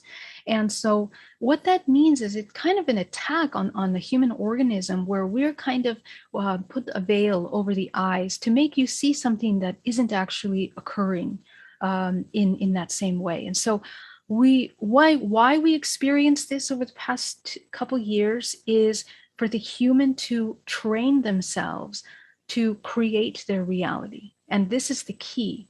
And it's the key to management of this dimensional reality, and it's the key to navigation of the higher dimensional planes. So when we have contact experience on these higher dimensional planes, our abilities that we inherit, let's say from our Lyran bloodlines, Seren bloodlines, Arcturian bloodlines, give us access to telepathy. They give us access to multidimensional healing. They give us access to telepathy, to telekinesis, to working with energy and life force. And our human bodies are designed to be able to master life force. So this is incredibly important. And this is one of the things that when I was taken on board craft to the Pleiades, this is how these beings navigate in this plane. It is about the exchange of life force. It is a complete awareness of yourself and the expression of the work and everything that you're sharing with the multiverse in order to cultivate a very profound practice of the work that you're doing. And this is where when we think of the technology, the advanced technology that's coming online in the next couple of years right now for medicine and for healing and for, everything from energy to food production to education, the tools that we need to utilize for the next generation have to be funded in this understanding of multidimensionality. Otherwise, they won't work, because our entire multiverse is kind of moving towards this direction. Our multiverse is moving towards a more organic state of creation. And so our human body is the perfect embodiment and example of this. So in any way, when we are working in this physical body, in order to heal the body, it is necessary to learn how to master that. And when we are meditating and beginning to deprogram all of these old programs that are binding us to the physical dimensional plane, we have access to this information. And in my opinion, it's very important to not get too stuck on the concept of the stories around the experiences that you're having, but more so moving quickly through these experiences and learning, continuing to learn as much as possible as you're having them. How am I doing on time? I just want to check really quickly. Let me see. I think. Actually, keep talking. I'll get back to you. Okay. Okay. No problem. Go on for another 10 minutes. Okay. Perfect. Thank you so much. All right. So, that being said, what I'd love to share with you is, in some of this contact with ETs, one of the things that's really important when it comes to connecting is that your vibrational frequency is at the highest point possible. Many of my clients experience low vibrational experiences when their frequency lowers into a fear state. And what we've been discovering in my groups at hybridmother.com, which is the support group that I'm leading, is that a lot of hybrid parents, for example, that are experiencing the hybridization program, they are participants and have agreements to participate in these things that are designed and pre-designed before the soul even comes into the physical body. And what that means is that we're participating in a higher co-creation of this multiverse, and as if it were an organism. Just the way your physical body is an organism, this multiverse also requires sustainability in order to maintain itself at this level. So all the hybrid children that are being born on the earth are highly activated, they're highly advanced, and they are remembering a lot more of their past experiences, because at the time of birth, this veil that we used to have for the past, however many centuries that we've been experiencing the slower cycle movement of the multiverse. Right now, we're going through a higher cycle of the multiverse where everything is speeding up. And through this heightened movement, this veil, which people call the veil, seems to be thinning, but it's just that we're moving at a higher rate. And so these children, when you're moving and oscillating at a higher rate, you have the ability of going beyond the limitations of time and space of the three-dimensional plane. So this is what it means to be interdimensional. This is how we begin to tune in to the vibrational resonance of 11th, 12th, 13th dimensional beings. So the children already come at that higher vibrational rate, and every single wave of generation that's going to be coming in the next 10 years is at a higher vibrational frequency. So that means that we have to continue elevating and developing our vibrational frequency in order to continue the evolution of this multiverse. So this is important to remember, because how do we get there? The work that we're doing with our body, we have to train to maintain this vortex moving as fast as possible. And this is how we maintain health in the body as well. We are able to move.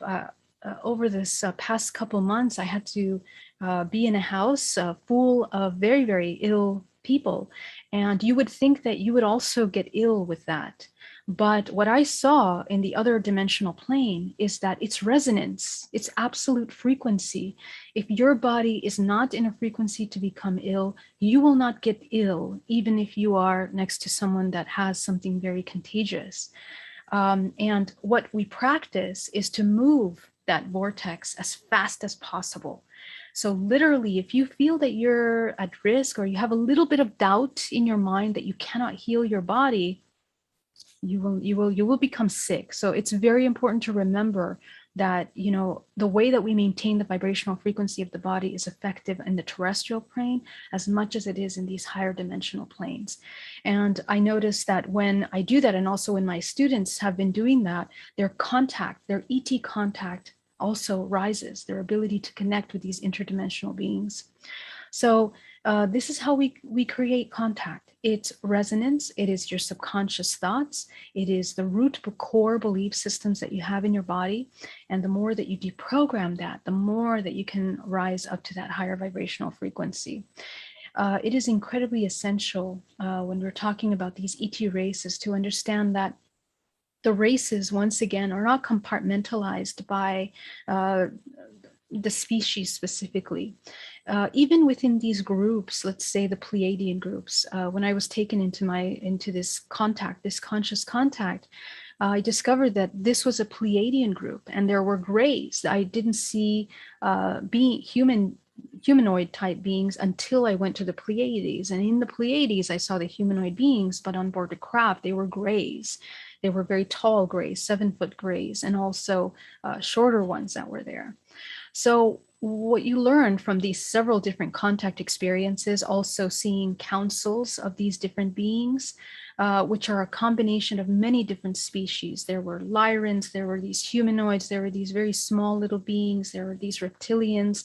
All of these different races are holding the vibrational frequency to maintain this certain council, and they manage a certain vibrational frequency, and they are also kind of, in a sense, caretakers of certain bloodlines that are created from their specific agendas, as you might say it. So all of these little races that are created from there are on Earth, and these bloodlines have been cultivated for centuries, since the origin of time, since the conception of life on the planet.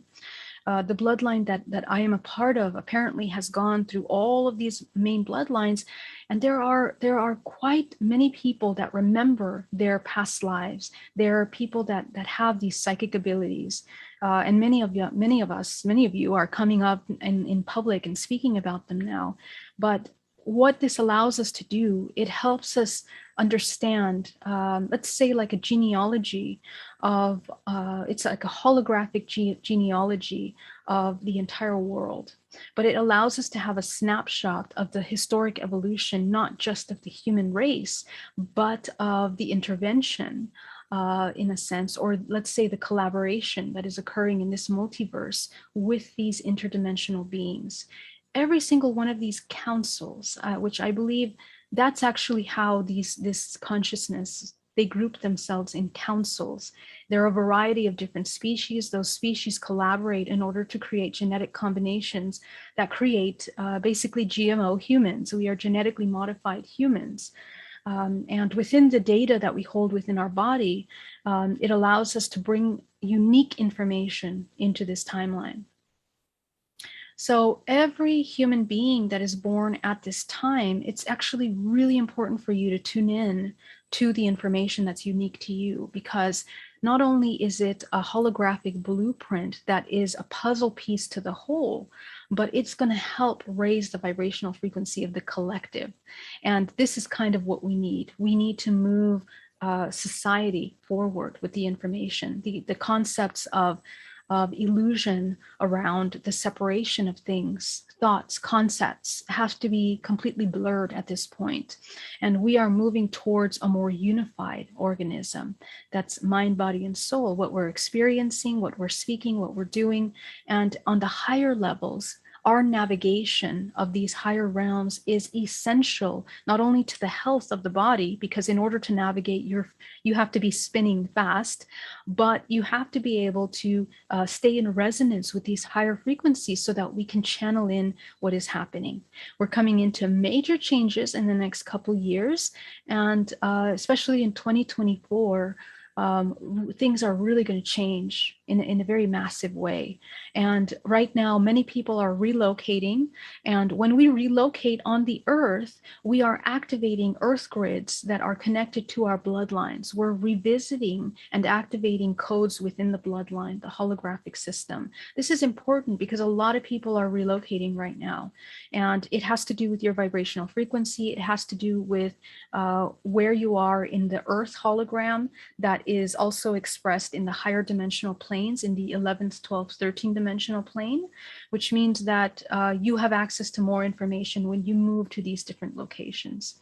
So this is important to understand as well, as we're beginning to evolve. The next step of working with hybrid children is that many of these children are born into the bloodline. And when they're born, they usually, if we don't catch up as parents, oftentimes they cause a lot of conflict in the families in order to wake up until the family is aligned in resonance with that new frequency.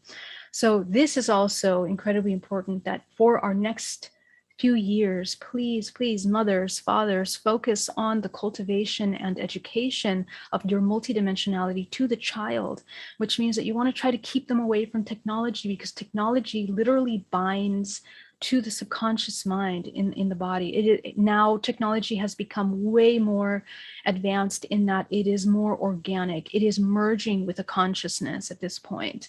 And so we want to try to not have that merge occur at such an early age, before the child has developed their own understanding of how to manage their reality. And this will also facilitate their ability to navigate in their dream time, right? When they access the higher realms. So as this multidimensional organisms, we want to continue development and hold space for that. So I believe that's 10 minutes. I hope I didn't go over the time. You were great. So would you say all this gaming these kids are doing is just disconnecting them from their true sense of self? I mean, it seems that way, right? Yeah, absolutely. When these children are made to watch things, on the screen, when I see that with these, with the holographic eyes, I mean, what you're looking at literally is an energy that binds to different parts of their brain, and it disconnects the ability for their amygdala to begin to develop properly, the pineal gland to begin to develop properly, and that's a problem. and then food will also affect the body in a negative way. So this is really, really important. Yeah. Right. Right. The chemicals, everything. That's very important to see that. We have to protect our children. Yeah. Yeah. In all ways. Yes. Thank you so much, Geraldine. Thank Appreciate you so much. Thank you so much for having me. It's been such an honor. I'll see you guys soon. Yes, Good. yes, yes. Thanks. Go check out the chat. Everyone loves you over there. And Geraldine will be, we do a lot with Geraldine, but she's also one of the featured speakers from Extraterrestrial Races, Planets, and Technology. And another speaker that I'm adding as well is the next guest coming up. So we have Phil coming on next. You want to go ahead and introduce him, Alan? Why am I always the one to introduce Phil? Only you just have the most history with the fella. I've known him for 40 something years. So yes, we used to live together where he actually, I said, Phil, how do you just get up there in front of an audience and speak? He says, it's just like this. You open your mouth and it just comes. Right, Mr. Phil? Dr. Phil?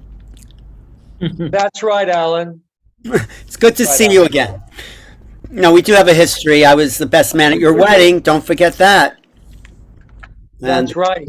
And you usually show a copy of my book, but you don't have to have. But you lost that copy. No, he's I got have it. it around somewhere. People need to start using their imaginations more. So here it is. Making You're so contact. good. You're so good. The realities of extraterrestrial something or other. Right? Anyway, Phil, I'm happy you're here with us. It's always an evolution. What are you talking about today? Take us beyond UFOs. Thank you. Beyond UFOs. Well, let's talk about why contact is so important these days. Can I share the screen? You should be able to. Yes. Okay. Let's talk about a greater context here to understand why it's so important that we understand the true nature of contact. Many of the things that Geraldine was talking about, I tell you, I love to follow. I'll follow Geraldine anywhere. She was just amazing. All of your speakers, we really do have something to add to the mix. And it's very important that everybody watching right now, listening in, know that you have a place in this. Know that you're here by design. And there is a design. There is a design to the original immortal angelic human. We were created for a purpose. We were created for very, very special purposes.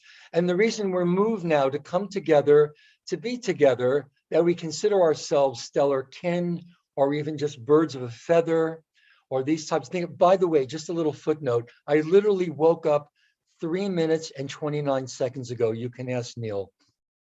I mean, not that he was right there, but I'm just so You don't have happy. to tell us the details. Okay. Thank you very much. Just want to, I want you to hear it from the horse's mouth. Okay. There's a reason here that we're so moved to understand the true nature of contact, and really beyond contact, beyond disclosure, really understanding, certainly at this critical juncture in our tenure here as embodied souls, who we are, where we come from, why we're here, what our purpose is, what the evolutionary path of human consciousness is. Well, this is a big piece of it. We are in the middle, and I know, Geraldine, you mentioned the year 2042, very, very important. This was one of the first charts, I think it was in one of our first chart packs, that we talked about the opening of the 7 seals. This is Earth's 7 primary vortices, their opening and closing schedules, all right?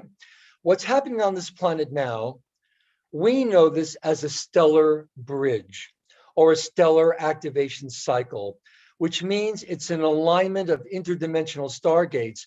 And one of the names for those interdimensional stargates is the Templar. We have a set of stargates, portals, gates, passageways, stargates. On the Earth, at the Earth's core, there's a very, very important stargate called the Halls of Amenti, the Flame of Amenti. Some people call them St. Peter's Gates, the Heavenly Gates. Here's the thing, that at certain times, maybe about in time cycles, in about every 26,000 years, there's an alignment. I won't say it's a vertical alignment of these interdimensional stargates, but there is an alignment of these stargates. And through these stargates, which are basically black and white holes, when consciousness wants to move from one dimension to another, or one universe to another, you project your consciousness through sets of black and white holes. We all know about the black holes. It's a contracting vortex. It's a magnetic vortex. And a lot of people think that's the end of the story. Well, it's not. At the midpoint of every black hole, or when you get into the black hole, you change polarity and you go out the electrical white hole, just like our chakras, just how the chakras work. You go in the black hole, out the white hole, in the black hole, out the white hole. This is how consciousness moves, all right? Through time, through space, let's say. Now, we're in a time cycle now, what people call the shift of the ages, an ascension cycle, which is technically called a stellar bridge. You have a bridge. You have an alignment, not vertical, but it is an alignment, an energetic alignment of these interdimensional stargates, okay? And through these stargates, frequency from the higher dimensions, from the higher universes, is coming into the earth and coming into us. And it's very important, everybody watching right now, listening in right now, to understand that when we talk about frequency, and Alan, when we talk about frequency, yes, we're talking about energy, but we're also talking about consciousness. Everything is consciousness. We live in seas of consciousness, but much of that consciousness hasn't taken shape in our world. How it takes shape in our world, in our lives, in our holograms, is through our power of thought. Everything exists, but in a state of potential creation, in the void, let's say, which is what the Black Madonnas in a way represent. With our power of thought, with our God-given power of thought, we can begin to shape that consciousness, which in its natural state is not shaped, has no form. Wallace Wattles, all the new thought authors, all the sources that we know, we understand today is the law of attraction, talked about the unformed substance. It is the void, that God, that mind is still. It's in a sort of not a dynamic phase. It's in sort of not an active phase. With our power of thought, we can invoke from the void that which is formless and give it form with our thoughts. This is why we have to be, especially in these days of mass contact, and a lot of us are being contacted. A lot of us are the contactors. We are the ones in a way that are trying to make contact with others of like minds, okay? We literally invoke from the void that which is formless, and we begin to give it form with our thoughts. The thoughts take the shape of their creator, of their origin. It's like the genie. Remember, the genie has to fulfill the thought. It doesn't judge it. Thoughts don't judge themselves, and they certainly don't judge their source. They don't judge their origin. So for example, if you have a negative thought, this is very important for everyone to understand. That thought doesn't judge itself. It doesn't judge its origin, doesn't judge its source, doesn't judge us. It has to fulfill that thought. So that negative thought has one purpose, and it's to help manifest the most negative experiences in your life. Okay? Every thought, the master key, Charles Haanel, the master key, every thought is impelled by its nature to objectify itself in an objectivity. It has no choice. So we need to be much more responsible with these thoughts now, since we're being called on. The best parts of ourselves are being called on to come together now to try to fulfill our true evolutionary paths. Now, again, so we're in a time cycle now, usually happens every 26,000 years, that these stargates line up, and higher frequency, energy, consciousness is streaming through these stargates onto the earth and through our bodies. For that to happen, you have to open up the 7 seals. Now, the 7 biblical seals, this is what I think John in his revelation is talking about, beloved St. John. The chakras are always open, but there are frequency seals over these chakras. And this is why many people and groups go to these areas. These are, at least my reckoning, many people's reckoning of the Earth's 7 primary vortices, their opening and closing schedules. So again, as you can see here, the stellar bridge alignment, this is an interdimensional alignment of interdimensional stargates, starting with the sun and the earth. The sun, Sol, is a 4th dimensional stargate. Then it will come together with, line up with the Pleiades, Alcyone, the central sun of the Pleiadian system. That's 5th dimensional. Then Sirius, I think it's Rabazad, I think is Syrian central sun. Then the arc, that's 6th dimensional. So see, when we talk about Pleiades, when we talk about Syrian star systems, yes, they do exist in our 3-dimensional universe, but they also exist in higher harmonics. So when people basically talk about Pleiadians, they're talking about 5th dimensional races. Sirius, 6th dimensional races, Sirius A, Sirius B. Arcturus, 7th dimensional, Orion, 8th dimensional, Andromedan, 9th dimensional, and the cradle of Lyra, or Lyra, 10th, 11th, and 12th dimension. 10th dimension is Lyra Vega, and I don't want to get on anybody's wrong side here, but the Vegans are not necessarily vegan. You know, Alan?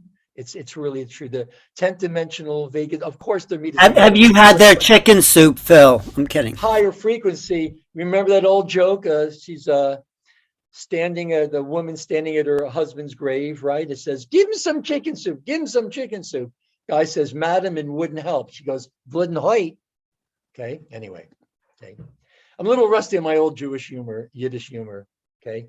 Maybe you can tutor me a little bit. Anyway, I love you, Alan. He's still the best. If I were to get married again, you would still be the best man. Oh, thank you. Well, you already are married, so anyway, go ahead, continue. Okay. We're in the middle of vortex changing. We're talking about I know here in Singapore, if you're Islamic, of the Islamic faith, you can have 4 wives. I just have 4 wives, but she has 4 distinct personalities. Okay, here we go. Now, okay. Thanks for St. sharing. John, it was interesting that on the Isle of Patmos, when he was exiled, St. John beloved, he had his revelation in that cave. Do you know what grows for the people that have been or haven't been to the Isle of Patmos? Do you know what grows wild on the Isle of Patmos? Probably the most potent psychedelic psychoactive substance on the planet, the fly agaric, the amanita mushroom.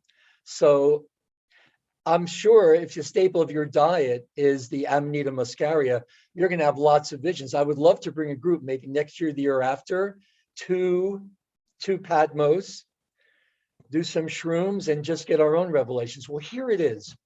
These are the frequency seals. Thank you very much. The stellar bridge alignment infuses Earth with progressively higher dimensional wave spectra. Now it causes the seals of Earth's 7 primary vortices to progressively open. So as you can see, as each vortex opens, the dimensional wave spectra associated with that vortex begins running through Earth's electromagnetic fields. This is what's raising the particle pulsation rhythm of everything on the planet. And this is where you're getting periods of time acceleration and dimensional blending that's affecting everything on the planet. So basically, more or less, the chakras are always open, but the seals, there are frequency seals over the chakras that have their opening and closing schedule. It's like if you want to get to the present, you've got to untie the ribbon first. Now, the first one is located at the Painted Desert in Arizona. This started its opening cycle in late 87. See, this was a lot of what the harmonic convergence was about. A lot of this was in the Mayan information, Bishop Landa, a lot of these people, hold on, I got to put the charger on, knew about this, knew about the foundation for the law of time, knew about this. We did a lot of lectures and presentations together, Jose Arguelles, knew much of this information, that a lot of it was about the Earth's vortices beginning, or the frequency seals over the Earth's vortices beginning to open. This is an essential component of the ascension cycle we're in now, this stellar bridge. Now, the Native Americans out there, they know that it's not Sedona. Sedona is a very, very powerful vortex. You can access the Painted Desert through Sedona pretty easily, but they know out there that the Painted Desert is the major vortex. Now that started its opening cycle in late 87. A lot of stuff went down in 87, the beginning of 88. And you'll notice that the first of these vortexes is the last to close. See, this is the injunction, will the first be the last? John may have been talking about the papal succession, the male succession of the popes, like St. Malachy also, where Francis is the last of the male succession of popes. I believe that Mary Magdalene is still alive. She is in a mountain in the Pyrenees. I don't know the exact location. No, I really, really don't.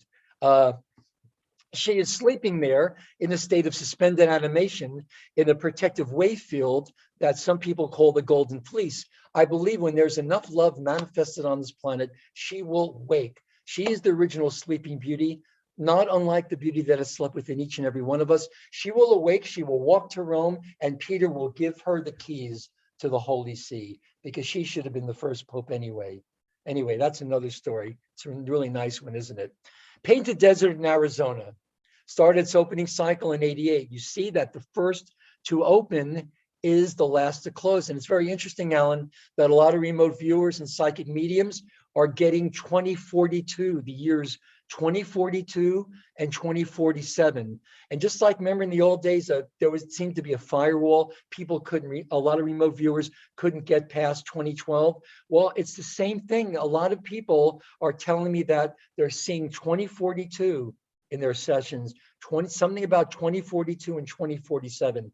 That's when these primary vortices and their closing cycle will the first be the last. The first to open, the last to close. What does it mean for these vortexes to be open? How does that affect us? Okay, what we're experiencing now, because of this lineup, this alignment of interdimensional stargates, for this higher frequency, this higher dimensional frequency, for these infusions to come into the earth and through us, raising our frequency, enabling us and the earth to ascend. These frequencies from the stellar bridge, from these interdimensional stargates, have to come through the chakras. That's their entrance points into the planet and into our bodies, Alan. That's why they have to be open and stay open as scheduled, and they have to close on schedule 2. That's what we're going to talk about now, okay? So Painted Desert is the first one. Then Jerusalem, Israel. Interestingly enough, Jerusalem, Israel has a lot to do with controlling the emotional body of the planet, just like our second dimensional emotional bodies are really the control grid. Each three-dimensional, what we call Huva body, or spherical electromagnetic domains that hold 3 dimensions of our consciousness, seem to be controlled by the middle dimension. So if you understand this more fully, Jerusalem, Israel has a lot to do with the emotional body of the planet. This is why it's so sought after. This is why it's been this prized location, the real estate itself, not just of all the major religions, all throughout time. Jerusalem, Israel has been sought after, because if you have control of that real estate, you have control of the frequency seals, what goes in to the earth, what is allowed to go into the earth to raise the frequency, the consciousness of the earth and everybody on it. Jerusalem, Israel started its opening cycle in 1992. And by 1996, the chakra was fully open, and to answer your question fully, to receive the frequencies coming in through the stellar bridge, which is that alignment of interdimensional stargates. Oh, can everybody hear that alarm? I need to turn this off. Hold on a second. Ponder this for a moment. It wasn't that loud, Phil. We're waiting for Phil Gruber to return. Okay. Okay, now remember, these are the major chakras on the planet. They relate to our chakras, and they need to be fully open to receive the frequencies coming in from the higher dimensions through the central suns of all these higher dimensional universes. First, our sun, Our sun is a very powerful and important stargate, fourth dimensional stargate. All planets and all suns have at their cores stargates, okay? So you have the Painted Desert, Jerusalem, Israel, third Himalayan mountains in Asia. I believe it's in the Kunlun mountain range north of Tibet. Started its opening cycle in 1996, fully opened in 2000. And here's the thing, they've got to open. A lot of groups come to these locations and they come to help, and they do help because they know what to do to help these frequency seals to open. Some groups come to help and they hurt because they don't know what they're doing, and they're putting, let's say, codes into these vortexes that, with all the best intentions, stop them from opening or inhibit their opening. A lot of groups come to hurt and they help because they don't know what they're doing. But a lot of groups, it's always a cat and mouse game when these are opening and closing for groups to come in that are guided by whoever to help or to hurt. It's got to be understood, and it's got to be acknowledged that there is consciousness out there, digressive consciousness, that does not want this stellar bridge cycle, this stellar activation cycle to commence and to work. That's because there are many, many agendas going on. There are three primary agendas. I think we'll talk about this at the next summit. I would like to talk very much about the major agendas on the planet and the reasons for contact. But just know that we're all chosen for contact. About 90% of all human contactees and abductees are unknowingly members of one of three hybrid human races. And we'll get into that in more detail. But today, I really wanted to talk about a larger picture of why we're being contacted, why it's important to remember why we're here, what our mission is on this planet, since we did ask to be here at this particular time and in this particular world. Now, when Giza opened, I remember a lot of groups. I think, Alan, you were there around this time. 99, 2000, I went with Trisha and Duncan Cameron. I think it was, what, 90? I think it was 92. I think it was 92, 93. Okay, because remember, all these, that's the first time you went? I was there in 91 for the 888 98 91 activation, yeah. Alan's always ahead of his time. Thanks, though. No, the people were going there because there were being felt activations at Giza in that early 90 period. So lots of groups. That's right. And just like our chakras are connected, you can go to these sites and also remote sites and participate in this cycle. You don't have to be at the Painted Desert. You can be in Sedona, you can be in Scottsdale, you can be halfway around the world. All these chakras have sites that they're paired with, and it's going to be very, very important in a couple of minutes. Now, when Giza opened, I remember a lot of groups are going out there in 99, 2000. When Giza opened, the stellar bridge really locked in, it anchored, it can't be stopped now. So 2000 was when the fourth of the seven seals opened. Then you had Machu Picchu. Interestingly enough, in June of 2004, there was a Venus transit on that weekend in early June in 2004. Now, there are sites, like I said, that are paired with these major vortexes. The site on the planet that's paired with Machu Picchu is the Vatican in Rome. And I know for a fact that on the weekends of that Venus transit in 2004, you had Bush, many of his top advisors, many of the so-called elite, children of the Black Sun, Bilderbergers, whatever you want to call them, were meeting at a site outside of Rome.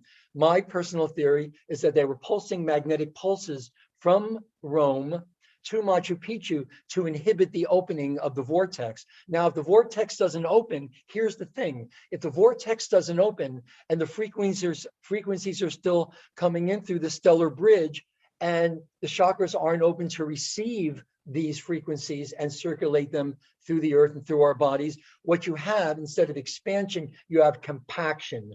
The frequencies are hitting those seals, the seals aren't opening, and it causes massive compaction. What the earth has to do is to start to fracture. Even when they're circulating through the Earth grids, if it hits a block, a big karmic block or something like that, if it hits any kind of blockage or electromagnetic block, it's just going to build. What the planet has to do is fracture itself to allow the energy to keep moving. But as a result of that fracturing, you have these subduction zones, tectonic fracturing, and that's one of the major causes of these Earth changes that we're experiencing now, is the energy has to keep circulating. So it's interesting. I think a lot of the work that we and other groups were doing was intercepting that magnetic pulse. So Machu Picchu opened. Then the Caucasus Mountains in Russia, 2008. And then the Andes Mountains, Lake Titicaca in 2012. Now, as you can see, we're done now with the opening cycle. All the chakras on the planet are open to the greatest extent. Sure, there are some cords in there that have to be cleared, just like we have our shadow bodies that are really a complex, a collective of unresolved personality fragments. The planet has one too. And there are still some cords that need to be taken out so the chakras can really work at full function, which is probably another conversation, but one that's very, very important to have at one time. Now we're in the closing cycle. So you see, it's important that they opened on time, stayed open. Just as importantly, they begin to close, and they need to fully close, because if the energy is still coming in, the frequency, the higher consciousness is coming in, and they don't close on time, it's going to be too much. The Earth can't handle it. Our bodies can't handle it. And we start to go through all these changes that you don't want to go through, basically. In the human body, the DNA, when too much frequency comes in that the body can't handle or expand to, the DNA itself will start to fragment. I've seen this happen. You know, I know a lot of people are experiencing migraines now, cluster headaches. Well, the cranial vault is meant to expand. The sutures in the cranium are meant to expand to accommodate a much larger brain. When that doesn't happen, you have compaction instead. And then it will result on the physical level. Sure, it will affect your mental body, it will affect your emotional body, but on the physical body, all that compaction can be precursors to strokes, embolisms, these types of things, at the very least cluster headaches. And migraines. So they all, and it's interesting, will the first be the last? The reason that the seventh vortex has to begin its closing cycle, it's the frequency seals. Chakras always need to stay open. If someone says to you, your heart chakra is closed, you might as well make your will right now, or you should have made your will sooner. None of the chakras are closed, but the access to it. The regulatory mechanism of the chakras cycling energy up and down the dimensional scale, if that's somehow compromised, it's not that the chakras are closed, but the access to it is really is closed to one extent. So the reason that the Andes, Lake Titicaca had to close first, because the higher dimensional frequencies are coming through. It's very easy to handle the first three, even the first four that handle dimensional energies 1, 2, 3, 4, and 5. Because we're working on those DNA strands now anyway. When you get to the higher dimensional frequencies that are coming through the Pleiades, through Sirius, through Arcturus, and those people that had the DNA activated to those higher levels will be getting information in from those higher dimensions and those higher aspects of ourselves. Yes, the question was put to me, am I an angel? Yes, you're an angel. You're an earth angel. Yes, you have simultaneous identities here in a three-dimensional universe. I think when a lot of people talk about past lives, it's true that many people may have past lives, but if you've come from the future, remember, each angel in this next higher universe sends down, projects 12 parts of itself into the next lower harmonic universe, which is ours. And different time, space, locations, different coordinates are chosen. So those other 11 are members of your incarnational or soul family. They're not our past lives. They may live in the past, but they are simultaneous, separate identities that just happen to have chosen past times. If you have another self or an identity that's part of your incarnational family or soul family, to them, we may be their higher selves. You understand? When the angels have past life therapy, when they're on the couch, when they're on their semi-etheric couches having past life therapies, who do you think they're contacting to make more sense of their lives in the future? They're contacting us, because the truth is the angels, the archangels, the avatars, the rishis, the masters, they're all higher and higher future parts of ourselves. Well, not the ascended masters. They I have didn't evolved.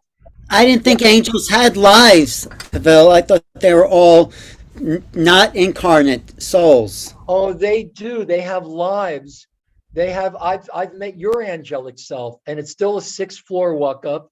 It's just it's a semi-etheric futon that's sitting in your living We room. all have angelic parts of ourselves, but there are angels that don't incarnate, right? I mean, There are angels, yes. You can choose to stay where you are, or you can come down here because of a contract to wanting to be of service. I think all of us did, Alan. I think most of people listening now, we've come from the future, and we've come to help now during this ascension cycle. Earth is a wonderful, beautiful planet to visit. A lot of times we come here for R&R. If you want really good Italian food or French cuisine, I mean, just a lot of great chefs haven't ascended yet. So if you want that kind of food, you will come down here for R&R. But the fact is, seriously speaking, that all of us come down here because we want to be of service. We want to be of sincere, dedicated service to ourselves and to the world.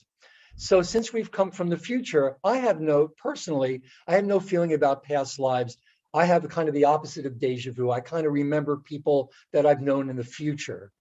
Because the more you're connected with your future selves, the more that's going to be evident even in your day-to-day lives. So it's not so much a matter of past lives, it's simultaneous identities. And yes, Al, it's true. We do have identities that you can consider angelic, archangelic, avatar. We do have all those parts. And the evolutionary path of human consciousness is to expand, is to bring that consciousness into us and expand with that. That's what evolution is all about. That's the true evolutionary path of human consciousness and what ascension is. And all the higher teachings teach us how to do that.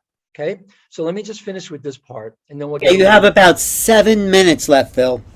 That's really good news to me because I am just completely like, but I love it. Go for it. Go for it. And thank you so much, Neil. Thank you, everyone. Thank you, everyone from Portal to Ascension. Portal to Ascension is a true energetic consciousness portal to ascension. It's important that we understand that. It's not just the PTA, it's not just the Parent Teachers Association. Well, it is in a way. We all are parents to each other, and we all are children to each other too. And it's very important that the parents and the children come together. Our generation, we had no real role models. Not like our children do now, especially those of us that have children and grandchildren. We need to be mentors to them. At least we have a frame of reference to understand what's happening now, what contact is, why contact is happening, why people are chosen for contact, what kind of agendas are out there. So you see, the 7th of the chakras is the first to close because it handles the highest frequency. If this wasn't closing on time, you'd have too much frequency on coming into the earth, circulating through the earth and through our bodies that it couldn't handle, too much energetic compaction. See, it's just as important that they close on time as they open on time. They had to open on time, stay open, become as fully open as they could be by these dates, more or less. And then they start their closing cycle. And as you can see, the last to close is between 2042 and 2047. And this is why we're getting a lot of those dates in remote viewing, psychic mediums, in contact experience. They're telling us we really got to get our stuff together by 2042, 2047, because that's when the cycle ends. And if we haven't accomplished what we really need to accomplish, then we wait a whole nother 26,000 years. That's important to understand. And also it's important to understand a lot of us are getting contact because we need to understand the connection between Earth and its parallel. We live in a time matrix and there is a parallel time matrix. And the mechanism that regulates consciousness flowing between both universes, there is a parallel Earth and there's parallel us's either. There are parallel us's there. Just like our chakras up and down, the vertical mechanism regulates the flow of consciousness up and down the dimensional scale. There is a horizontal regulatory mechanism, and that's the front and back cones of the chakras regulate the cycling of consciousness between us and our parallel universe. Our universe is magnetically based. Theirs is electric. Ours is particle. Theirs is antiparticle. Ours matter. Theirs is antimatter. And that mechanism regulates the exchange and the flow of consciousness back and forth. We're always flashing on and off between us and our parallel selves. That may be another conversation, but here's the key. What we have been told, and what many people have been told throughout time and in contact experience, is that yes, there is a parallel reality, a parallel Earth, in which it runs a few years ahead of ours, in which it is already under a form of draconian, insectoid, one world order. And what usually manifests on parallel Earth manifests on our Earth. The good news is that doesn't have to manifest on our Earth. The reason it does manifest on our Earth, because the condition of karma manifested is by what we call miasms. What miasms actually are is a buildup of anti-particles, antimatter, electrical consciousness in our magnetic particle matter world. So understand this. So if our parallel reality, if parallel Earth is already under a form of draconian, insectoid, whatever, one world order, when we create karma on an individual or collective scale, we mess with that mechanism that cycles consciousness, right? And we have a buildup of not just antimatter, antiparticles, a buildup of parallel Earth consciousness in our Earth. And this is why you see the infrastructure of this one world order manifesting here. Of course, there's a lot of other explanations, and there's a lot of facets to this. Like, for example, the force matrix transplant of draconian consciousness into human consciousness. Well, that used to be accomplished, and a lot of contact and abduction experience was to mine a recessive gene, especially in races that we call a hybrid race called the Belly Kudium, a ruby sun race. Most of abductees, the rationale for their abductions were to harvest this recessive gene that allows a draconian consciousness to take over a human consciousness. But now technology is at a point where there are genetic windows of infiltration. So make that what you will. The good news is that we're beginning to awaken to who we are, why we're here, what our purpose is, and still is, always was. Remember, life streamed into this time matrix 950 billion years ago, and that was simply the last time that life was allowed to stream into our time matrix to re-begin the process of evolution by the founders races. Who knows how many 950 billion year cycles there have been. And that original Emerald Covenant, that original co-creation agreement between the founders races, it's been restated many, many, many times. The coming of the Indigos is another restatement of that old, very, very special covenant. Our purpose here is to be custodians and guardians of the interplanetary Templar, the Earth Stargates, because the Earth Stargates give you access to the interdimensional Stargates. Contact is all about trying to help us, at least pro-human contact, which there is a lot, trying to help us understand what our purpose is here. The fact that we are here implies that there is a purpose, and there are higher purposes. This is the reason, through Portal of Ascension, through new realities, this is all bringing us together, because we need support now like we've never needed it before. And there is all the support we need. We also need to start learning how to think correctly, so we stop creating the karma and the Earth collective karma that's going to inhibit that mechanism that cycles consciousness between us and parallel Earth. We need to be sovereign to ourselves. We need to be empowered, and we need to learn certain truths about ourselves that will really help us to fulfill the reasons that we were created. We were created as a guardian race. We were created to help the races that had fallen into digression.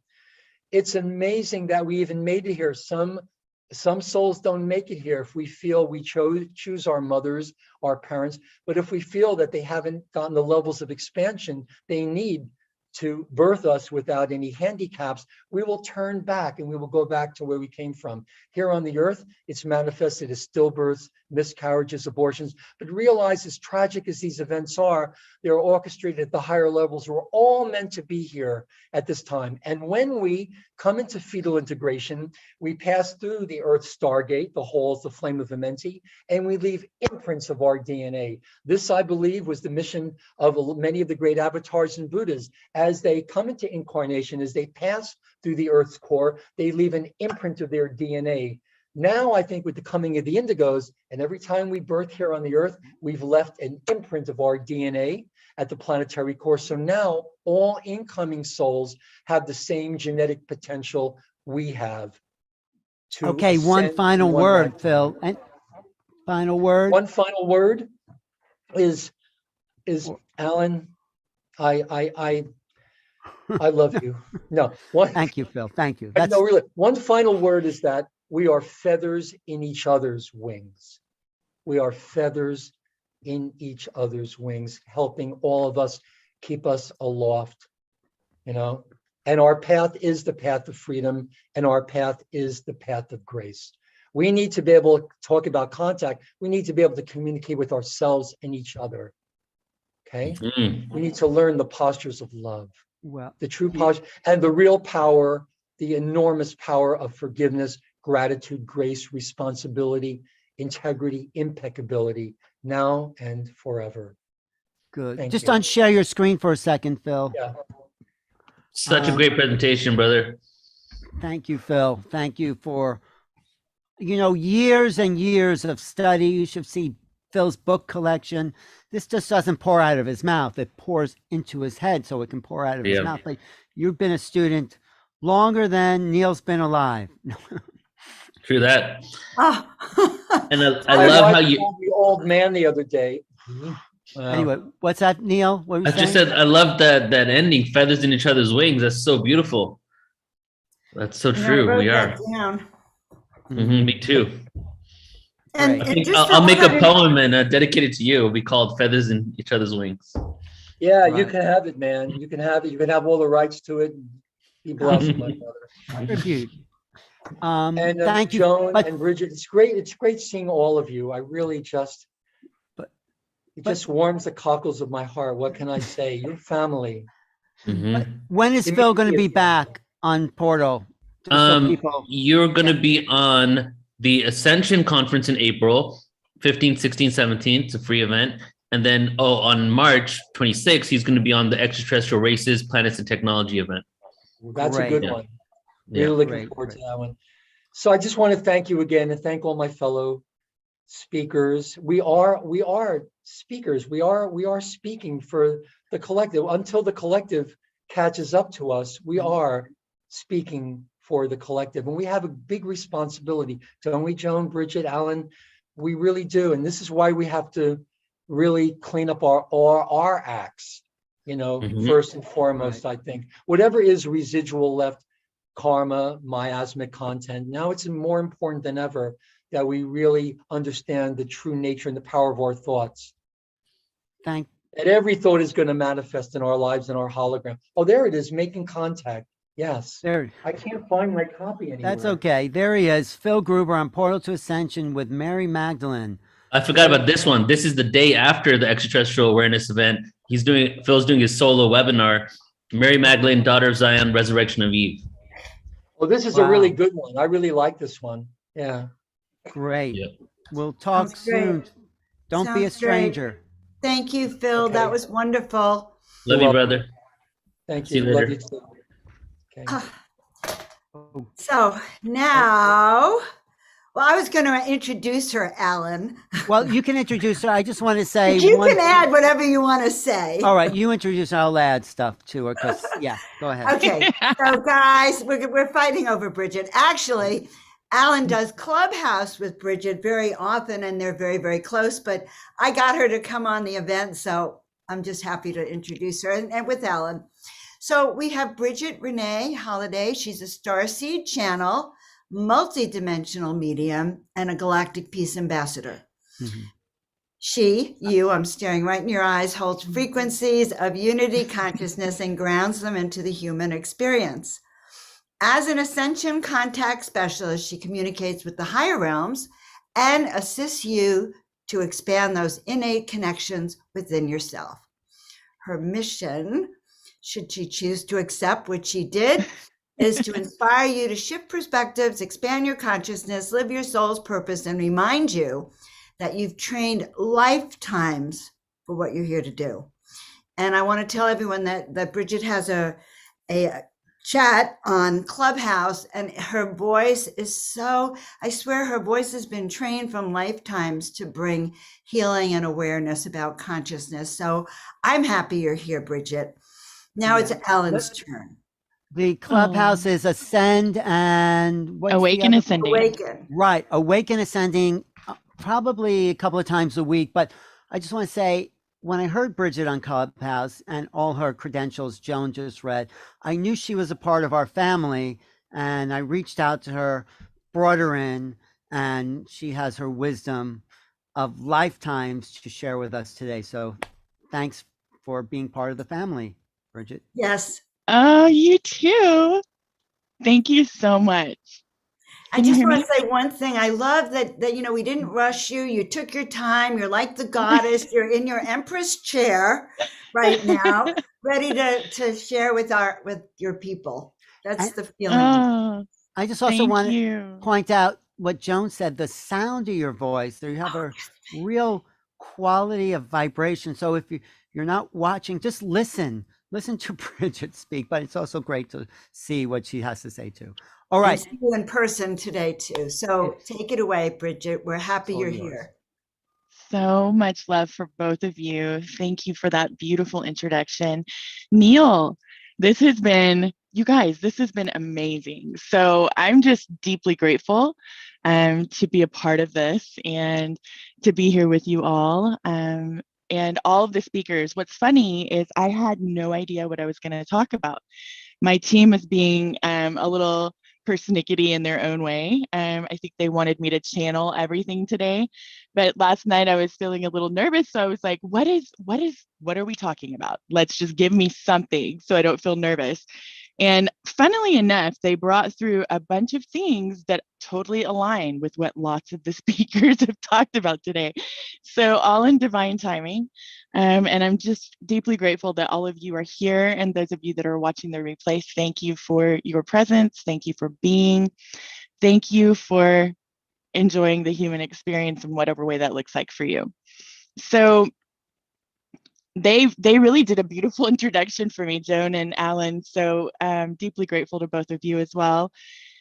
And really, as Joan mentioned, I'm here as an ascension contact specialist during this period of humanity's evolution and consciousness. And this is not a title I created for myself. This is a title that my soul team, and for those of you that are wondering what a soul team is, they are the beings who stay out of the human experience. They are friends and family from beyond the human earth experience, I should say. And they are those beings that guide and assist us along our entire journey. They understand why we're here, what we've come in to express, what we've come in to really explore. And we set aside what I understand to be predetermined, I want to do this for sure kind of things, right? And so they'll be the ones that'll help nudge us toward those things. But from what I've received and what I see with people, I often see people's life paths whenever I meet them. And what I see with that life path, visualization that I receive is that whatever we've come here to explore and experience, we will hit regardless of even if we feel like we're going backwards, right? So there's no right or wrong way to do the human experience, as I'm sure most of you that are watching know. But really, my soul team, I've been communicating with them since birth. I have a collective. We all do. Some collectives are smaller, and others are larger. again, there is no good or bad with that. It is just what we've come in to do and the assistance that we will need for the people that we are going to be connecting with, really, honestly. At least that's how I perceive mine. So my collective began communicating through the angelic beings. I often say that they raised me when I was little. And within my collective, I know them all by frequency. I don't ask for names because frequency to me is more of a name than a human earth label would be. And so what I do is I sense the frequency as they are communicating, right? And we can go into more detail in this maybe a little bit later in here, but at the beginning I was communicating with angels, and then a little early, in my life, when I was probably about 6 or 7, then I had other beings within my collective step forward and say, okay, we are this and we are that. But what I will say, and this is bringing it around to something that I know is near and dear to Alan's heart, and probably to everyone here. I have had a lot of experience with all different types of beings from many dimensions, some that we would label, higher vibrating, and others that we would label lower vibrating from very small age. And one thing that I grew up being was kind of a spiritual warrior, at a certain age, because things were coming in. I actually had trauma at a very young age and continued to add a little bit to that trauma as I grew up, right? Like we all do. We all, kind of stack the trauma up. That's how we're taught to do the human experience, right? Until the last couple of decades, few decades, I would say.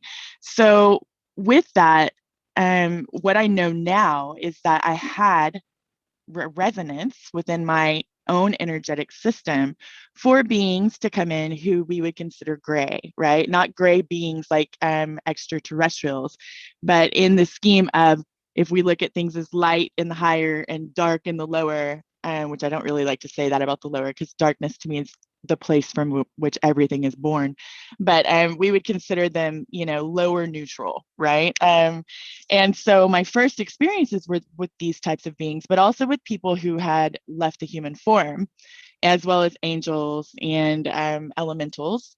And so I've had a long line of crazy experiences over the years with all different types of beings. And in that, with new introductions of different types of beings, especially those that were intense and challenged me, it enabled me, it served as a key, right? So it enabled me to sort of unlock doors within my own consciousness for access to information that did not come from this human experience, right? So I have an ability now, and I've had it most of my life, where if something comes in, even if I'm not seeing it visually, with the combination of my physical eyes and what I like to call first eye, but we'll call it third eye because that's what everyone else does.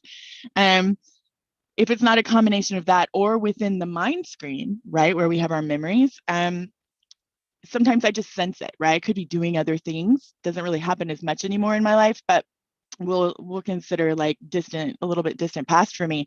When they come in, I would just expand my energy and I would act as a battery for them. And so they would become very almost like engorged, so to speak, energetically. And then from just the smallest amount of energy.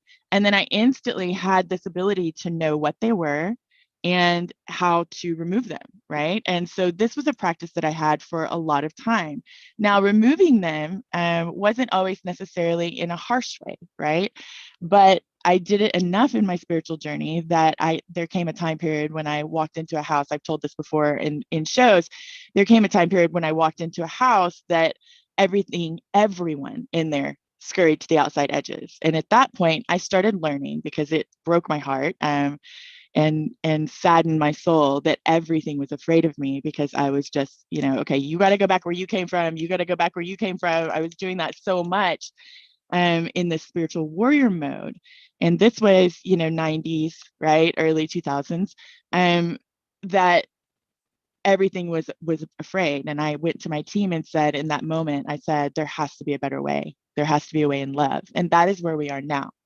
So the reason I'm bringing this up is because within Clubhouse, I'm very new to ufology.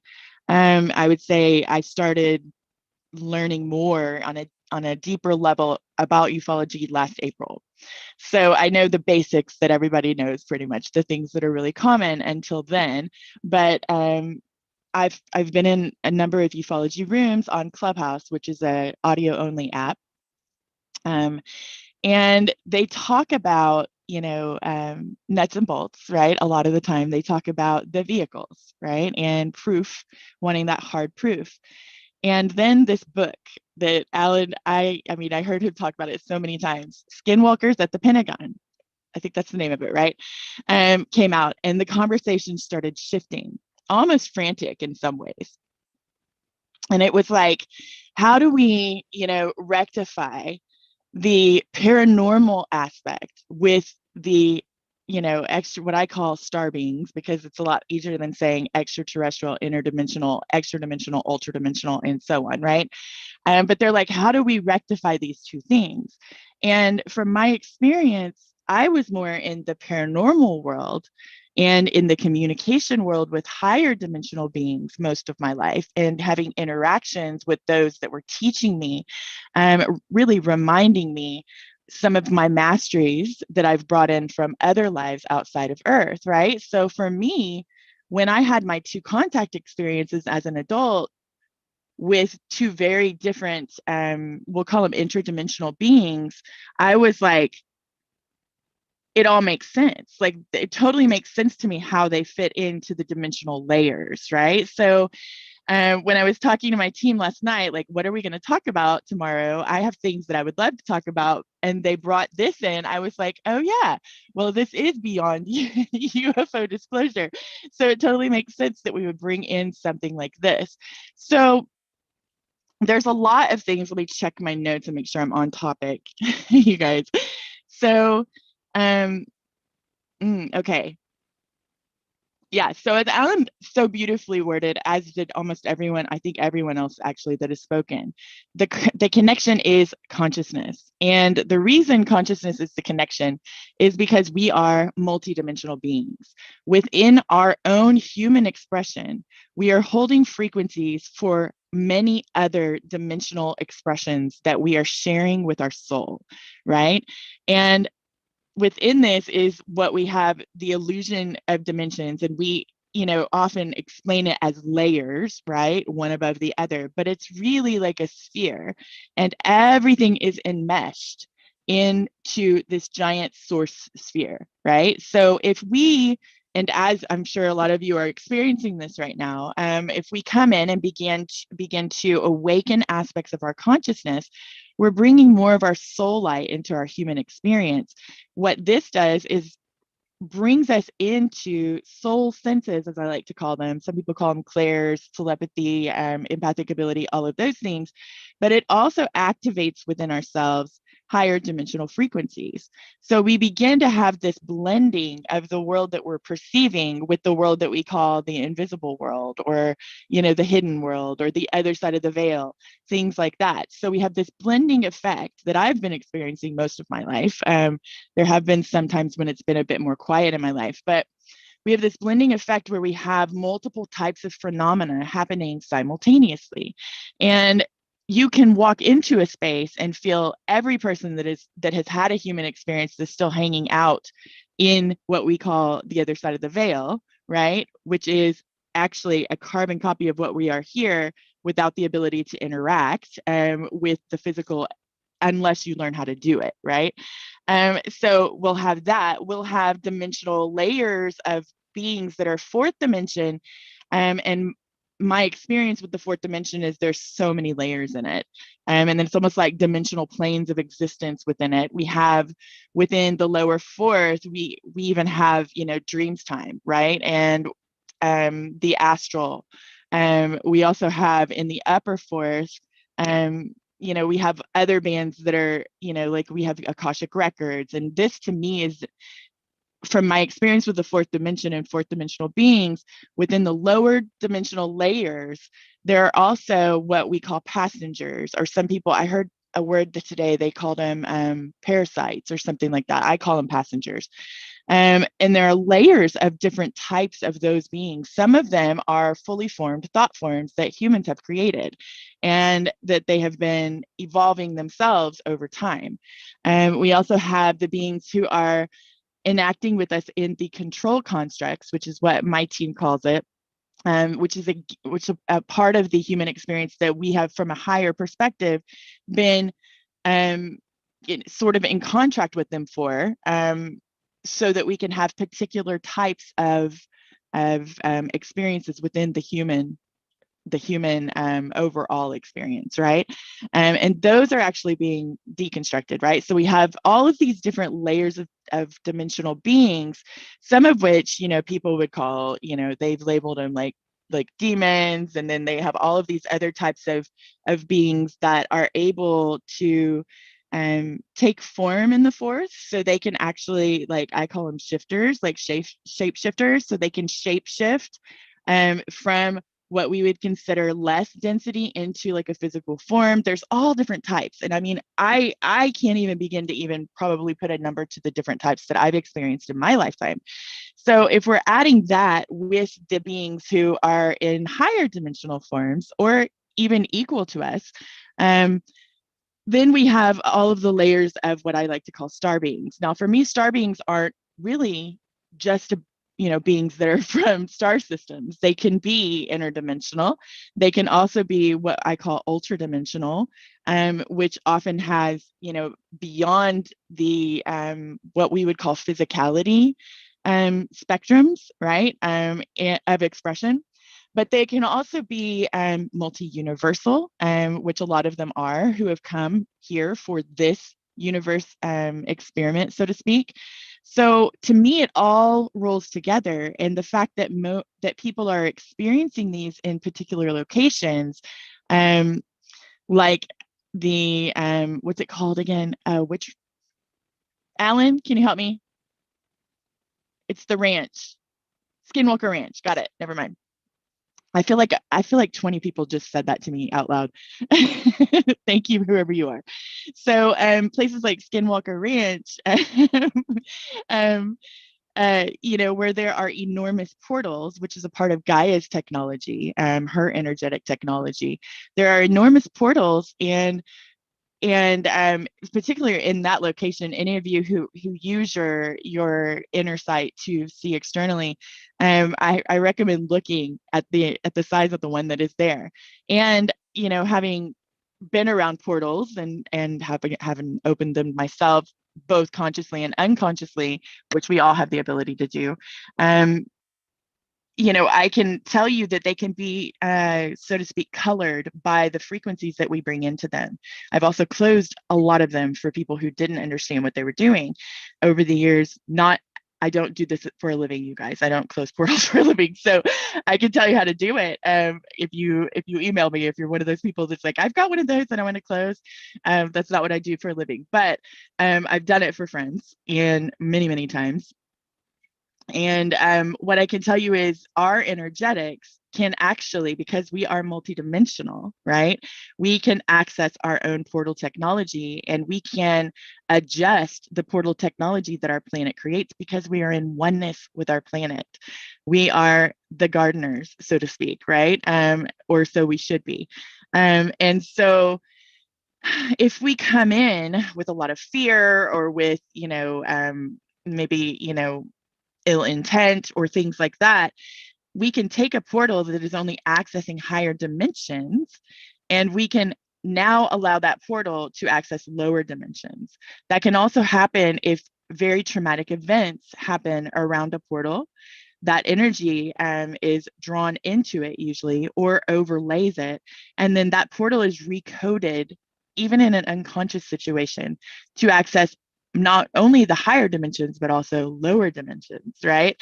And a lot of the time, what I find is that it's accessing particular layers of the lower fourth dimension, which hold what I call passengers, right? So for me, if we put it all together, it's just a matter of really understanding how everything is connected in with one another. Sorry, you guys, I'm checking my notes again.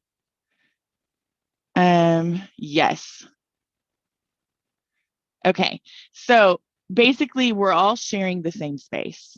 And it's just a matter of how we can see, right? So like, it's like those glasses. I don't know, they're kind of a steampunk thing, but I think they come from like the old days where you can change from white lenses and add yellow and then add another color, right? And you create multiple spectrum vision. It's like that. That's kind of what we're doing. So as our consciousness expands, then we are, able to perceive more of what exists. If all of us right now hit a fifth dimensional consciousness, we would probably be really freaked out because the way things look in other dimensions, we would consider not only just odd, but often monstrous looking. And just because something looks like that doesn't mean it is, right? So I'm really actually very grateful that the ascension is going at the pace that it is. I know a lot of us are like, we're ready. Come on, we're ready for this fifth dimensional experience.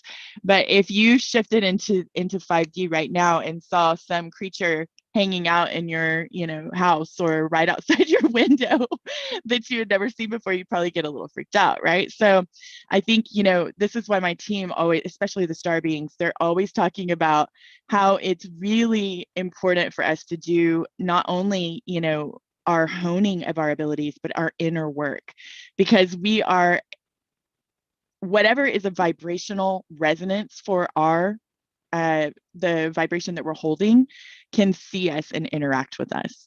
So if we're holding a lot of slumbering aspects of our consciousness that are containing a lot of cobwebs, or are very dense, then we are now a vibrational match for that within our world.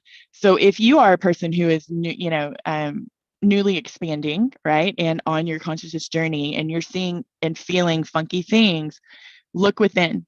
Use it as a message to go within and look within yourself. And really, the inner work is super important. Meditation is key. And I know there's another, I think I'm skipping ahead, but yeah. Okay. So basically my team is saying last night, I'll say, yeah. Okay. So they were saying that in particular, they used these words when they were channeling this through. When we do the inner work, it aligns us with very benevolent beings, like naturally benevolent beings, right?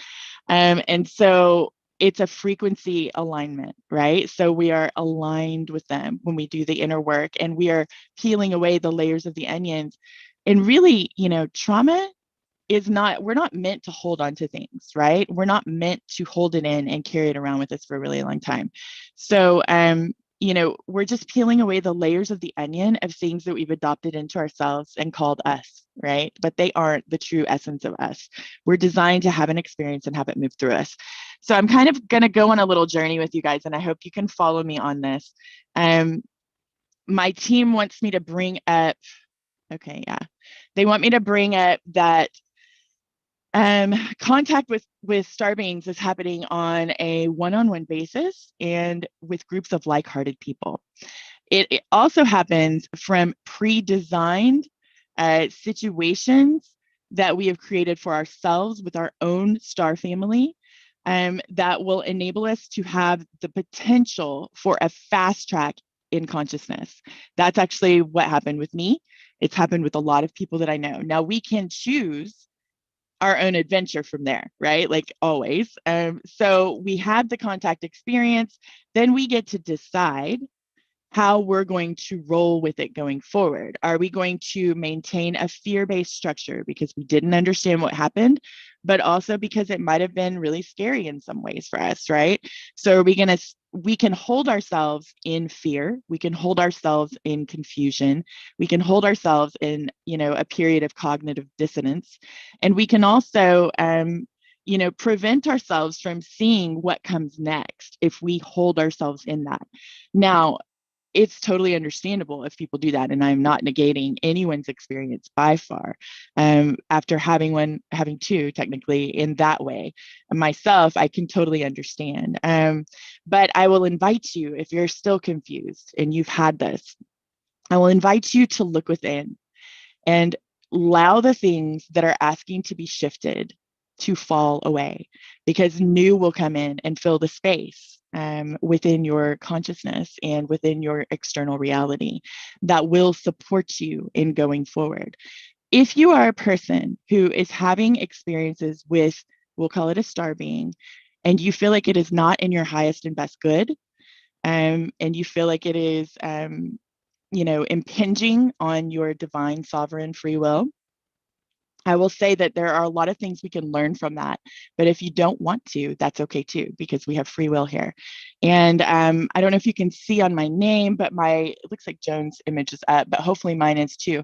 My website is there, and I have a blog, and there's a contract nullification and release on there that you can say. It's very powerful. It covers a lot of angles. My soul team and I actually channeled it through for people that were experiencing that, because there are beings who are hanging out with us in the earth plane that have been inadvertently invited in, right? They're not on the guest list. I often call them loopholed. They've loopholed their way into the human earth experience, or someone has invited them in, but they didn't necessarily go to that someone. They could come to someone else who has a frequency that they're curious about or whatever, right? So not that they're all, malevolent and out to get us, but if they're not here as a galactic ambassador, I can just tell you, if they're not here for humanity's highest and best good, then and you don't feel like you are having a very positive experience with them and actually getting support and love and guidance that supports and uplifts you, then by all means go and do this. This also works for any kind of lower vibrating being. It's not just for extra dimensionals, interdimensionals, and yeah, pretty much the ultras aren't going to do anything like that, but, or extraterrestrials, I guess. But yeah, so you can use it for anything. So, and if you know someone that is in need of something like that, feel free to use it. Make sure that you read it all the way through before you actually speak it aloud, and speak it aloud with gentle command, but standing within your sovereignty. And sometimes if you're feeling weakened by experiences, it's good to have someone with you that another human that will help you feel supported. But you can always call in your soul team for this kind of stuff too. So I just wanted to touch base on that for just a moment. And let me check my, you guys, I'm checking my notes a lot today. Yeah, okay. So, oh yeah, so they brought through the inner work to integrate, heal, transmute fear, and fear-based patterning will assist, but joy, creativity, and play raise vibration, which makes connecting and contact easier and clearer for us. So one of the things that's really big with my team is they love play. So when I can communicate with them all day, any day. But if I want to have like a marathon communication, if I get myself into a play mode, and that includes joy and love and happiness, usually I do it from actually doing play type things. Like I like to hula hoop. I try to roller skate. I'm not very good at it yet. I'm not very good at both of those actually.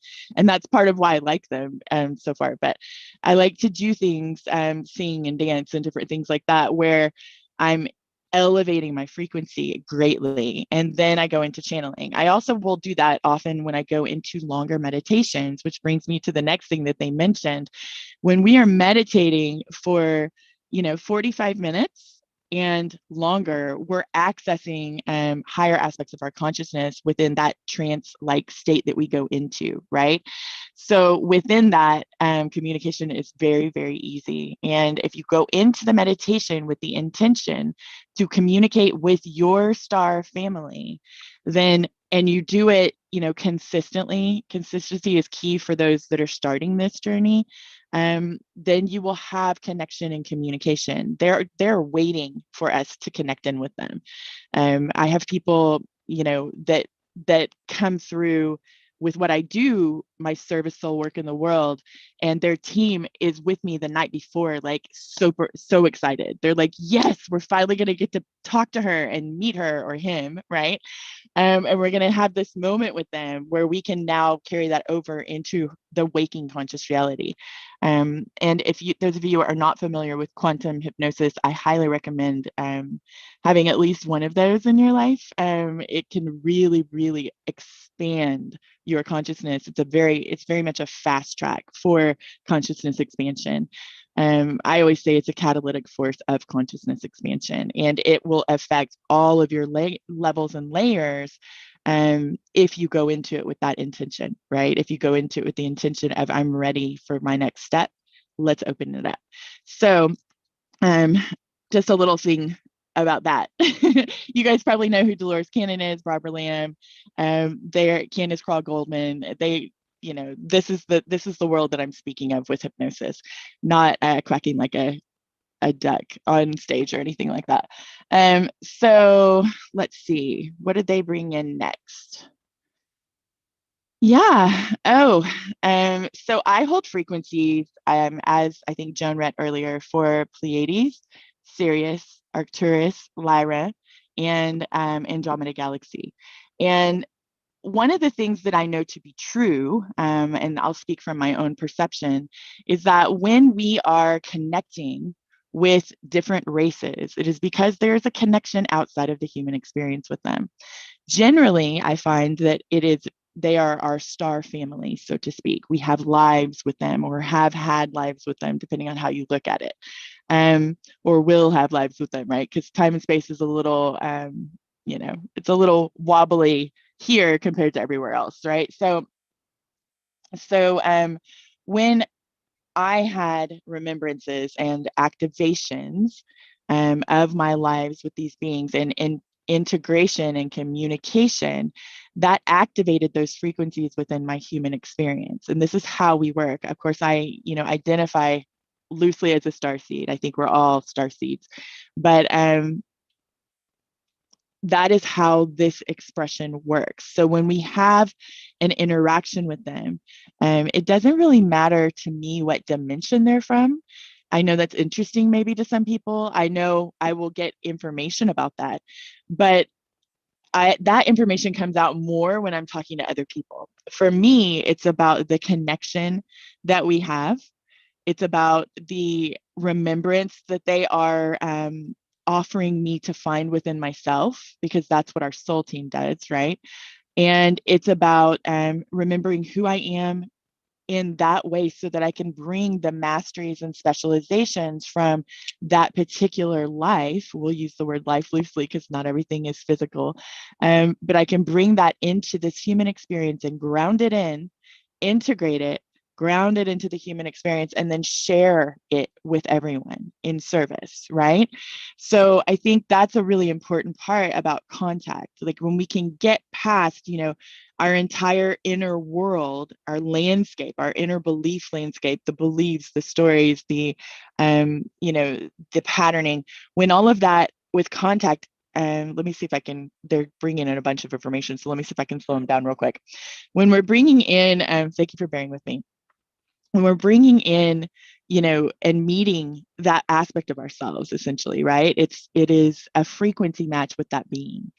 We are frequency matching. That means all of our, low-hanging fruit, consciousness-wise, will come to the surface to be healed and released and transmuted and integrated, that kind of a thing, right? So when that happens, it's a fast track, right? So it fast tracks us into our consciousness evolution. And I think I'd lost track a little bit. I wonder if someone on here could tell me what I was talking about right before that. When I told them to slow down, they really slowed down. So I don't know if anyone's watching. I'm not seeing any comments. Okay. So Alan, are you listening? Could you tell me what I was just talking about? I was just distracted for a second, but just start where you're at. Probably because I was losing touch for a second. And let me see. You're good. Frequency matching. Talking yes. about frequency matching. Yes. Thank you, Joan. So this is the joy of channeling sometimes, you guys, live and in person.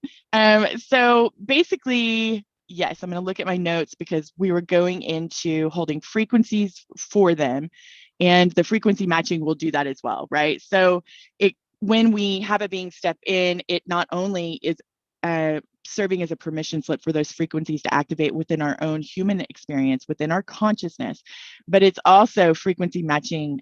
We will elevate in vibration to get as close as we can to that frequency match, because we hold all of the dimensions within us, right?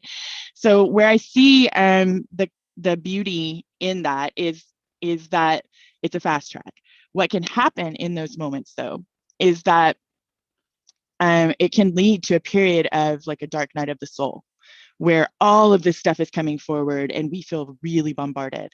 But that is a fast track that we designed for ourselves. So if we can move through that with love and grace and compassion for ourselves, and understand that we're probably also clearing for the collective as we do that experience, as we have those experiences, and do the inner work, dive deeply within ourselves, what happens when we come out is this beautiful expansion and opening. And we'll find through connection and communication with those beings, if we don't run into fear, too much fear, because they will step back if there's a lot of fear. It's a lot for their energetic systems to handle, most of them. So if we can stay in neutrality or above with them, what we will find that will happen going forward is they will serve as specialists with us in one way or another. And so, my team, as I was doing this, I'm just going to read it.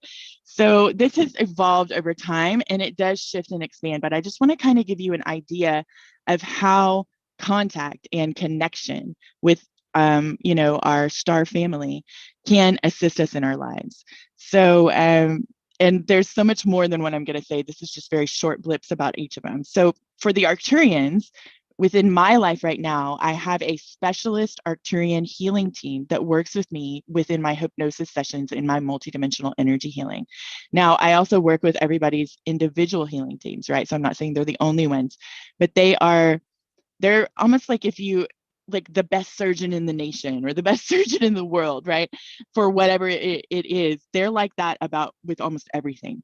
And so I will bring them in to work with me. So this is one way that the Arcturians are working with me, but they also work with me as energetic technicians for my own energetic system. We all have an energetic system that has a lot of energetic technology in it. It's part of the human design. And so being more proactive, sometimes a little too much probably, with my own, creating my reality, I mess around in my energy systems. And, sometimes I will say, hey, I would like this to be, adjusted in this way or whatever. And often I find they'll be the ones that step forward, and they will come forward. Now, one of the beings within this healing team is actually on my soul team, and the others are coming in for this cameo. I don't know how long I'll be working with them. This could be like something that lasts forever, or it could be kind of like a cameo experience where they come in, teach me things, and then leave, right? So, and that's another thing that can happen with these beings. But they also help me access galactic information, and give me understandings, a broader understanding of how it is pertinent to my earth experiences and being of service within the unity consciousness frequencies. So I always say that I'm a peace ambassador, but technically what I do is unity consciousness based. So I guess I should change that, Joan, and say unity ambassador. Because what we think of peace is not exactly what I bring. The frequencies that I hold are more for unity, right? Understanding ourselves in oneness. So that would be how the Arcturians work in my life. And this is just to give you guys an idea of what it's like when you connect in with the different star beings in your team, things that they can help you with, things that they can guide and assist you with. And really, it's not looking outside of yourself, because in a higher aspect, we are all in oneness. So the Pleiadians and Sirians, it's interesting. They share a lot of commonality with me. So they definitely assist with consciousness expansion. I'm constantly receiving channeled messages. In fact, I have one that I'll read that was a mixture from one of my councils in a little bit if I have time. I don't know how I'm doing on time, you guys, but if anyone wants to let me know. So they also help me with channeling and access to galactic wisdom and knowledge, again, with the specializations thing, because every time we're in connection with an aspect that we have a parallel with, we are now accessing those specializations. Okay, thank you. We're now accessing those specializations and bringing them into the human experience. That's the whole point of being here, is to bring that in and raise, serve as seeds of light, seeds of codes, wisdom, knowledge, frequency for the rest of humanity. We're all doing that for each other. We're all catalysts, right? Expansion catalysts.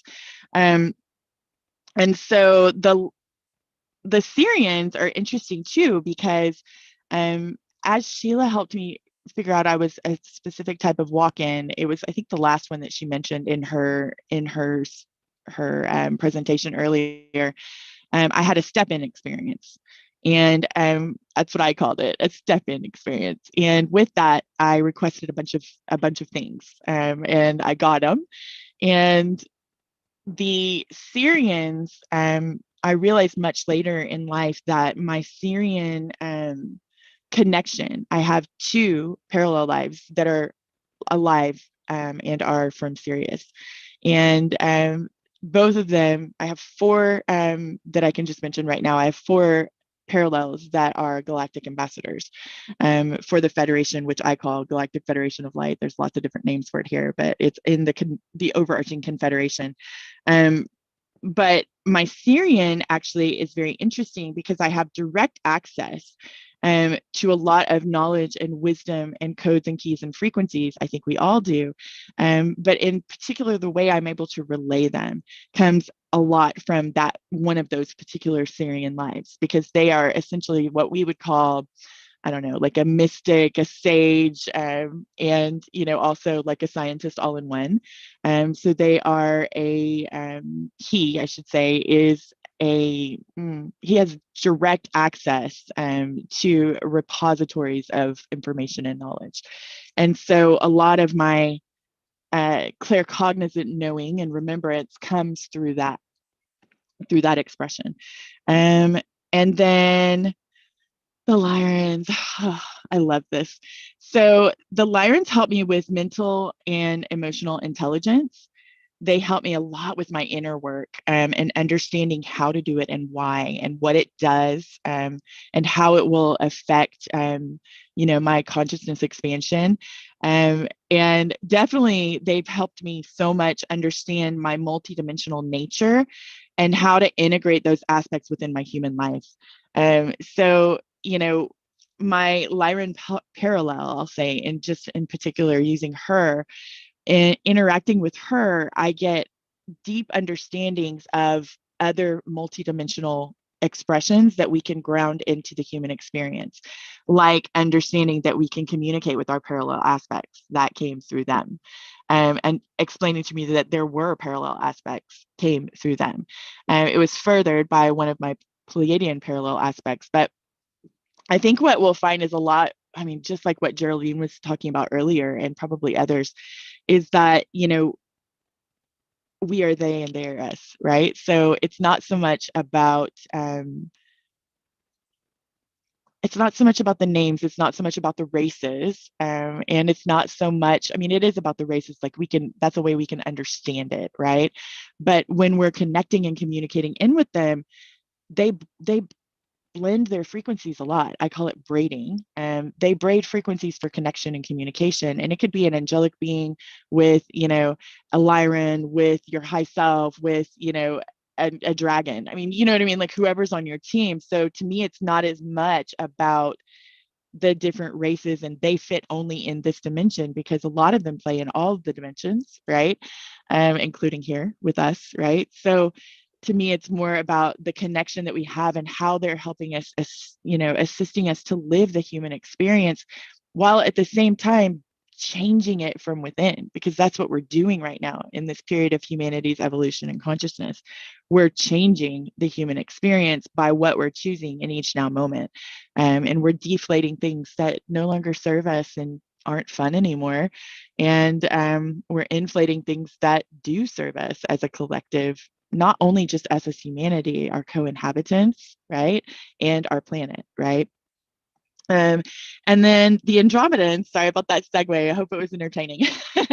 The Andromedans really helped me with universal and cosmic consciousness and understanding my place within the cosmos and universally.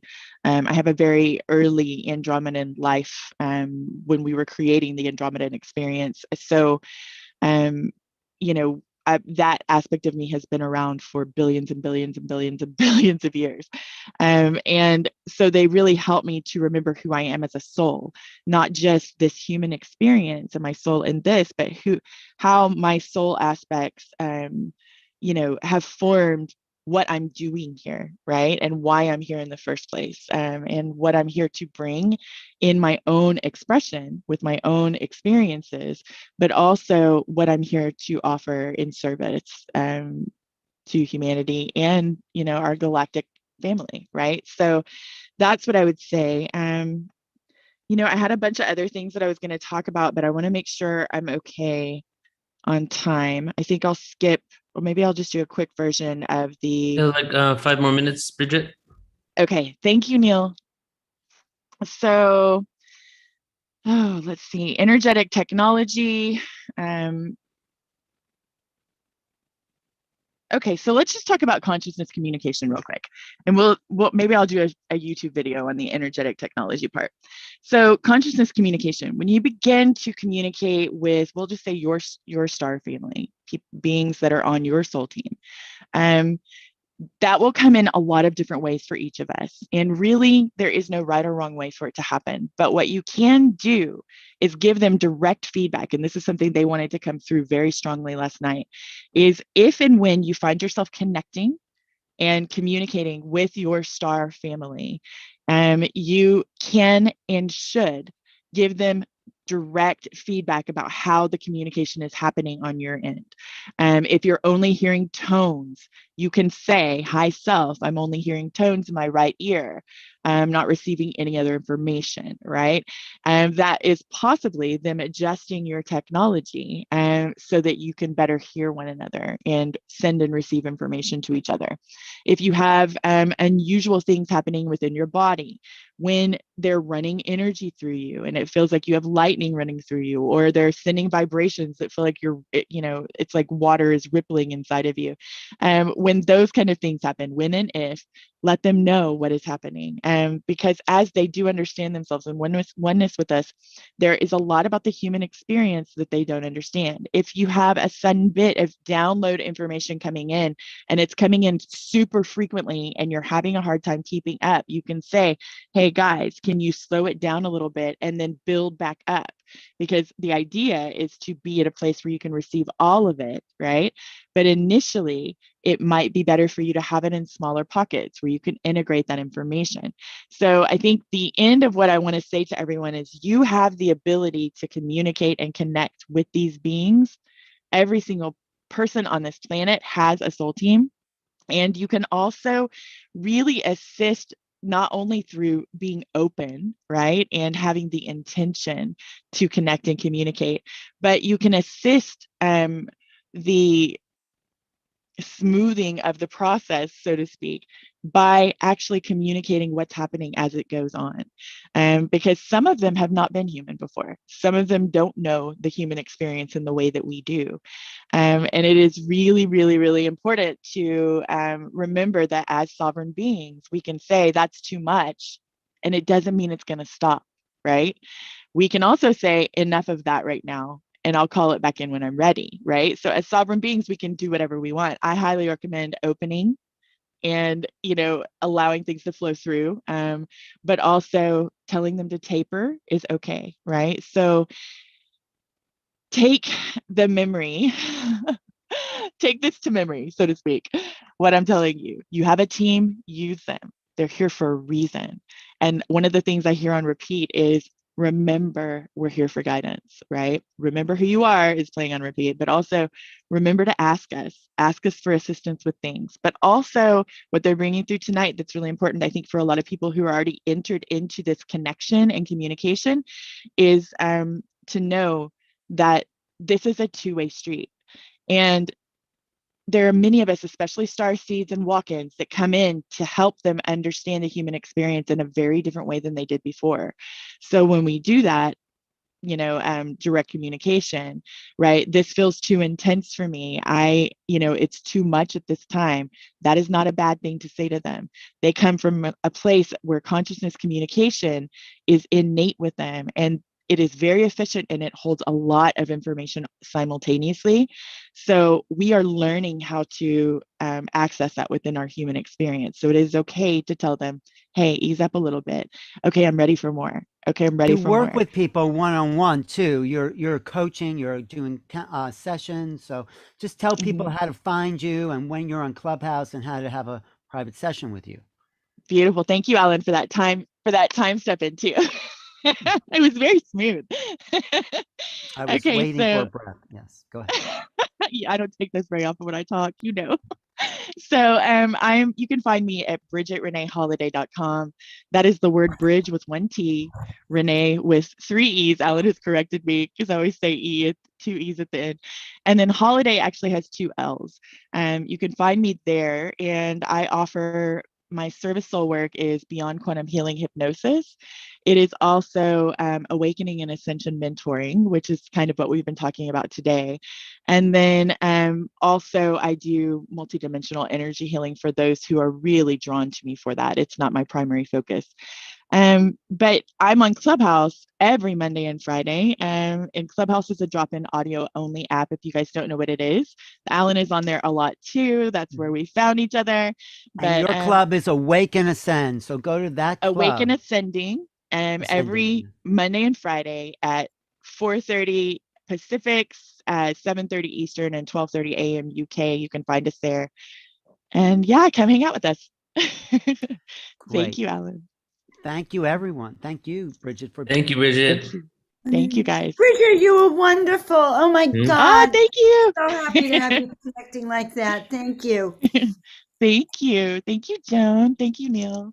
I'm coming to Clubhouse. Sure. Well, stick Joan, around these if you kisses want, are for Bridget, you. because we're gonna after we do a little closing, we're gonna bring everybody on and just say hi to everybody, so you can stick around. Sharing with everyone. But I'm sorry, Marina didn't show up because she always adds a lot to the. Yeah, we'll have her. I have 2 solo interviews planned with her anyway, so we'll be bringing a lot more awareness. But what a beautiful day, huh? Oh, amazing day. So really exciting. I'm alive, like vibrant from the whole day, and had a lot of my own epiphanies about my relationship to my star family. And I'm betting everyone here had epiphanies about it as well. Well, that's what I'd love to hear when people come on, just a little quick epiphany if they've had one. After Neil does his poetry, he's going to let everyone on into the pool. So time to share. Yeah. So many different dynamics shared. It's exactly what I really intended for this event, just kind of put it together and then just chose the people that I felt should be a part of it. But this is just really the beginning of us just expressing our experiences to make this more real, right? And part of what we do is we bring the esoteric to the mainstream and let people know that this is actually real, right? And just not only that, we're also creating community and coming together and literally validating each other when people are like, oh my God, like I've had similar experiences to that. I didn't know what it was, I know individuals that used to have types of experiences that before they woke up thought it was the devil or something like that, but then got in a community where they were with others that have had experiences like this and realized that they had a completely different perception. So what we're doing here is just spreading more awareness into the world so that we can put out this information and really move into a world of full disclosure, but not just disclosure of UFOs, disclosure of the truth of who we are and our spiritual essence. Because ultimately, our bodies, our avatars are so amazing with the abilities that we have and what we can do with our own bodies and our own consciousness. We're only scratching the surface right now. And I feel we're on this upturn that in the years, decades to come, we're going to start doing things that right now are considered magic. But ultimately, those are just our birthrights, our innate gifts. And everyone who's been listening all day and the ones that coming in and out in the chat room, there must have been 1,000 posts in the chat. It's been very active, which, adds a whole other element to the experience for people. And it's really that's a real example of multidimensionality. You have people talking here and you have people chatting there, and we're kind of in both places. I mean, it demonstrates what we're actually talking about. So thank you, everyone. And on YouTube. And we're around the world and we're around the galaxy. And let's face it, everyone here has their own spiritual team that's come to this event. And so I'd say we're reaching out to the far reaches and making a huge difference. Because that's what they want us to do, to gather together with them. Right. And I agree with you, Ellen. I think we should do a Beyond UFO Disclosure twice a year, towards the beginning, towards the end, maybe. Just keep this going. Yeah, and then to kind of wrap it up, because I think we're marking an evolution, so we're here now. I mean, this is a totally different conversation than we would have had last year. Right. People are integrating the star knowledge. And then look forward to the show, the PortalToAscension show that's probably going to start in June, where we're going to pick specific topics and themes. For example, for the first few months, we might do UFOs, but it'll be and extraterrestrials, but it'll be specific themes within those topics that we're going to go really, really deep in.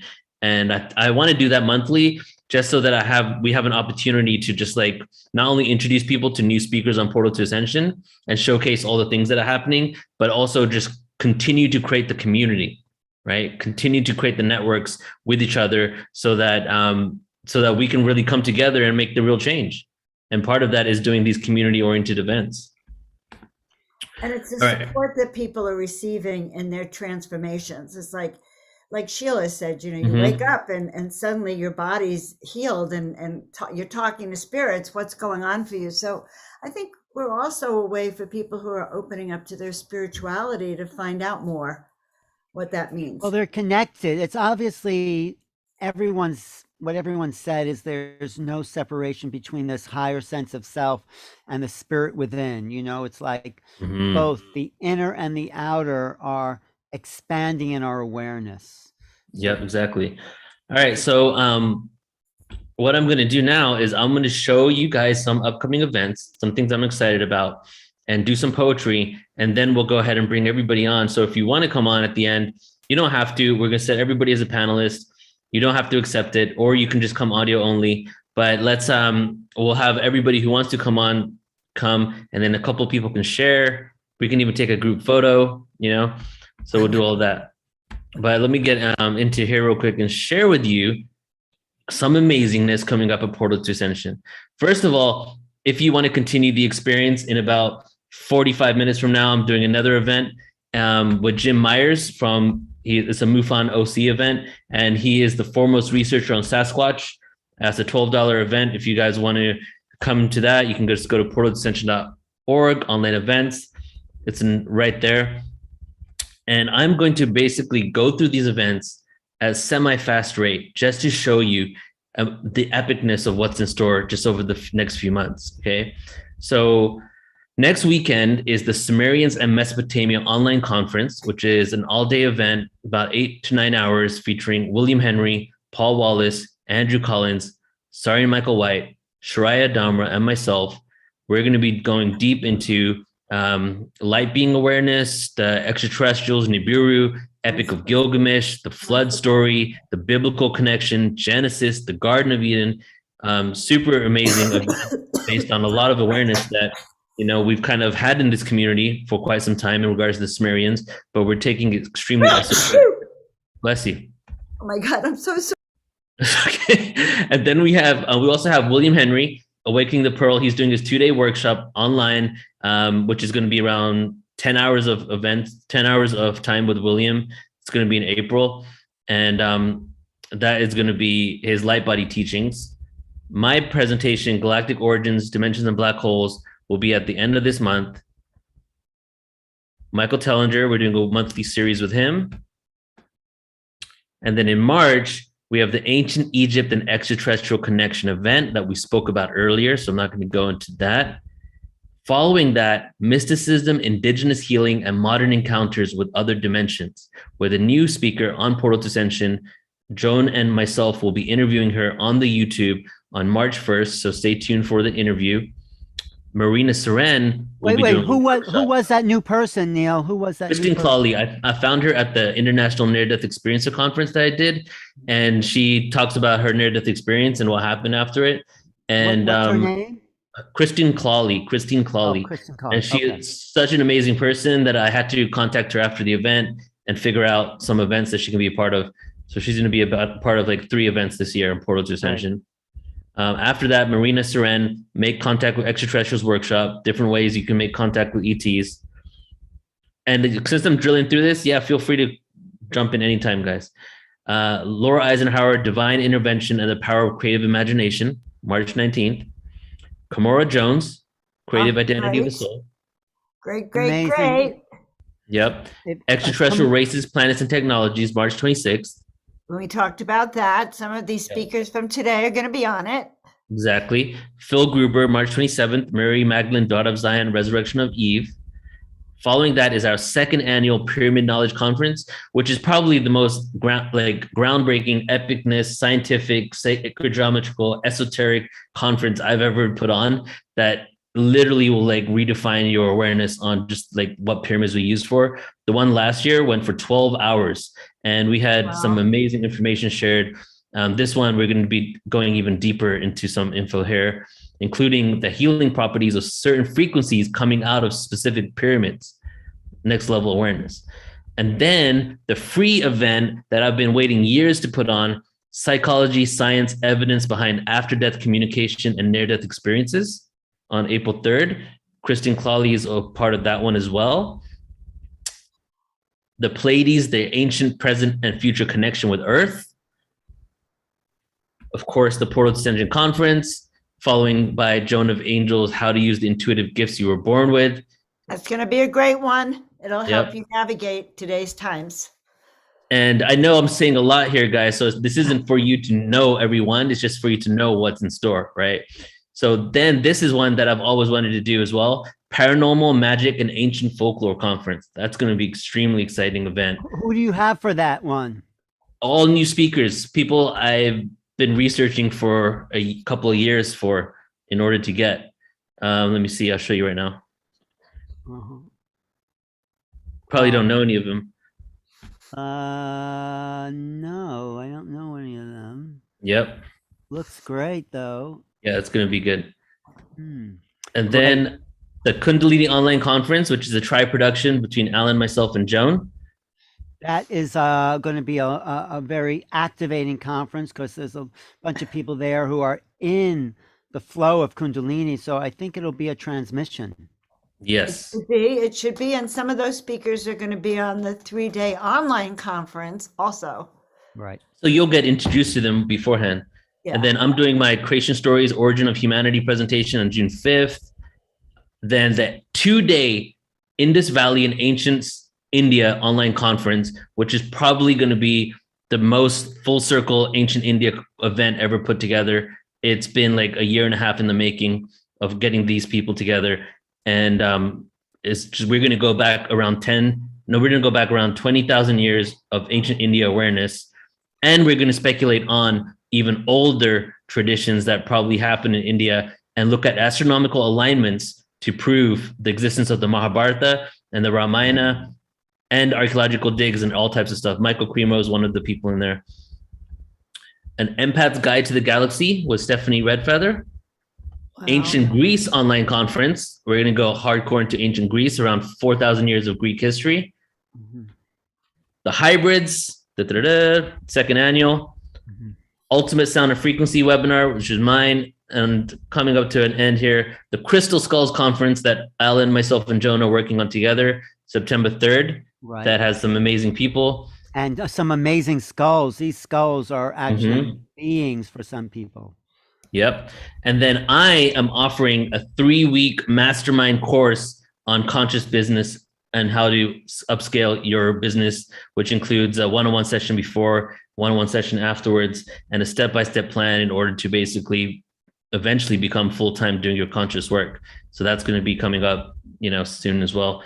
Because I do solo sessions with people, but I don't really have time for that anymore. So I'm doing a mastermind instead. Now, if you become a member of PortalToAscension, do you get all this, or how does that work? Well, there's no annual membership. There's only per event. There are a few. Okay, so I have a little bit of annual members from when I had it a few years ago, but I'm not really pushing it because it's per event. And you know how our scale works, our business model works. 70% of all the proceeds that we bring in go to the speakers. Right. But if people sign up for any one of them, do they have access to all your online? If you sign up to any one of those, you have access to a few thousand presentations. However, everybody in the room right now is on the PortalToAscension email list, so they already have access. So everybody who's on YouTube who's not on our email list, go ahead and sign up. But everybody in the room right now pretty much is a PortalToAscension member. And you should know already, you have like thousands of presentations or hours available to you to watch. Great. Yeah. Okay. Wow. Poetry, and then a little group chat. Yeah, let's do it. A group love on. Yeah. All right, so we're going to go 3 poems here, and I picked up the most esoteric, the most extraterrestrial intergalactic poems. I have albums of different, folders of different awareness, and these 3 are from my intergalactic awareness album. So the first one here is called The Source.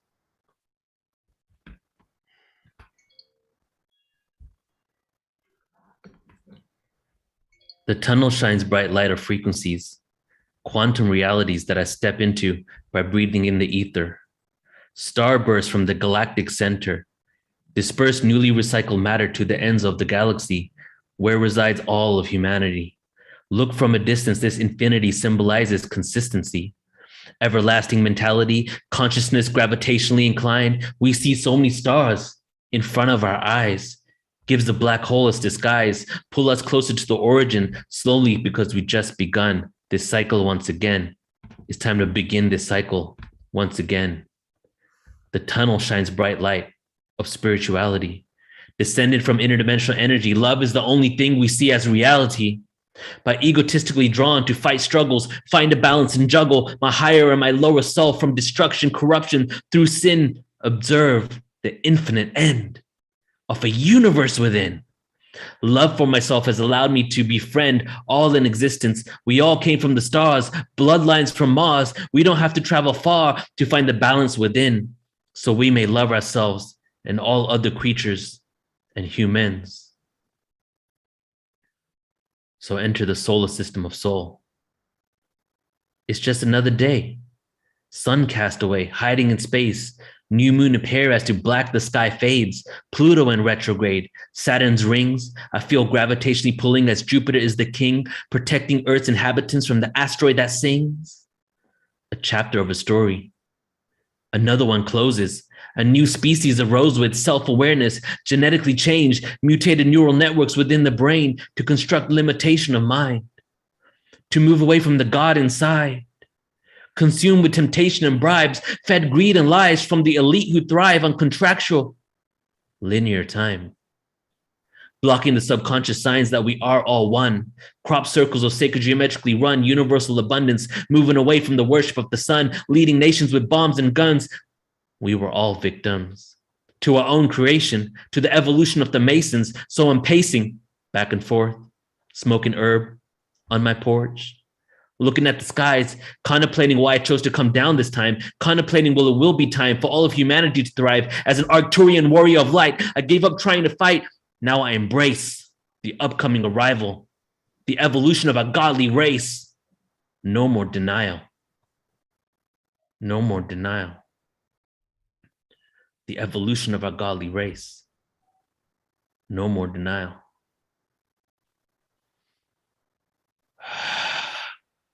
rejoin the Galactic Federation. Last poem here. And then there was one. Life untangled, rhymers undone. Life source drained, vanity explained, following those with fame, always fight and complain, answer remains the same. Control with borders and tamed, locked up and enslaved, riding the quantum wave, through awareness we are saved, ascend and fade away and live for today and don't play games or get erased from this place. One face. Unity of race, consciousness explained, end of human reigns, galactic alliance remains a true cosmic place amongst the stars in space. Aware now in case reincarnation takes my next life away. So ascend and pray, not for monetary gains, but an escape from superficial ways. Life is just a phase that one day be replaced by pure energy and an entirely new intergalactic race. Life is just a phase that will one day be replaced by pure energy and an entirely new intergalactic race.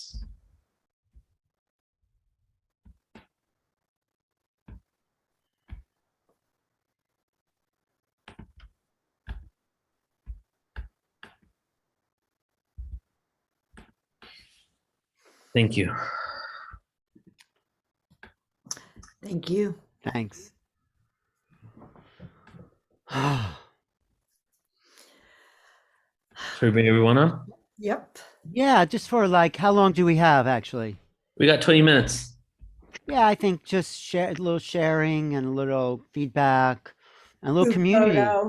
Because we're, you know, this is about community. So, and if people don't want to put their camera on, don't want to share, you don't have to. If you want to, we're happy to, because this is not about us, it's about all of us. So, all right, how many people we have now? We have 65, 60. Yep. 60. Thank you to all the troopers sticking around all day. We had over 280, I think, at some point. Yeah, that's how we started. Yep. 280, that's a great number. And you had over 1,000 signed up. Yeah, we got 1,250 signed up. So a lot of people will be watching the replay. Right, there's a lot of good material here. Joan, Alan, can you help me make some people panelists here? Oh, yes, I'll just get them on for panelists. So come on, everybody. You should get a pop-up asking if you want to join. Start your cameras. Okay, let me just get them on here. Hello, everybody. Can you hear me? Yes. Don't see you though, but hearing's fine. There we go. Hey. I'm in the middle of dinner. Sorry. Guess I don't know how to turn people into. I'm not seeing the ability to turn people. Okay, maybe only the host can do it. I think. Yeah, that's just I what don't I think was I'm thinking. a co-host. I thought we were co-hosts. You are co-host, but maybe only host can do it, I guess. Oh. Limited, huh? Didn't give us the keys to the whole thing, huh? That's okay. Hey, Brandon. Humor, Brandon. Hanging in there, Brandon. Good comments. Did you have something particular, Brandon, that you like really stood out for you? Unmute yourself. Unmute. Yes. Where do I begin? Anywhere. Yeah. No, in the US. I guess all the parts about just maybe it was in the chat, but what was going on with everything, we were talking about how all the different things that you start to notice, like my two guardians, or I found out are Arcturian.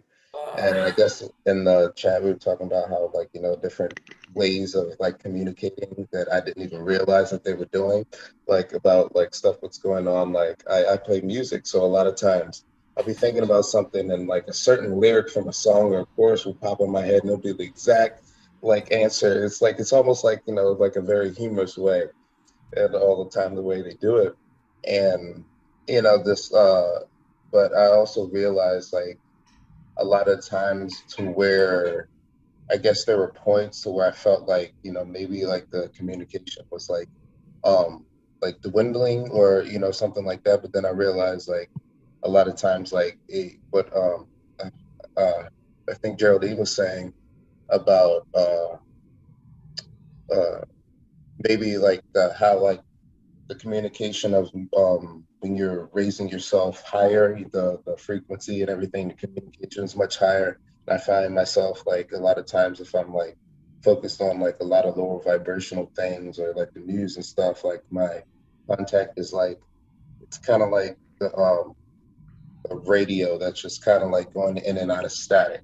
But like once I've been doing this to get like all the synchronicities that have been happening during all the day, like during this, like spot on and everything. So I'm just learning to adjust to, you know, Well, get better. Well, that's a good point. When the Brandon. synchronicities happen, you are in sync. What was that? Was who That was that? Bridget. Sorry, I didn't mean to interrupt you, Oh Alan. no, go I was ahead. just gonna, part of what I skipped over, I think was for you. They were saying that you can request energetic technology upgrades and new energetic technology. And one of my things that I requested a long time ago when I was having a period of time where I felt like I was blocked, which we're never really blocked, right? It's an illusion that we're presenting for ourselves. But what they did when I requested to hear them loudly and clearly is they inserted energetic technology that goes from my neck. It looked like a crystal initially, and now it's like sacred geometry, but they inserted it in here. And it's dormant most of the time, because the thing that a lot of people don't realize is that we'll call it energetic technology, but it can also be called implants, although it may not be physical, right? The ones from our soul team are free will based, right? So we can ask for adjustments and activations and different things like that. And they will insert, within our technology and harmonize all of the rest of the technology for it. And we can utilize that in moments like that. So when I'm stressed out or nervous, it's not as easy to channel when you're like that, right? But if I want to, I can activate it just by thinking. And it clears the pathway for me. It does other things too. So just remember that you can request things like this for yourself and for your communication, and the Arcturians are so good at that. Let's hear from some other people. Thanks, Bridget. That was great. Anyone else want to share like a moment or revelation or epiphany or something? Go ahead, Ron. You're waving your hand. Go ahead. Well, Yeah. okay, thank you. I was just going to respond to Brandon or Russell talking about music lyrics coming in, and it was so fun exchanging in the chat about that, because it's kind of a funny thing that happens to me, because in my guides, I guess, they have a great sense of humor, and they like to mess with me, and we were talking about that in the chat. So hi, nice to meet you. Nice to meet you as well. Okay, who was next? Antonio and then Justin. Sure. I mean, the whole presentation was amazing. There's overwhelmed, and then I'm somewhere over here. Like the amount of information was just, I don't know, vibing hard. And some of y'all who were reading the chat, you would see some of the synchronicities I encountered in this presentation. This morning, I put on a movie that I mentioned, and Geraldine was featured in the movie. I didn't know she was part of this presentation. A few days ago, someone suggested I buy Ray's book, and it arrived during the presentation. Just weird things like that happening all throughout this presentation. So, I'm taking it as a good sign that this is the right crowd to be, surrounded by, and thankful to have found everybody. Well, we're thankful for you. Yeah.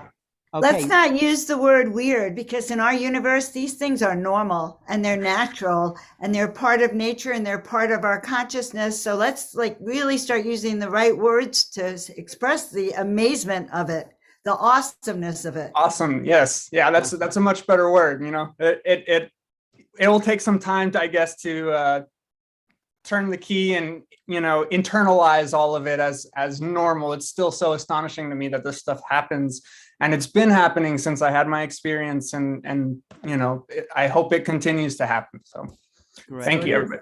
Thank you. Justin, you were up next.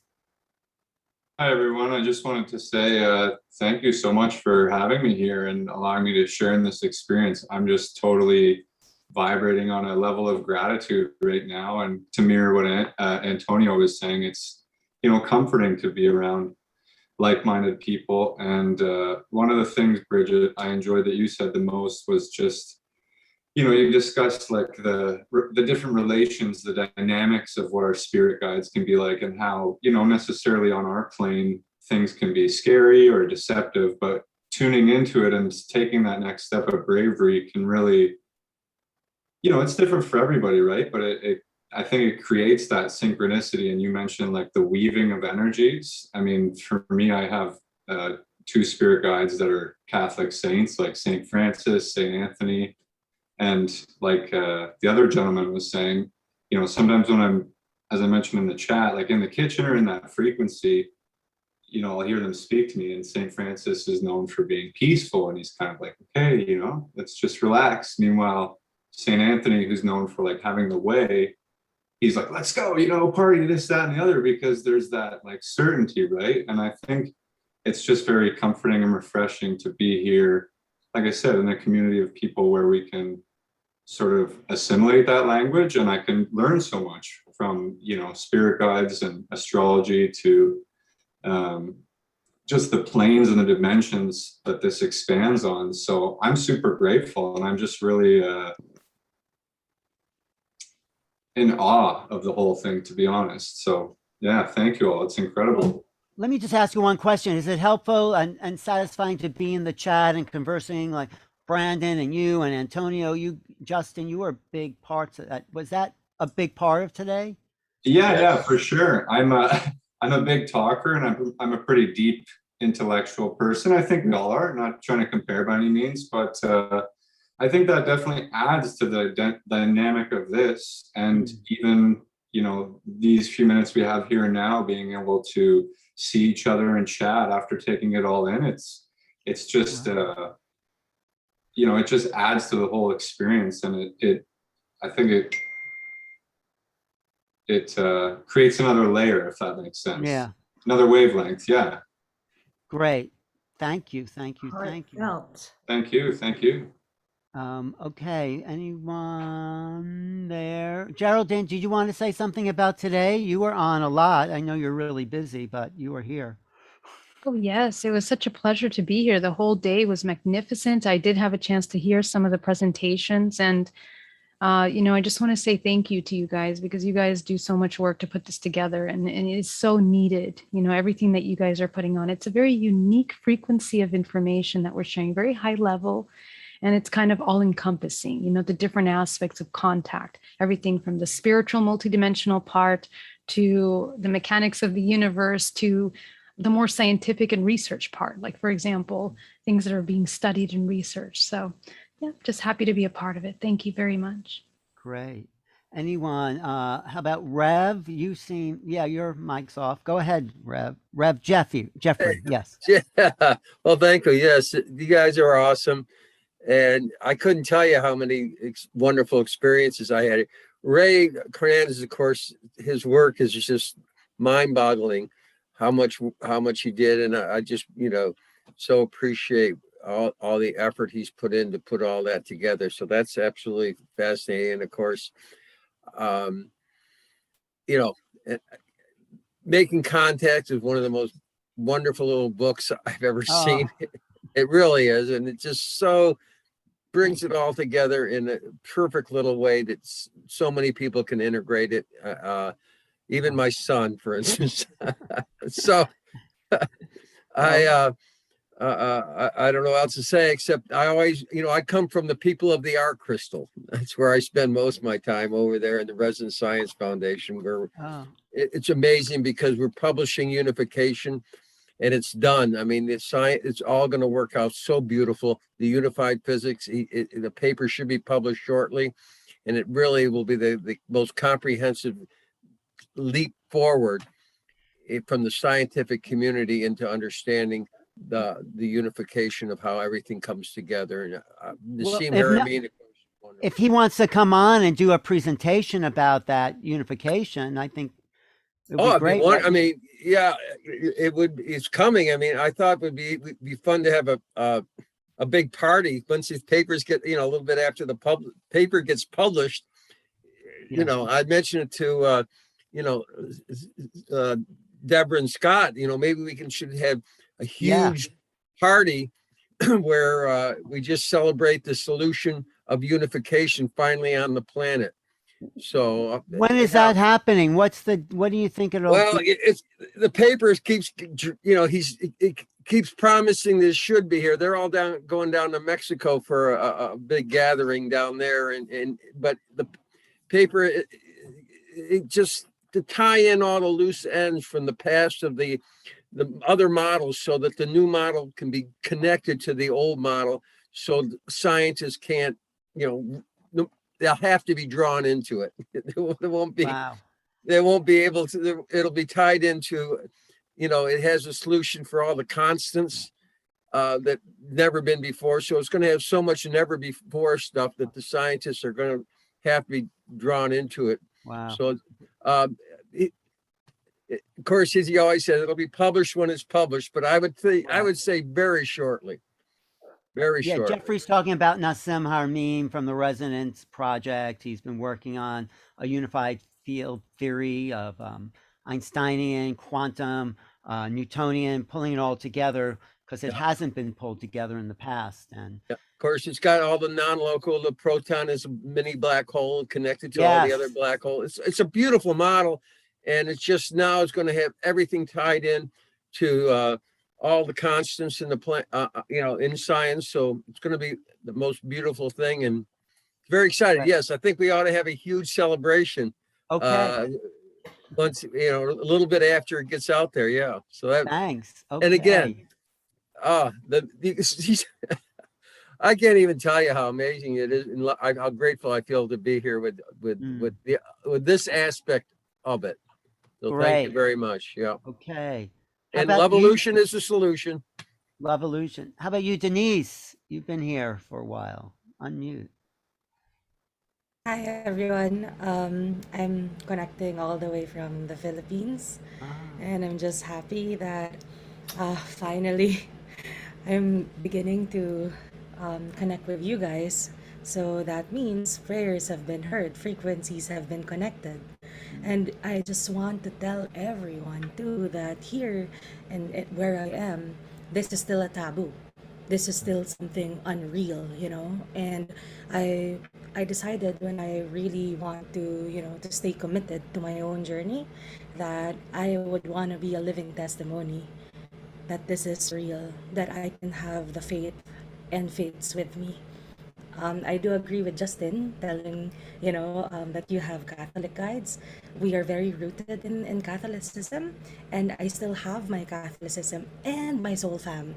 I'm heavily relied to the Serens and the Arcturians, Lyrans and Evans too. So recently I've been learning that I am a hybrid. And yeah, I'm just blessed. I'm gonna be cutting my time short too, because I'm sure everybody here wants to share a bit. But really, thank you for making this space. Thank you for making us feel safe to just be. I look up to everyone, and now I'm actually writing all your names and doing a research, and hopefully I get to chat too. So really, thank you for being a miracle too. That is very touching. Very. Thank you, Denise. And Denise actually messaged me on Instagram recently, and you told me about your hybrid connections, and I want to talk to you some more. And if you're willing to, maybe share your story a little later, in a different event, that'd be amazing. For sure. I'd love to. Thank you also. Nice to see you. Thank you. Thank you. Heartfelt and genuine and loving. Thank you. And this is a worldwide phenomenon. It's everyone. We're here. Okay. Who else? How about you, Ron? Did you say something? No, Ron. Thomas. You feel like saying? Hi. Alicia Southworth has had her hand up much longer than. Oh, go ahead. I did. So, but I do want to say something next. Okay. Alicia, where's her? Alicia. Yes, Alicia. Hi. Can you unmute? Thanks. I didn't see her hand. It was over the white paper. Yes. Okay. Alicia. Okay. Hi. Yes, I unmuted myself. Thank you. This is so awesome. Talking to such a huge family feels almost overwhelming, but I felt this nudge. Yes, raise your hand. Step out. And I really want to thank you all. If I were a man and wore a hat, I would take my hat off to all of you, Neil and Alan and Joan. So beautiful. What stands out for me is the empowerment that comes across with every speaker, and just with your presence holding this channel and developing it. This empowerment of crossing the veil of the dimensions. And I'm bringing in more angels, more people from other dimensions. They're all on order. Now and then 1 or 2 pop up in a 3-dimensional experience. Not too many though. So it's just such a treat to have this huge family all over the world holding the web and weaving it. So just basically, thank you very much. And I'm being so encouraged to speak up, to dare to speak up and to be who I am. Where are you calling us from? Where are you from? From Hawaii. Hawaii. I live in Hawaii. Thanks for joining us today. Thank you. Yeah, Thank you, it's a Lucia. treat. Thank you. So Alan, after Ron, we do have to close up because I have to start the Okay. other event in 10 minutes. Okay, I'll be very brief. I just got an email back from Ray Hernandez. I emailed him and asked him if he was open to have any remote healers work with him for his eyesight issue. And so timely that he got back just in time. I got it just a few minutes ago. And he said, yes, he's very open to that. And I know that anyone with integrity who has the ability to put out remote healing efforts would never do it without permission. So please, let's put it out and spread it around and make it go around the world. Should we just do 1 minute or 30 seconds for Ray right now? Let's do it. Sure, I'd be open to that if you guys have time, but also pass it on, okay? Okay, so should we just do just like, let's say 20 seconds, okay? Just focus on Ray and send him and his eyes, healing energy.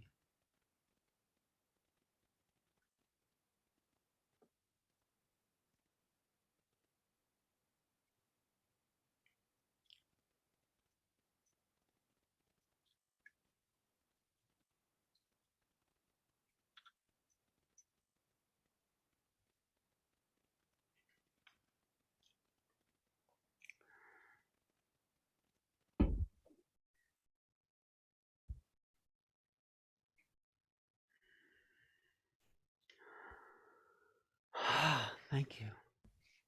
You know, when you pray for someone else, it also helps us. That's what Lynn McTaggart said. But thank you. Thank you, everybody. So Moses just reminded me that today is also full moon energy, right? So we're tapping into that frequency too. But that was a sacred space. For a moment, we were in another reality, all of us. Mhm. Felt it. It shifted. Yeah. All right. Alan, do you want to just say a couple things? We really do have to end in 3 minutes here. I know. So Alan and Joan, go ahead.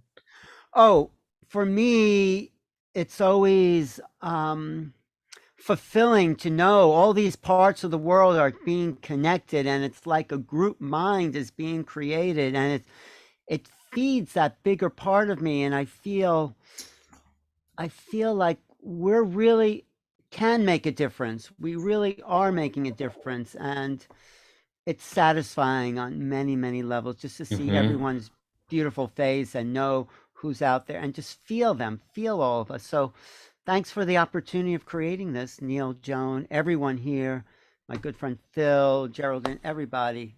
Found my copy of Making Contact. Oh, thank you. Phil has the original copy. So, Alan, Alan, I love the way you handle people and work with this energy. But Neil, amazing. But I'm really happy I was on here today. I love that people are connecting to who they are, and all this information still goes into how we take it in our own consciousness. And just to be, my own vibration has gone beyond the 14th dimension today. That's my response to it. and in feeling the energy. And Geraldine, you're beautiful. And we have, where did you go over here? Bridget, and just all, the speakers were amazing. And you guys, I think the people who are with us make us feel so great. And thank you for watching. Yeah. Great And experience, thanks- Rosalind. Thank you. Thank you Thanks so much, to all the everybody. people on the chat on YouTube, all the YouTube chats. Yeah, yeah. That's been So we going have on. a lot more amazingness in store, believe it or not. And people on the YouTube, go ahead and subscribe. I'm going live tomorrow with another event. When I originally created this event, it was supposed to be 3 hours. And then all my friends started contacting me saying, can I speak? Can I speak? Can I speak? I kept saying, I couldn't say no. So it ended up being 7 hours. And I remember when you mentioned it, you said, oh, I have this idea. It's just going to be impromptu. I'm not even going to do a website. It's a couple of hours and people are just going to download. It's just going to be fun. Yeah. So, but it was extremely fun. And I did cut it to the wire because I have another event starting in 10 minutes, but it worked out perfectly. I just want to say that, like, the amount of plans and projects that we have in store, a couple of new websites too. One website specifically dedicated to true world history, exposing our history, with over 2,000 hours of presentations we've created on our true history. That's being launched soon. Plant Medicine University, sponsored by PortalToAscension. We're launching that soon. So many amazing projects. But the next impromptu event that you're going to receive, right, besides the ones I showed you, is going to be Heal the Divide online conference. It's going to be the same kind of format. We're just going to do 7 hours straight, heal the divide, just unity consciousness information, because that's what really needs to happen. Divide and conquer has been the name of the game since we can remember the game. And that's duality for you. But the way we create singularity is by realizing that we have way more in common than we have different. One of which is we live on this planet rotating around this sun together, right? And we all have some sort of amnesia where we don't remember our multidimensionality. So as we start reclaiming these pieces and regain our sovereignty, we need to heal the divide that's been created for so long. So that's truly what does UFOs have to do with consciousness, meditation? Well, we're not going to have a world with these advanced craft, with us interacting with ETs, unless we really do the inner work. And that's what this event today was about. And I just want to say I love you all so much. Appreciate you all. And that's about it. Thank you, everyone. Thank you. Thank you. Neil and Have a beautiful evening, everybody. Appreciate you. Did you get that screenshot? Yeah, I'm gonna do the screenshot real quick. Yeah, Okay, hold little up. Family photo. Okay. Yeah. Okay. 1, 2, 3. Got it. Okay. All right. Love you all. See you soon, everyone. Okay, Thank you. bye, everybody. Thank you. Thanks, Geraldine.